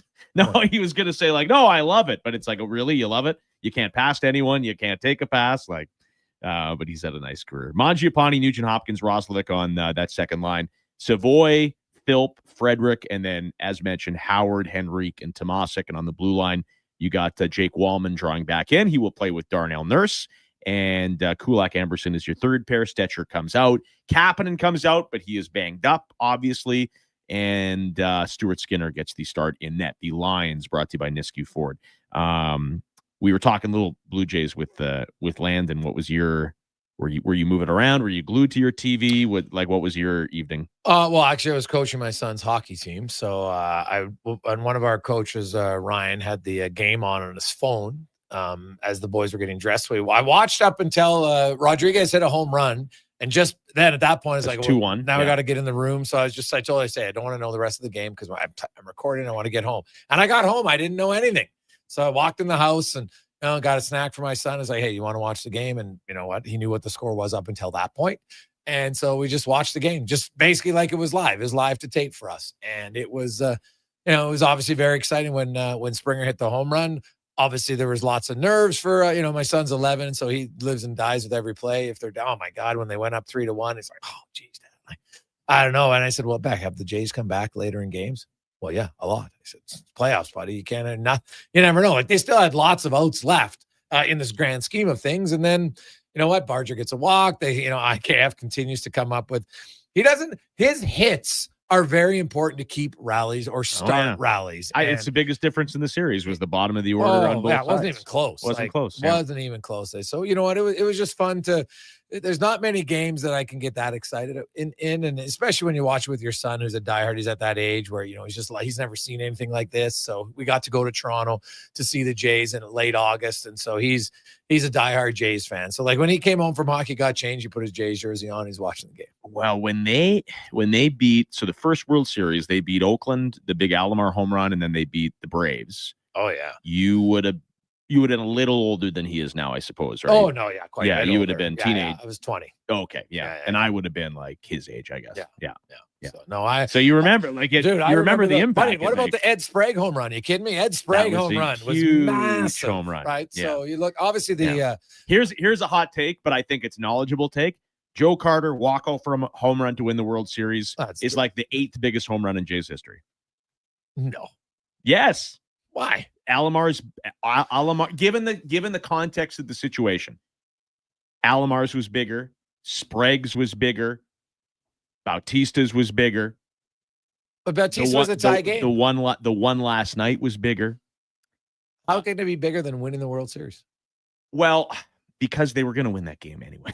They were. Well, you don't know that. I did know that. I knew that as a kid. I knew that. It's a walk-off home run. Yeah. Though, so yes, to me, I think Joe's number one, but I think this home run last night is number two. It gets you the World Series because Bautista, the game was tied. So even if he goes out, correct, they still have, there's still time left. So I was 20 rows up behind home for the Bautista bat flip. I'll never be and that game was just because of everything that happened, the circumstances, it was crazier than last night. But you can't argue that the Jose Bautista home run was bigger than Springer's, because they were in trouble last night. They were in deep trouble. That was, and Buck said on the that's why broadcast, Springer's that bigger. was their chance. Oh, I agree. Yeah, Springer is bigger than Jose's. for sure. And it almost pains me to say it, because that 2015, that run was everything to me, and the emotions of that series and that game. And what I loved about the Jose home run is just, they hadn't pissed a drop for 25 years.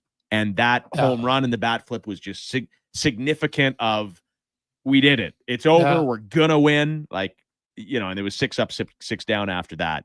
The Carter home run is great, but they were up 3-2. They had runners on base. Mitch Williams was a gas can. He was in there. Whether Carter hit it or not, then you had Molitor, Allerud. Like, they were going to get the job done, I believe. Yeah, no, I probably think they would have won, but it's a walk-off home run in the World Series. I mean, yes, there's only been 2 at home. So that's what makes but last night was incredible. I think that, and I told you this off air, my only thing that made me nervous is I think I would have gone Bassett to start the 9th for a couple of reasons.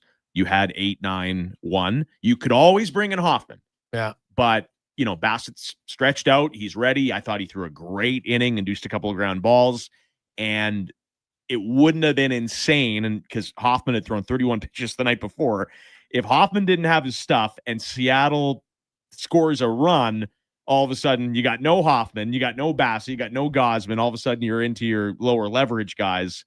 Not that you're planning on giving up that lead, but I might have given Bassett I might have given Bassett a little bit more string there. The other hit that I don't think ever gets talked about enough in Blue Jays folklore was Dave Winfield's double in the 11th inning in 1992. In the 11th inning. Now, I know it's at the top, so the Braves still come back. And, like everybody remembers, Otis Nixon trying to do that. Trying to bunt for some reason. And Timlin throws it down, and, Joe Carter's in first base, and they win.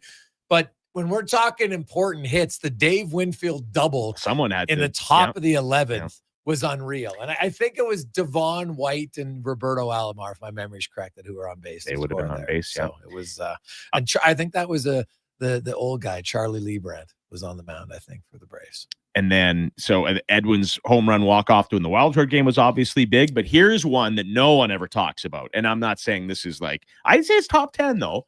It was, in that game 5 against Texas, before Jose hit the bat flip home run in the wild 7th inning, they were down 2-1, and Cole Hamels was really good. I didn't know if they were going to get back in the game. And in the 6th inning, Edwin hit a solo shot off Hamels to tie it at 2. Yeah. And it got it back to square. And then the chaos of the 7th inning happened after that. And I think the other thing that was unique about last night reminded me of a lot of 1992 World Series, because in game 6, when they went to the 11th inning, Tom Henke had already been in the game. So in the 10th, they went to Jimmy Key, and Jimmy Key got, I think, 2 outs in the 10th, and then or 9th even. Then he got some more outs, or 2 outs in the 10th, and then he got all the outs. And then they brought in Timlin for 1 batter, and he got the out. And Otis Nixon. It was Otis Nixon, Otis Nixon, the future Blue Jay, which was kind of wild that you would make that, because Jimmy Key at that point, I don't know how many pitches he'd thrown, but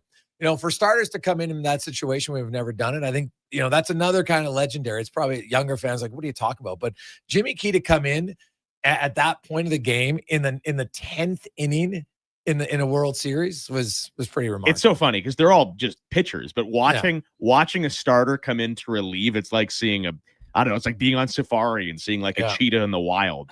Do you miss? Here's a question. Do you miss pitchers hitting?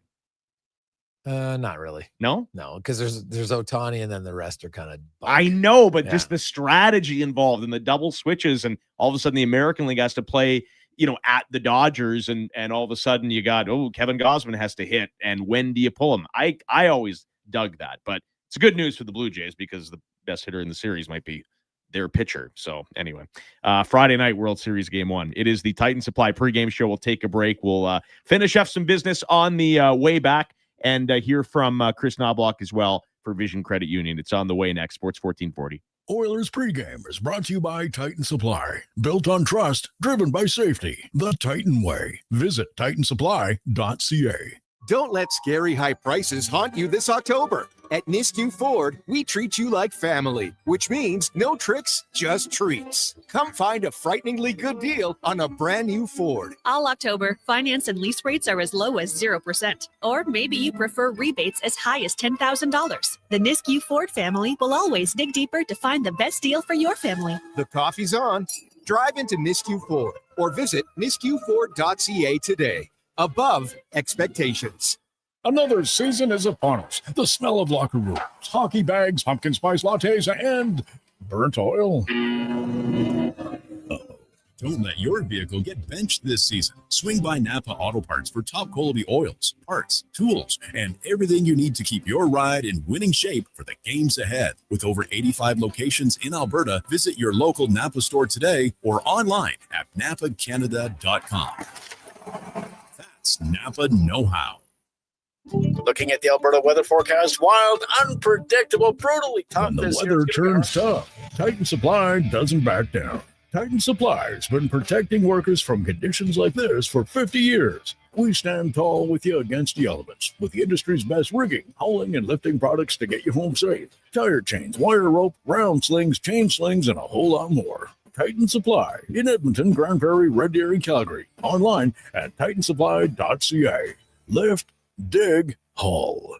The days are getting shorter, temperatures dropping. Time to take a good look at your furnace. Here's Dennis from Weiss Johnson with some pre-winter words of wisdom. Don't wait. Get your furnace inspected sooner than later. Nothing worse than furnace issues when it's suddenly 40 below, right? Absolutely. And if it's time for a replacement, we offer the full line of energy-efficient Goodman furnaces. Your family will love the comfort, and you'll appreciate lower heating bills thanks to Goodman. Weiss Johnson, your Goodman furnace experts for sales and installations. Visit Weiss-Johnson.com. Wing Wednesday at First Round. Whether you're coming for the first round, the last round, or a few rounds in between, they've got you covered. With half-price wings every Wednesday night. Half-price wings. Over 35 delicious flavors like Cajun salt and pepper, maple bacon, and Inferno wings. Now half-price every Wednesday night. Wash them down with a Cold Planet Canadian or Coors Light for only $5.75. Half-price Wing Wednesdays at First Round in West Ed and now downtown. First Round. Burgers, beer, sports. Looking at the Alberta weather forecast, wild, unpredictable, brutally tough. When the this weather year. turns tough, Titan Supply doesn't back down. Titan Supply has been protecting workers from conditions like this for 50 years. We stand tall with you against the elements with the industry's best rigging, hauling, and lifting products to get you home safe. Tire chains, wire rope, round slings, chain slings, and a whole lot more. Titan Supply in Edmonton, Grand Prairie, Red Deer, and Calgary. Online at titansupply.ca. Lift, dig, haul. Portions of this hour brought to you by Papa John's. It's Terrific Tuesday. Get 40% off any regular price pizza when you use code word 40Tuesday at the start of each pizza order at papajohns.ca or on the Papa John's app. It's the pregame show with Andrew Walker on Edmonton's only 24/7 sports station, Sports 1440. Welcome back. It is the Titan Supply pregame show. Oilers and Sens about 15 minutes away from 5 to 6. We'll get you back to the Jason Gregor Show for the final hour here on Sports 1440. Andrew Walker with you. Titan Supply, your only source for rigging, lifting, and hauling products. Visit titansupply.ca. Adam Henry, game number 1,000, and Connor McDavid, Evan Bouchard looking to get off the schneid tonight. Tiger on the text line, I wanted to answer. Hey, Walker, did you see the bat flip or were you watching the ball? So this is the Jose Bautista bat flip game. So I had been to so many ball games that year, Tiger, living and working in Toronto, and I'd been to, including playoffs, I probably saw 60 or 70 Jays games. And when you go to so many games, like if some guy hits a fly ball and everyone gets excited because they think it's a home run, the more you watch, you know if a guy gets it or not. Like, you just know instantly. And right off the bat, my brother and I were there, and right off the bat, we knew it was gone. So popcorn's flying, whatever. I didn't realize that Bautista had bat flipped, leading to stupid controversy. I didn't realize he had bat flipped till we were at the bar later on, and they were showing it on repeat. Like, we were already excited, and it's like, oh my God, he flipped the bat. Didn't know that. But that game was crazy. I'll never be to a crazier one. All right, the River Cree over-under involves Adam Henrique. Will he get on the score sheet tonight in game number 1,000? That could be a goal. It could be assist. We'll also say it could be a penalty. Tell us over or under 1-833-401-1440, and you could win $100 at the River Cree Resort and Casino. Okay, let's hear very quickly from Chris Knobloch for Vision Credit Union. And I want to focus a little bit on Jake Wallman returning to the lineup. Brief clip from the coach for Vision Credit Union on Wallman's return. But I think we've been having difficulties just transporting the puck up ice, and that's just not on our defense or forwards, but I think he'll be able to help with that, whether it's making a first pass or skating it out. So it's nice having Jake back. All right, so this is Chris Knobloch, Vision Credit Union. You'll hear more from Chris in the post-game show, investing 100% in Alberta and giving back to the communities they serve. VisionCU.ca. Okay, before we go, the matchups for Napa Auto Parts for all your automotive needs. Go to your trusted experts in high-quality parts, tools, equipment, and more. That's Napa know-how. So, Greg's, I said right off the top, I felt the Ottawa game a season ago helped turn the Oilers' season around. They were very average. They hadn't been scoring a lot of goals. They were coming off losses in Toronto and Montreal. And then on Tuesday night in Ottawa, Evan Bouchard goes end-to-end. The power play wakes up. They win 5-2. They win 19 of their last 25. All the things kind of come together for this game to have the potential to do the same thing. They need to do a lot of things better. There's no Brady Tkachuk over on the other side. The Sens will give up their chances. Are the Oilers just going to, get their asses in gear and work hard enough to get those chances tonight? That's the matchup I'm looking at. It is the great question, honestly, because the thing is, the last 10 minutes of the Detroit game, if you're trying to find a positive, the last 10 minutes of the Detroit game, more desperation, were the quickest they've looked since the Vancouver game. Yep. Easily the quickest on the road trip. And, they were moving the puck and they were actually completing passes. And it seemed like they were kind of like, okay, enough's enough. And now Ottawa, Shane Pinto's red hot. He's got 7 goals, leads the league. They're going to have to watch him 5-on-5. He leads the league in even strength goals. But no Tkachuk. There's not going to be a lot of, maybe there is, but it doesn't seem like this will be an overly aggressive game by any stretch. So if the Oilers can play fast against a team right now that has been giving up a lot, which would be good. But we've seen that before where, here's a team that comes in, they haven't scored or whatever, and then, they score 4 goals in Edmonton. So the way the Oilers power play is going lately, they're passing up some good shots, 5-on-5. I just think their power play, if they can get an early goal in the power play, that's a nice goal, I think that could resonate throughout the whole lineup. Yeah, and the Oilers are no different. Like, the Islanders, when the Oilers went in there, were winless, and Islanders played a great game. The Sabres, everyone's making fun of the Sabres. They can't go 0-4. They played some desperate hockey and won. The Oilers give you no indication that they're ready to break out. They don't. I'm not seeing any good signs, but they're too good. They're too deep. There's just going to be a time where they figure something out. And maybe that'll be tonight. This has been the Titan Supply pregame show. More of the Jason Gregor Show on the way from 5 to 6. And then Donovan Paulson and myself, we will be back with the Legacy Heating and Cooling postgame show immediately following the Oilers and Sens. Have a good rest of your afternoon. Enjoy the game. Sports 1440. Let's get to the con man, a Sports 1440 update brought to you by Legacy Heating and Cooling, home of the no payments, no interest for 1 year on your furnace. Stay warm all winter. LegacyHeating.ca.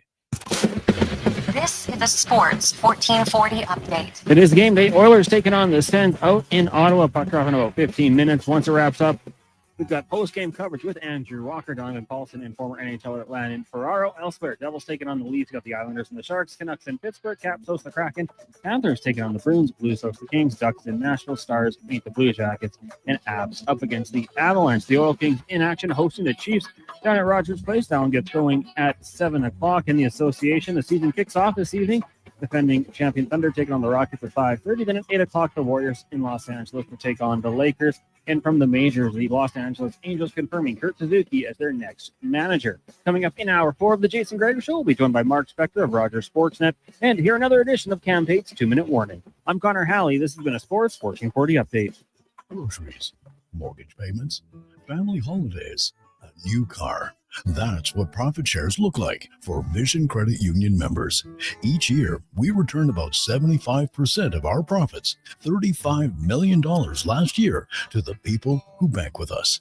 Because at Vision Credit Union, when you're an owner, you get your share. Why not get yours? Learn how at whatsyourshare.ca. That's whatsyourshare.ca. Looking at the Alberta weather forecast, wild, unpredictable, brutally tough When the this year. weather It's gonna be turns tough, Titan Supply doesn't back down.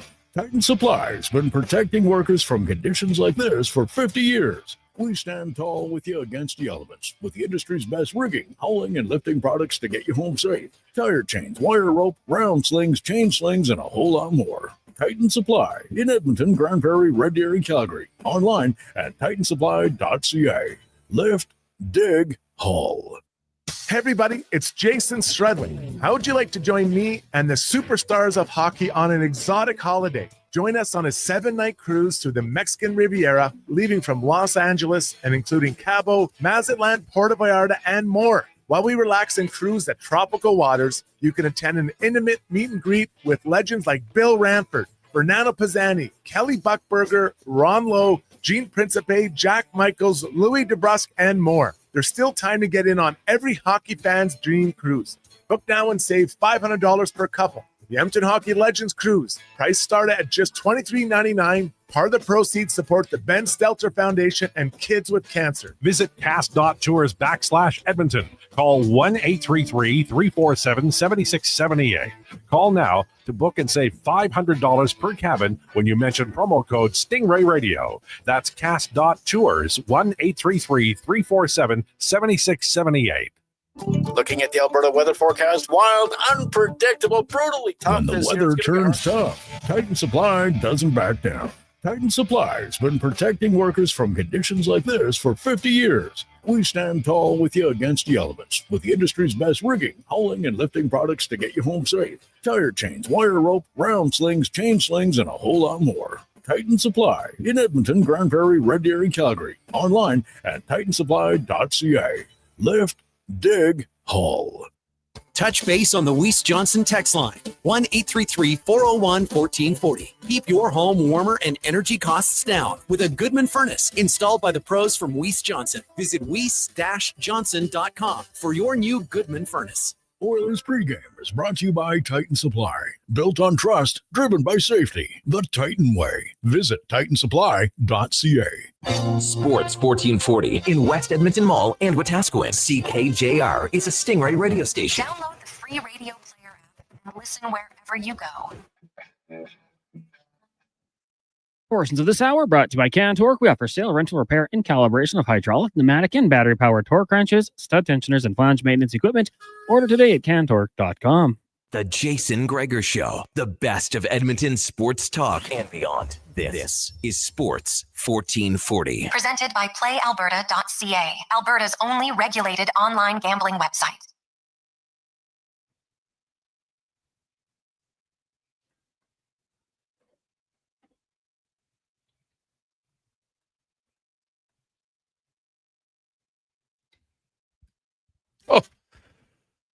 So the Oilers might have to do offensively to get things going. Welcome back to the Jason Gregor Show, Sports 1440, sports1440.ca. It is game day as the Oilers will be in Ottawa to take on the Senators. Jake Wallman returns. Adam Henrique playing his 1,000th NHL game. Stuart Skinner in goal. Also, Ullmark will start in goal for the Ottawa Senators. As mentioned, if you missed it earlier, Kasperi Kapanen is out probably 6 weeks for the Edmonton Oilers. So David Tomasic draws back in. And, you know, for people wondering, what moves the Oilers going to make? Well, they don't have to make a move. They could just activate Janmark off of the IR now if they like and put Kapanen on IR. It's not a big deal. They're salary cap compliant. Now, when Hyman returns, because he's coming on LTIR, that's when there could be some, there'll have to be some roster moves for the Edmonton Oilers. Likely 2 players have to come off the roster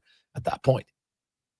It is a Gregor Show presented by PlayAlberta.ca. Remind you, and $25 million up for grabs tonight playalberta.ca in Lotto Max. As we get to the Spec Report, brought to you by GS Construction, your underground infrastructure specialists. And hey, they specialize in lots of things that you don't see. Don't take it for granted. It's like the stay-at-home defenseman. You don't notice them, they're doing a good job. It's GS Construction. As Mark Spector from Rogers Sportsnet joins us once again. Spec, how you doing? Doing great, man. Doing great. Big night. Big night last night. Big night tonight. Let's go. Yeah, well, last night a little bit bigger. Game 7 of a playoff game. It doesn't make the same as Game 7 of the regular season, but Oiler fans are definitely going to be watching with interest, hoping that they have the same result that the Jays had and get a victory last night. You look at Jake Wallman comes in. He should help out a lot of the things for the Oilers' woes because, we broke it down, man. Right now, their woes are mainly offensive for this team. Like they're 12th in goals against. It's their offense that is lacking right now. Oh, no question. And who leads on offense, right? Draisaitl, McDavid, and Bouchard have one even strength goal between them. McDavid doesn't have a goal yet of any type, and Bouchard doesn't have a point yet of any type. So you can tell that means the power play can't be any good. And, listen, there's no question who drives the bus offensively on this team. And the guys that are driving the bus are fast asleep right now. And until they wake up, you'll get the odd goal from your other lines, and you might rip off the odd 2-0 win. But in terms of sustained offense, we know where it comes from in Edmonton, and it hasn't started coming from those guys yet. No. And that's really where it is for the vast majority of teams around the NHL, right? Like you can have your guys here or there that get hot and you get some depth scoring every now and then, but ultimately you need your big guns going. And, Jake Wallman, in theory, should add some help because he's a pretty good outlet passer. He can really transport the puck and should allow the Oilers, because the funny thing, I know when the Oilers are struggling, when they're 28 spec in chances off the rush, like that's their bread and butter. That's where they feast on teams, and doing a whole lot of nothing so far in that category. Yes. So, I wonder why, does that mean that they're not coming over the blue line with as many rushes, and then that rush does not turn into a shot on goal?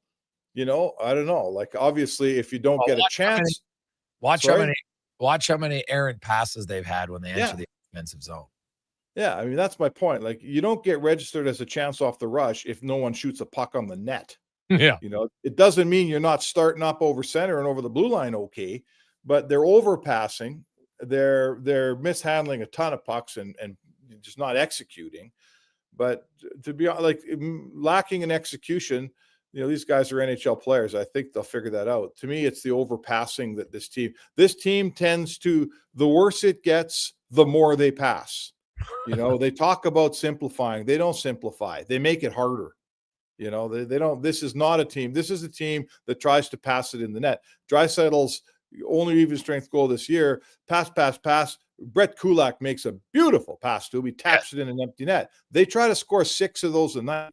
Well, the reality is in the NHL, you might get one of those maybe in a night, where one guy's tapping in an empty goal after 5 great passes, right? Once every 5 games. Once every 5 games. So, they just, to me, it's clearly a mental thing. This team has to simplify like they always say they're going to do. And they got to play some straight ahead hockey like they always say they're going to do. And it tends to be when they actually physically do what they say they're going to do, it tends to work. Andrew Mangiapane has scored twice. Those are his only 2 shots on goal in 6 games, Spec. It's wild. And he's played in your top 6 for the majority of the year. Yeah, that's not great. I'm going to say this to you too. Like all these other guys, David Tomasek was a new guy to town. He's going to help. Got 2 assists. I would say to you, Matt Savoy is one of the young guys was going to help here. 0 points, right? Isaac Howard. He was another young guy we were hoping for some offense from. 0 points. So there's 3 guys. A relative newcomer in Trent Frederick, who we thought, wow, is he going to be a center or a winger or a first line or third line? He's got 1 point. So there's a whole bunch of guys that are underserved here that need to step up and take a look at their game and get better. And certainly keeping a guy like, between Isaac Howard and Matt Savoy, if there's no points coming, then they're not NHL players and they need to go back to the AHL and learn how to provide points there and then come back up and have another try. But having two young guys kicking around, I mean, Isaac Howard's playing $9.46 a night, and not producing a nickel. So I'm not sure what even he's doing here at this point, Jason. Yeah, well, I think they're probably looking and say, hey, and what they've had, with Kapanen out, I thought maybe a move was going to come, but now that he's injured, there's no, they don't have a lot of bodies, right? To be honest, so that's probably why. Sure. It's probably why he's not going anywhere. I guess, Bouchard's playing almost just shy of 25 minutes a night. He doesn't have a point. That's going to change, right? That's going to change. I get it. But I would say it's sort of time for it to change, wouldn't you?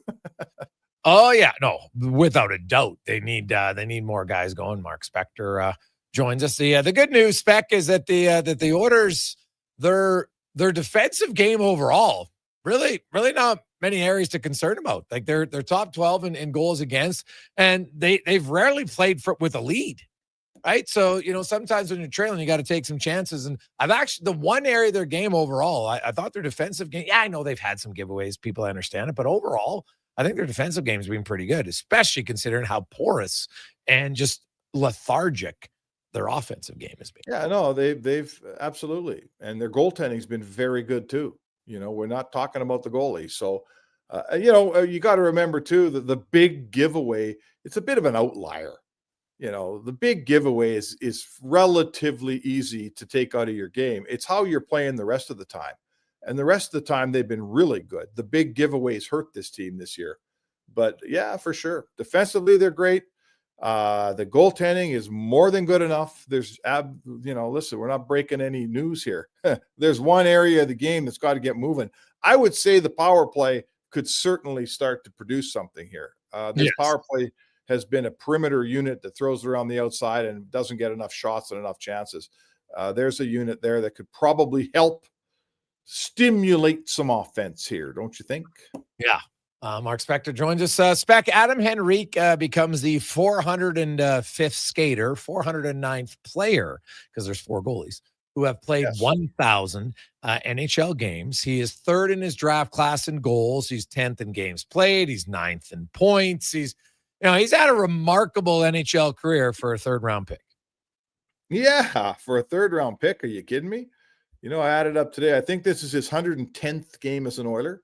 So, roughly 10% of his career. But, yeah, I mean, listen, I don't care where you're drafted. You get a guy who plays 1,000 games. You made the New Jersey Devils made an excellent draft pick. But you pick that guy in the 3rd round, 82nd overall. That's some really good drafting. He's been a good, solid player for a long time. He's been a good Oiler. In a 3rd line role, he's a good player here. He's one of those veterans, took a little less money here. And he's one of those veterans that's probably they got to do something here quick with. His contract's up. So I guess I'd ask you if you think he's back next year. I'd be surprised. What about you? I'd be a little bit surprised too, but he's come here to win a cup and he's been to 2 of them. And I feel like for guys like him, guys like Ekholm, that are here to win a cup, for their sake, it would sure be nice for this team to get it done for them once in a while.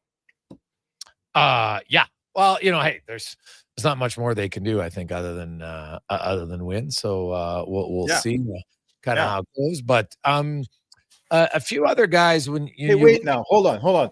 Did you watch that Blue Jays game last night and no one told you the score? Spec, I can tell you the story. So I get to the rink, right? And I'm like, hey, you know what? Now, by the time I got to the rink, the first pitch hadn't even started. So we sit down, the kids are in the room, whatever. I come out, and one of my assistant coaches has his phone on the ledge. I'm like, well, if I'm watching the game here, I don't care. I'm not missing anything. I'm like, this will save me time. So I watched check in on the room here, there, did some warm up. But I watched the first up until, I guess that was early in the 3rd inning when Rodriguez hit his home run, and it's 2-1. And then I have to watch the game. So at that point, that's all I know. It's 2-1. Now I'm focused on the game and not really thinking about it. After the game, I just told, hey guys, I don't want to know. So please don't tell me. I didn't know. I did not know. I didn't have my phone. I didn't hear. I got in my car. I didn't even listen to anything. I just drove home in silence because I didn't want to risk some radio station randomly or Sirius XM telling me the score. So then I got home. went downstairs and turned on the game, fast forwarded it right to the Rodriguez home run.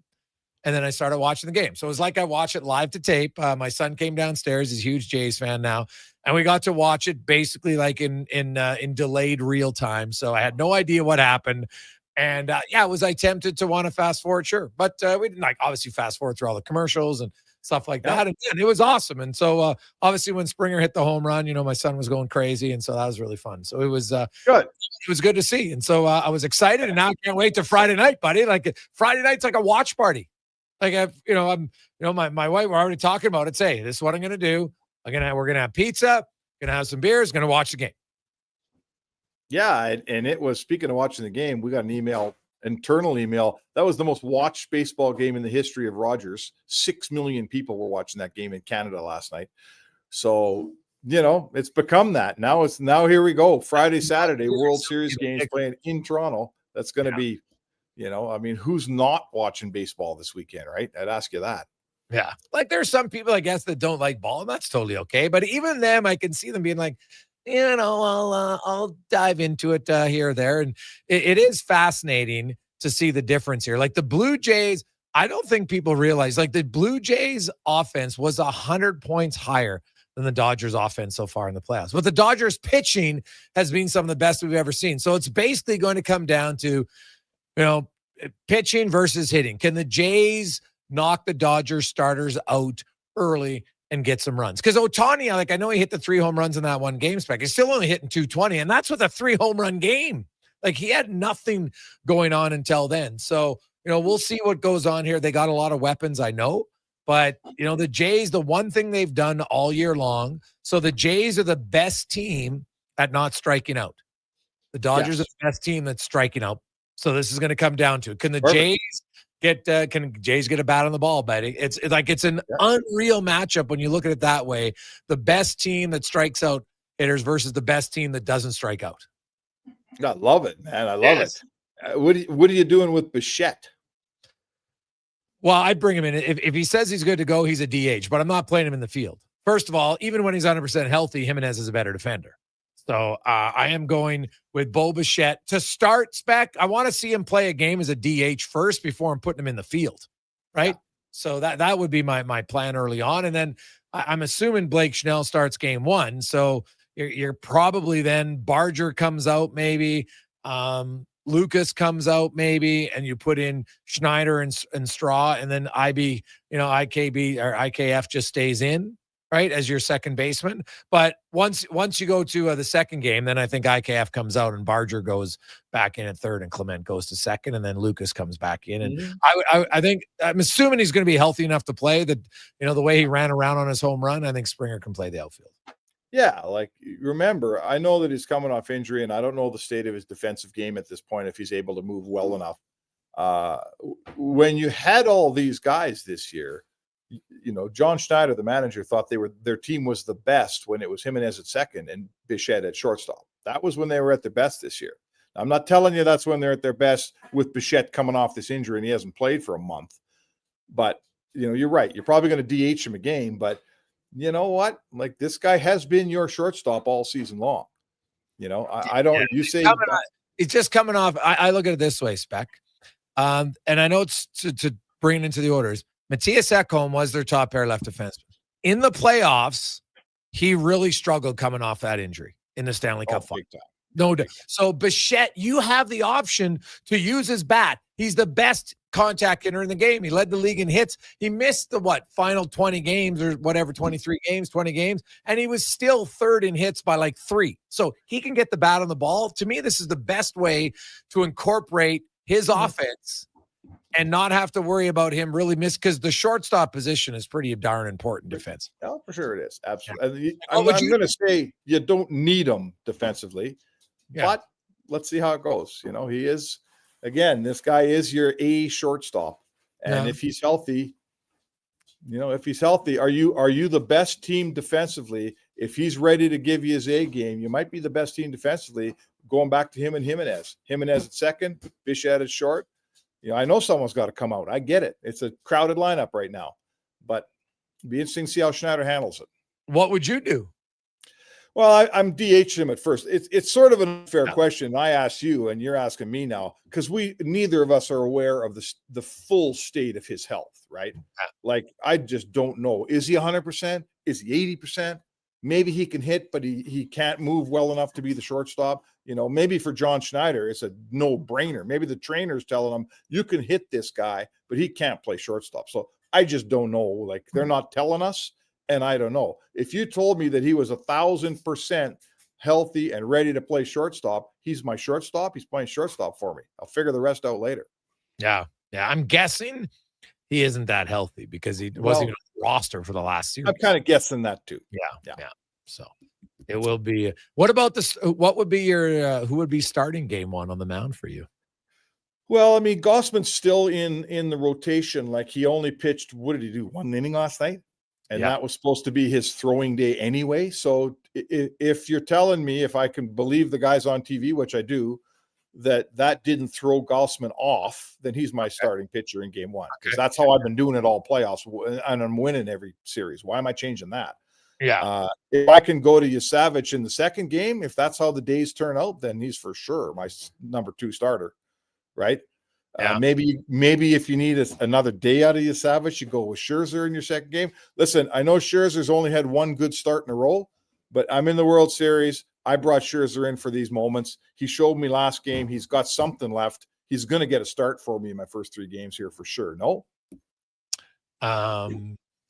Yeah. Well, I think Scherzer's in game 4. I still think Bieber's my game 3 starter. Yeah, okay. Well, whatever. Scherzer's going to be in there. He's going to get a start here in the World Series because, man, I acquired Scherzer for this reason, right? This is why I got him. I'm not turning back now. He's going to get a start. I don't mind those four starters in a row. You know, Bieber, they beat around a little bit last night. I thought when they took him out, it was time to take him out. Like they were just getting contact. Most of Bieber's start last night. I didn't love it. He got out of some jams, but anyhow, listen, I like their pitching. I guess it's not as good as the Dodgers, but you know what? I'm ready to watch them anyway. I think the Jays can beat the Dodgers. Let's go. Well, I'm looking forward to it. I can't wait. It should be loads of fun. And hey, Ohtani's like, it's interesting. You've had Judge and now you have Raleigh and now you got Ohtani. Like it's best on best, man. Like Guerrero has gone right with those big guys. Ohtani's obviously he's a different breed. And God, when he hits the ball, does he not just hit it an absolute ton? So that will be fascinating to watch. One last one, Spec. Going back to the Oilers, you mentioned their power play. They don't have a ton of chances, but like obviously they miss Hyman a little bit, but Hyman was never the main focal point of their power play ever. What have you seen or not seen from the PP early on? Well, there's a couple things. I mean, yeah, but the one thing about Hyman is he scores the ugly goal for you. He stands in there and gets one banked off him. And we all know in hockey, don't ask me why, but I'm telling you it's true. When you're in slumps, it usually a slump ends with a garbage goal. And he's a king of the garbage goal. So that's one thing. Having him in there, things go in that don't go in when other guys are playing. And the second one for me is I was under the impression that Evan Bouchard would be shooting the puck a little bit more on this power play this year. I thought that, teams they just almost annexed to Draisaitl. That shot isn't, the goalie knows it's coming. That's a tough one for Draisaitl. Everyone knows he's in his office. He'll score some from there still, but you need another option. And I thought it was going to be Bouchard, but I'll tell you what, I don't see him letting go the bombs from the point that often on the power play. I'm a little, I don't say disappointed. I guess I'm a little surprised. I thought he would become more of an offensive option instead of just a distributor. And I'll be honest with you, Jay, if we're talking about Evan Bouchard's role on the power play, and it's not, I don't know if it's his fault, coach's fault, whose fault it is. I don't see any difference this year than I saw the last few years. Do you? No, not really. Bouchard was never a high volume shooter before anyway. So if you look at, and I've dug into all the numbers, their power play is the most successful when Draisaitl is their number 1 shooter. And then McDavid's number 2. Obviously they miss Hyman a little bit, but even when they had Hyman or Perry, that part didn't matter a ton. It's more so, Draisaitl's got to be the main point man. And when the power play really rolls, guess what? McDavid shoots the puck more. So that would be a good start for them on the man advantage. No question. Spec, enjoy the game tonight. We'll see if the Oilers power play can get rolling. We'll see if 5-on-5 scoring can get a pulse. We shall see. Have yourself a good one. All right. Thanks, Jake. There you go. That's Mark Spector, the Spec Report, brought to you by GS Construction. We'll come back. We got Cam Tate, the 2-minute warning, and much more on a busy Tuesday evening of the Gregor Show, presented by PlayAlberta.ca, where Lotto Max $25 million today. PlayAlberta.ca.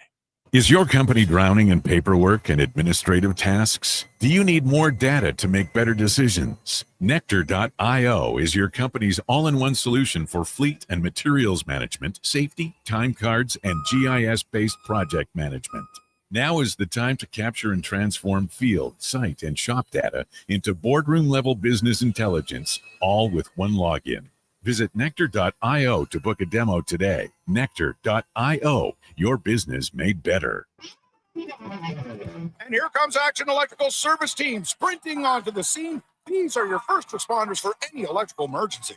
That's right. With their fleet of service vans and specialized gear, they assess, they service, and maintain electrical lighting and automation systems. They're all about rapid response. Quick diagnostics and repairs to restore power and safety fast. Hire the Action Electrical team to bring home a win for your project. Visit actionelectrical.net. Whether you're a craft beer connoisseur or more of a wine aficionado, there's always something new to discover at Sherbrooke Liquor, a unique family-owned independent liquor store. The selection, incredible. The non-alcohol section is also very impressive. Sherbrooke Liquor, expert, knowledgeable staff with a passion for unique finds. More than just a liquor store, we're a community. Alberta's best, the one and only Sherbrooke Liquor. Wine, spirits, and oodles of beer. Visit SherbrookeLiquor.com. Michelle and Colette are sisters. Sisters who don't agree on much, especially when it comes to which hockey team is the best. Edmonton is the best, baby. Vancouver's #1. Even when it comes to meat snacks from Wilhawks. I love the Harris Schwiener. The ham sausage rules. But they will agree. Wilhawk beef jerky is the best. It might just be the only thing Alberta hockey fans can agree on. Others can try to imitate, but no one can duplicate Wilhawk beef jerky. Only available in the Duke. Get yours today, because you don't win friends with salad. Monopoly Double Play is back at McDonald's. So let's practice winning. You just won 25 grand. And go. Yes. I said 25 grand. That's what I'm talking about. Yeah. Much better. Okay, now you just won a brand new Chevrolet Corvette. I think you just fainted. Impressive. Feel like a winner on pack and in-app. Monopoly Double Play is back. While supplies last, 1 in 5 chances to win game piece prizes at outset. Chances to win draw prizes depend on number of entries in each draw. Cash prizes payable by e-transfer. See rules in-app. The job isn't done until the last load is hauled, and having a semi-trailer out of commission is not an option. Whether replacing or adding to your convoy, Edmonton Trailer has a huge inventory of new and used semi-trailers, trusted by the gravel, logging, oil field, fluids, and freight industries. Find a trailer right for you online or at one of their 3 locations. For sales, service, parts, rental, and finance, when you're in it for the long haul, Edmonton Trailer. The madness continues at the Brick. Get your home ready to host. Save up to $1,200 on made in Canada sofas and sectionals, up to 30% off coffee tables and nightstands, and up to 25% off bedroom and dining. Buy more, save more, up to $1,000 off appliances. Hockey season is here, and so are big savings on big screen TVs. Save up to $800, plus get free local delivery on screens over 50 inches. The Brick, saving you more. Hey there, this is your wake-up call. It's time to change to your winter tires. Unless you want to be sliding and swerving around icy roads like you're some kind of dummy. Head to Big Toy Shop and get it done right for a great price. We won't lie to you, inflate your bill, or waste your time. Time to change your tires. Big Toy Shop, 8315 Argyle Road. 780-298-2797. I hear the train. Backed by popular demand, Folsom Prison Revisited. The story of one of the greatest concerts in history returns to the Jubilee Auditorium November 22nd. Step back in time before, during, and after this iconic Johnny Cash performance. You'll relive an event that changed the life of Johnny Cash and changed music forever. Tickets at Ticketmaster.ca and the Jubilee box office. Brought to you by Stars and Stories Live.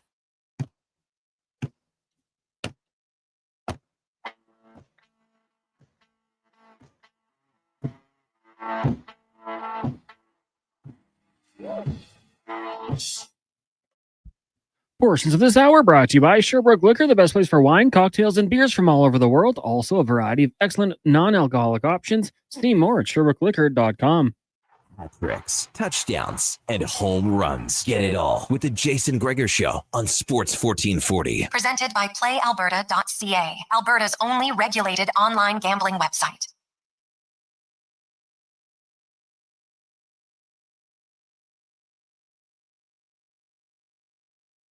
On Tuesday edition of the Jason Gregor Show, Sports 1440, sports1440.ca, YouTube, Facebook, X, and Instagram. Thanks so much for listening and watching. Busy night. We mentioned Adam Henrique is playing in his 1,000th NHL game. Meanwhile, Brad Marchand returns to Boston as the Panthers trying to end a 4-game losing streak. Speaking of 4 games, what about the Rangers? They finally scored a goal at home last night, scored in the first minute of the game, and then that's it.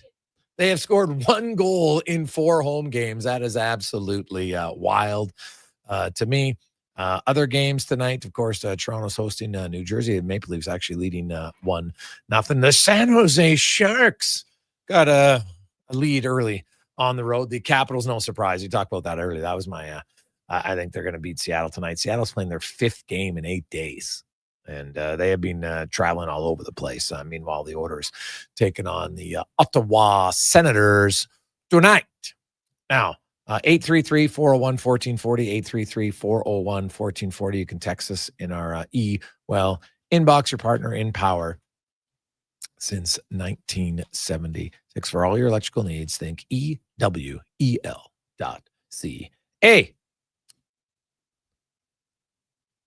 Hey, guys, I have to say I've become a huge Jays fan right now, and I'm loving all of the Jays talk. Are guys planning on getting any ex-Jays on the show? Mike? Well, Mike, you're reading our mind. Yes, indeed, we are. And we'll have a few blasts from the past coming on before Friday, which will be awesome.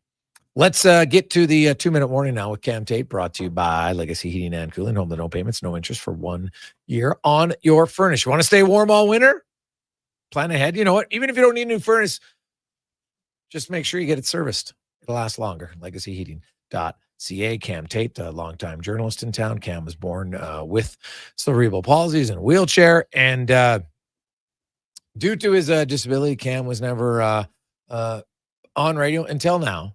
Through the wonders of technology, Cam's words come to life in the 2-minute warning.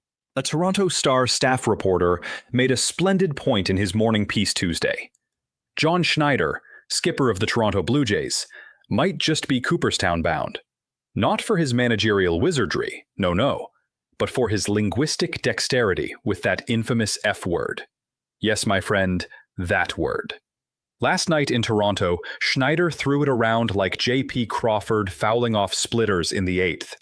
Fast, furious, frequent. F words, Connor Halley. Just don't say them to little Benny.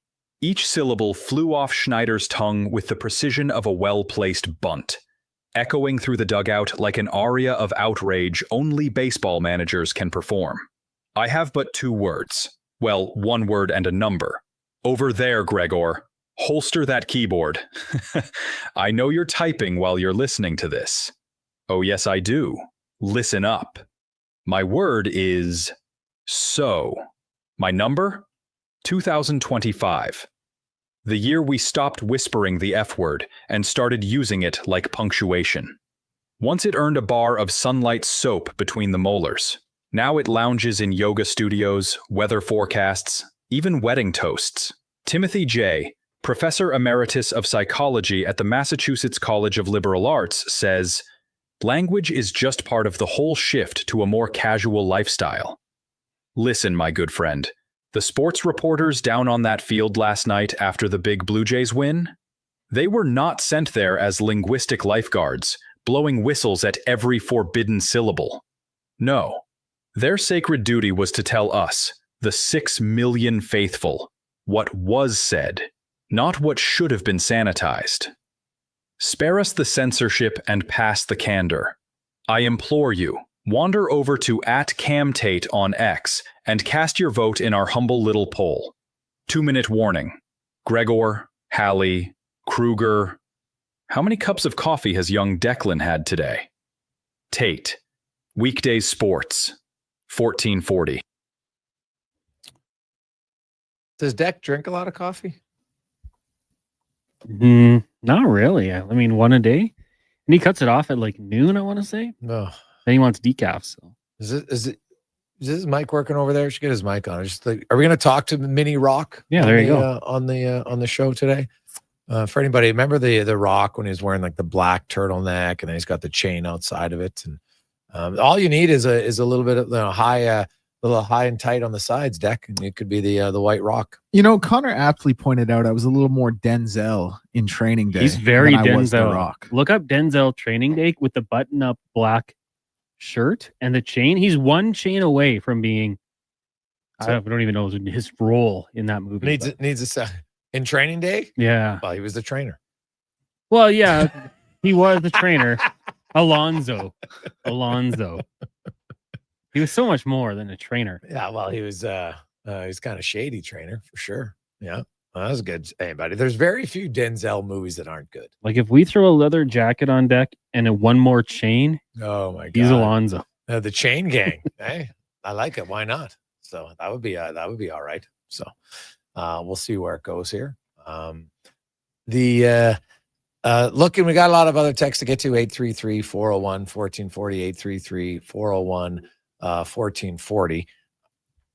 Hey guys, listening to your number crunching on the Oilers offense, is it as simple as them just shooting more, or are you seeing other things? Well, shooting more for sure would help. And I said it on the power play. They needed to get going. They needed to shoot the puck more. And guess what? Just as we read the text, dun, dun, dun, breaking news, Oiler fans, Connor McDavid has his first goal of the season on the power play, and the Oilers lead 1-0. McDavid gets it, just a quick release upstairs on a nice pass from Nugent Hopkins. Shoot and thy shall score. Connor McDavid. Hey, Connor Halley, what do you think? Oh, what a shot to pick the corner, going high glove from that angle. Quite impressive. And yeah, do it more. The message from me would be shoot it 25 times a game. Every time it's on your stick and you're in a certain vicinity, let it fly, Connor, because you can score with the best of them. And yeah, that's absolutely huge for not only him, but I think the power play and then the Oilers to get that lead. Oh, yeah, like how many times they scored first against Calgary? They scored first against the Rangers. Did they score? And in Vancouver too, right? So, yeah, it's been a while. Their last 3 losses, all by allowing. Did they score first against Vancouver? I can't remember. You remember? I can't. So I know at least twice. Maybe this will be the 4th time. So good for them, and hey, good for McDavid. Like I don't care, man. You're the best player in the world. You go for a while without it. It's they did against Vancouver. No, Phil. Yeah, there you go. So they are when they score first, they're 2-1. 2-1, actually, no, 2-0-1. So hey, I'm no mathematician, but something tells me that's better. So score first for sure. Take a final break. We'll come back, update you on the quickly played first period in the Oilers, and get you some other out-of-town scoreboard on the Gregor Show, presented by PlayAlberta.ca. Pay for Legacy Heating and Cooling. If you need a furnace this Halloween, it'd be a grave mistake not to call Legacy. Call Legacy. Need repair? Revampire your furnace. Just call Legacy. Call Legacy. Legacy has a skeleton of furnaces in stock. Call Legacy. Call Legacy. Plus, no interest and no prints of payments for 1 year when you buy with Legacy Heating and Cooling.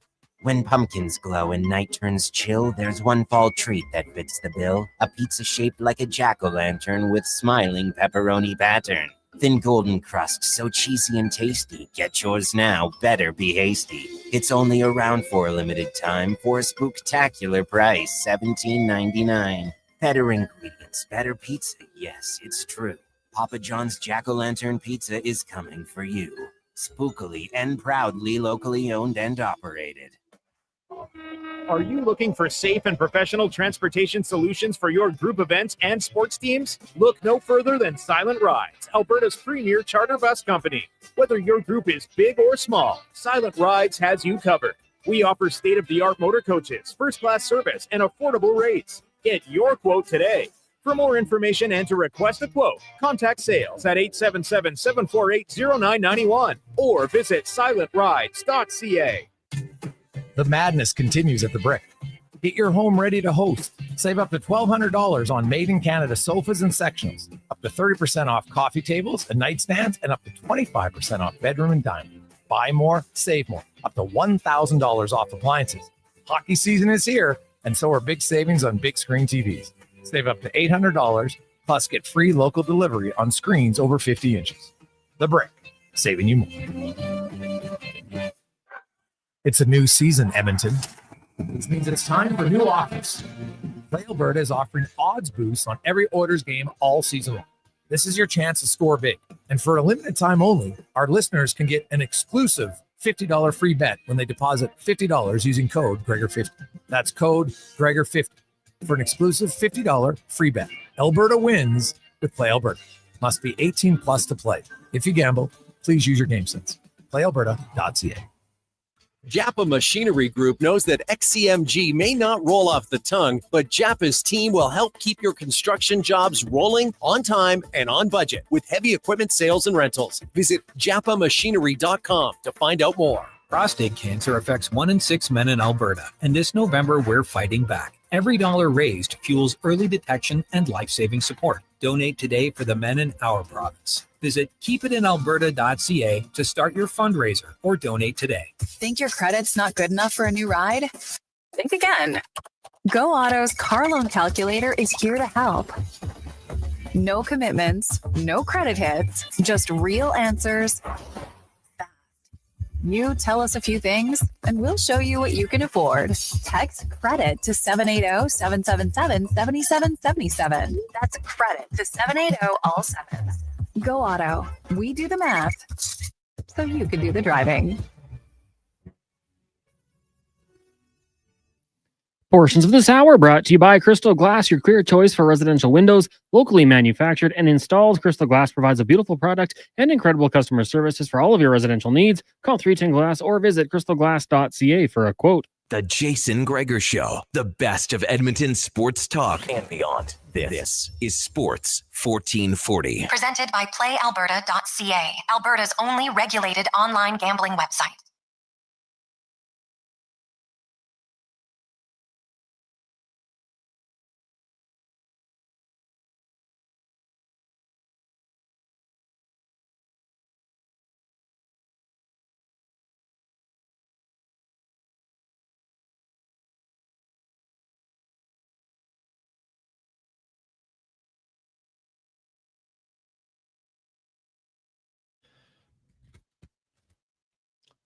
Well, the first period flew right by. The Edmonton Oilers, after 20 minutes, lead the Ottawa Senators by a score of 1-0 as Connor McDavid. You knew he wasn't going to go goalless all season. Being a little facetious there. He scores his first of the year on the power play. Nice shot. Nugent Hopkins with the assist to set him up. Evan Bouchard also gets his first point of the season. So there you have it. The Oilers 1 for 1 on the power play. They had killed off the first penalty, and they have 19 seconds left. Isaac Howard got a penalty. He's kind of soft, but either way, overall, I think Edmonton would be happy with that. Another period where didn't give up a ton of chances. The best one, Stuart Skinner, was an odd man rush coming down the right wing, and Skinner was out challenged nicely, made an easy blocker save into the corner, and that was really the best look by the Senators in that period. So Hey, for a team that they're not scoring a ton, Cons, but they got to find a way to get a win, and we'll see if they can. Other scores, how about young Matthew Schaefer? He has a point in his first 6 NHL games. Now, he's already owns the NHL record for most points by a defenseman in their first 6 games, and now he's tied the NHL record for most consecutive games with at least 1 point. It's pretty damn remarkable, man. Like, I don't care. But he played 6 minutes and 8 seconds in that first period. Well, this period's still ongoing, but he's got an assist as the Sharks and the Islanders. Hopefully you took the over, as it is 2-2. First period isn't even done yet. So thought there might be some goals, and indeed there is. Colin Graff scored his first shorthanded. Bo Horvat's got 5 goals on the season. Then Sazika scored, and Adam Gaudette. Michael Misa gets his first NHL assist. Meanwhile, the Penguins and the Vancouver Canucks, Connor Garland opened up the scoring, and Connor Dewar tied it late in the first period. Washington Capitals at home, the Kraken playing their 5th game in 8 days. Nick Dowd has scored his first goal of the season. Other games, the Maple Leafs, we mentioned, they are leading New Jersey 1-0. John Tavares with his 4th. John Tavares is inching closer to 500 career goals. Pretty impressive. Him and Patrick Kane were basically racing to see who would be the first, and 498 now for John Tavares, his 4th of the season. And if he does it, then he will become the 49th player in NHL history with 50 goals. Not bad. The Florida Panthers, losers of 4 in a row on a power play. Maciej Samaskovich gets his 2nd, and Brad Marchand in his return to Boston. Now, last year the Panthers did play there after the trade, but he was injured and didn't play. But he gets an assist tonight. Later on, you have the St. Louis Blues hosting the Kings. No Kopitar. The Kings, God, they're 1-3-2. They're in a deep hole here if they can't get a win. Nashville hosts Anaheim. Columbus is in Dallas, and Colorado and Utah will battle again. So a busy slate of games, which is normally the case on Tuesdays. Also, in the CFL, the Elks will wrap up their season on Friday night. And it's game 1 of the World Series. It's a game that has no impact for the Elks.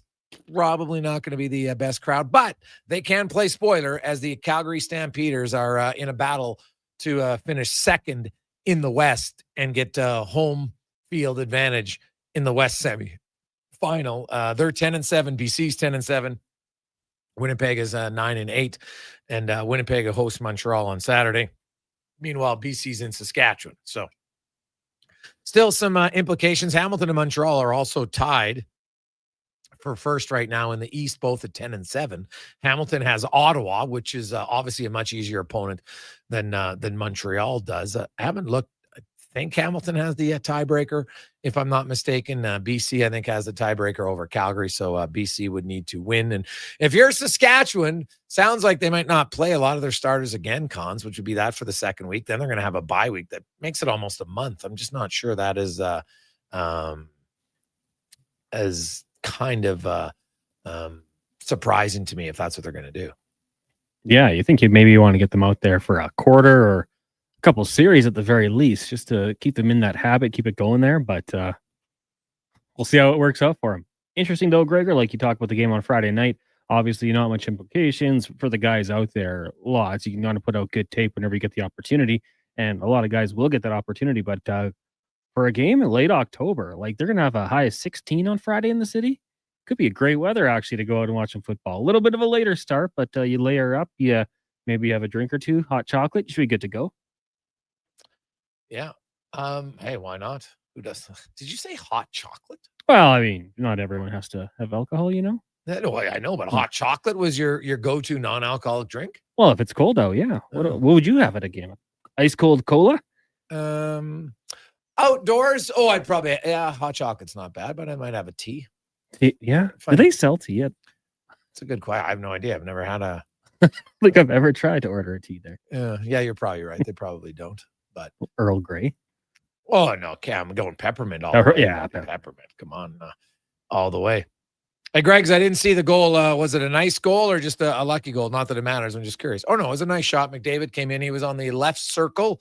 Nugent Hopkins comes behind the net, right on his tape. McDavid basically kind of, like a sweep one-timer. Sweep shot, didn't slap it, just takes it, receives it quickly, and he went far side up high over Allmark for the first goal of the game. And the Oilers scoring the power play. So, hey, lots of things. What do we say with Spec? Oilers need a power play to get him going, and McDavid's got to shoot. And lo and behold, all three things happened. McDavid scored, he shot, the Oilers power play scored a goal. So it's a good thing. McDavid led the Oilers with 2 shots on goal in that. Darnell Nurse. Oh, no, that's right. The Oilers only had 6 shots, all by forwards on that period. Frederick, Henrique, Savoy, Draisaitl, and then McDavid had 2. McDavid played 6:54 of the in that first period. Draisaitl played 6:53. Then Mangiapane 5:28 on the back end. It was Kulak. How about that? Brett Kulak playing the most minutes at 7:47. Now he's on the penalty kill, I guess. And Darnell Nurse 7:23. Wallman 6:54. Bouchard only played 5:47. So that's a little interesting to me, Con. Something to watch for after that first period. Yeah, absolutely. Now I know Bouchard doesn't kill penalties, so that probably had something to do with it. Yeah. No, they say with the boxing, even another power player too. Maybe that evens out a little. Yeah. Well, I'm going to look quickly at their 5-on-5 minutes, and Nurse 6:45, Kulak 6:01, Ekholm 5:46, Wallman 5:43, Bouchard 4:05. Even if did he miss a shift with an equipment issue? I don't think so. Yeah, that's something to watch for. It's to see kind of how things will be progressing in this game. So I'm looking at I'm just trying to see, like, is he not playing in his normal pair? No, he's playing with Ekholm.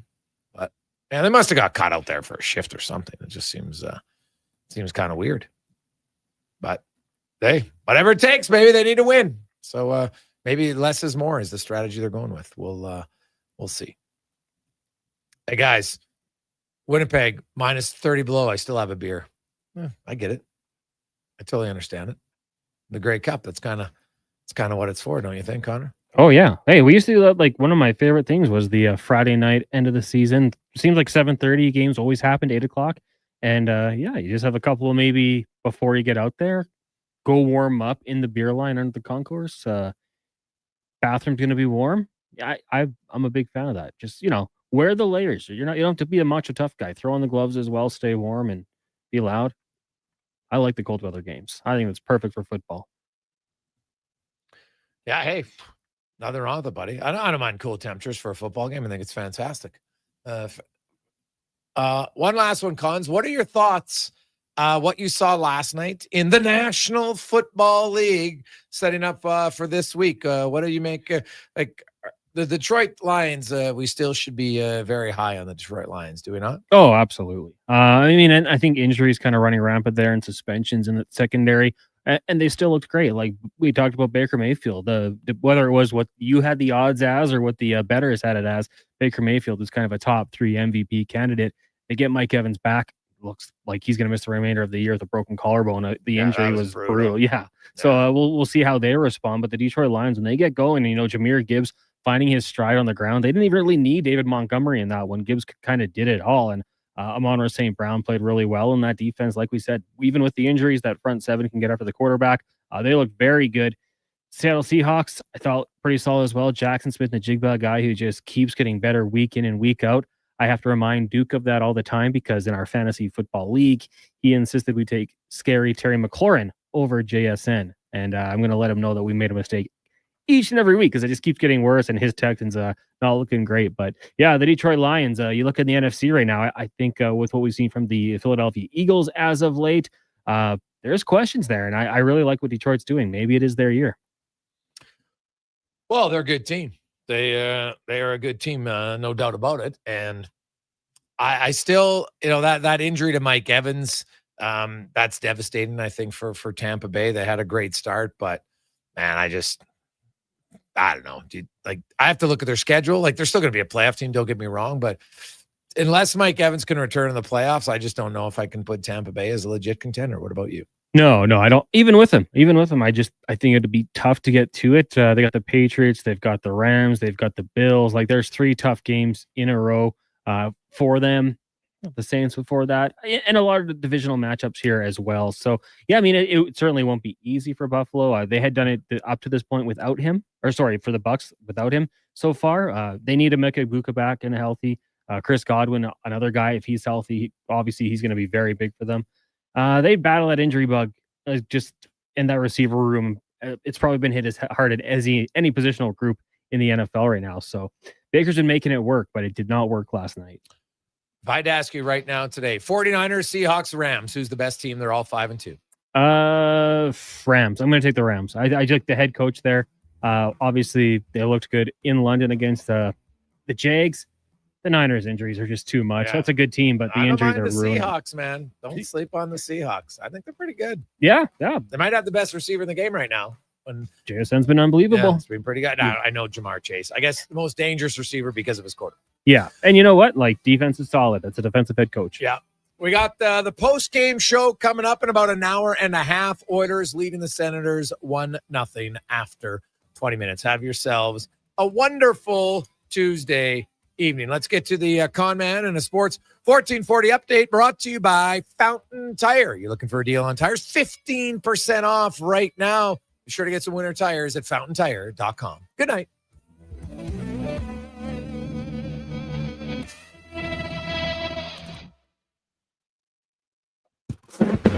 This is the Sports 1440 update. It is game day. The Oilers in action out in our nation's capital. After 20 minutes, they lead the Sens 1-0. Connor McDavid with his first goal of the season. Once this one wraps up, we've got post-game coverage with Andrew Walker, Donovan Paulson, and former NHLer Landon Ferraro. Elsewhere, John Tavares' fourth as the Maple Leafs on top of the Devils 1-0. Islanders lead the Sharks 3-2.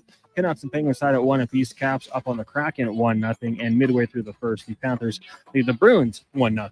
Later tonight, you got the Blues taking on the Kings, Preds, and Ducks. Blue Jackets in Dallas, and the Mammoth hosting the Avalanche. Down at Rogers Place, the Oil Kings will take on the Spokane Chiefs. That one gets going just after 7 o'clock. And in the NBA tonight, it all gets going. Right now, Rockets on top of the Thunder. Now it's tied 14 apiece in the first quarter. Later tonight, Lakers taking on the Warriors. And some news from Major League Baseball. The Los Angeles Angels confirming Kurt Suzuki will be named their next manager. The former catcher spent his final 2 years of his 16-year big league career with the Halos in 2021 and 2022. That'll do it for us here on the Jason Gregor Show. Up next, it is Fox Sports Radio until the conclusion of the Oilers and Sens, in which we've got pre-game and post-game coverage. I'm Connor Halley. This has been a Sports 1440 update. Sports 1440, a Stingray radio station broadcasting on Treaty 6 territory. Download the free iHeartRadio app and listen to CKJR wherever you go. If you're looking for nonstop sports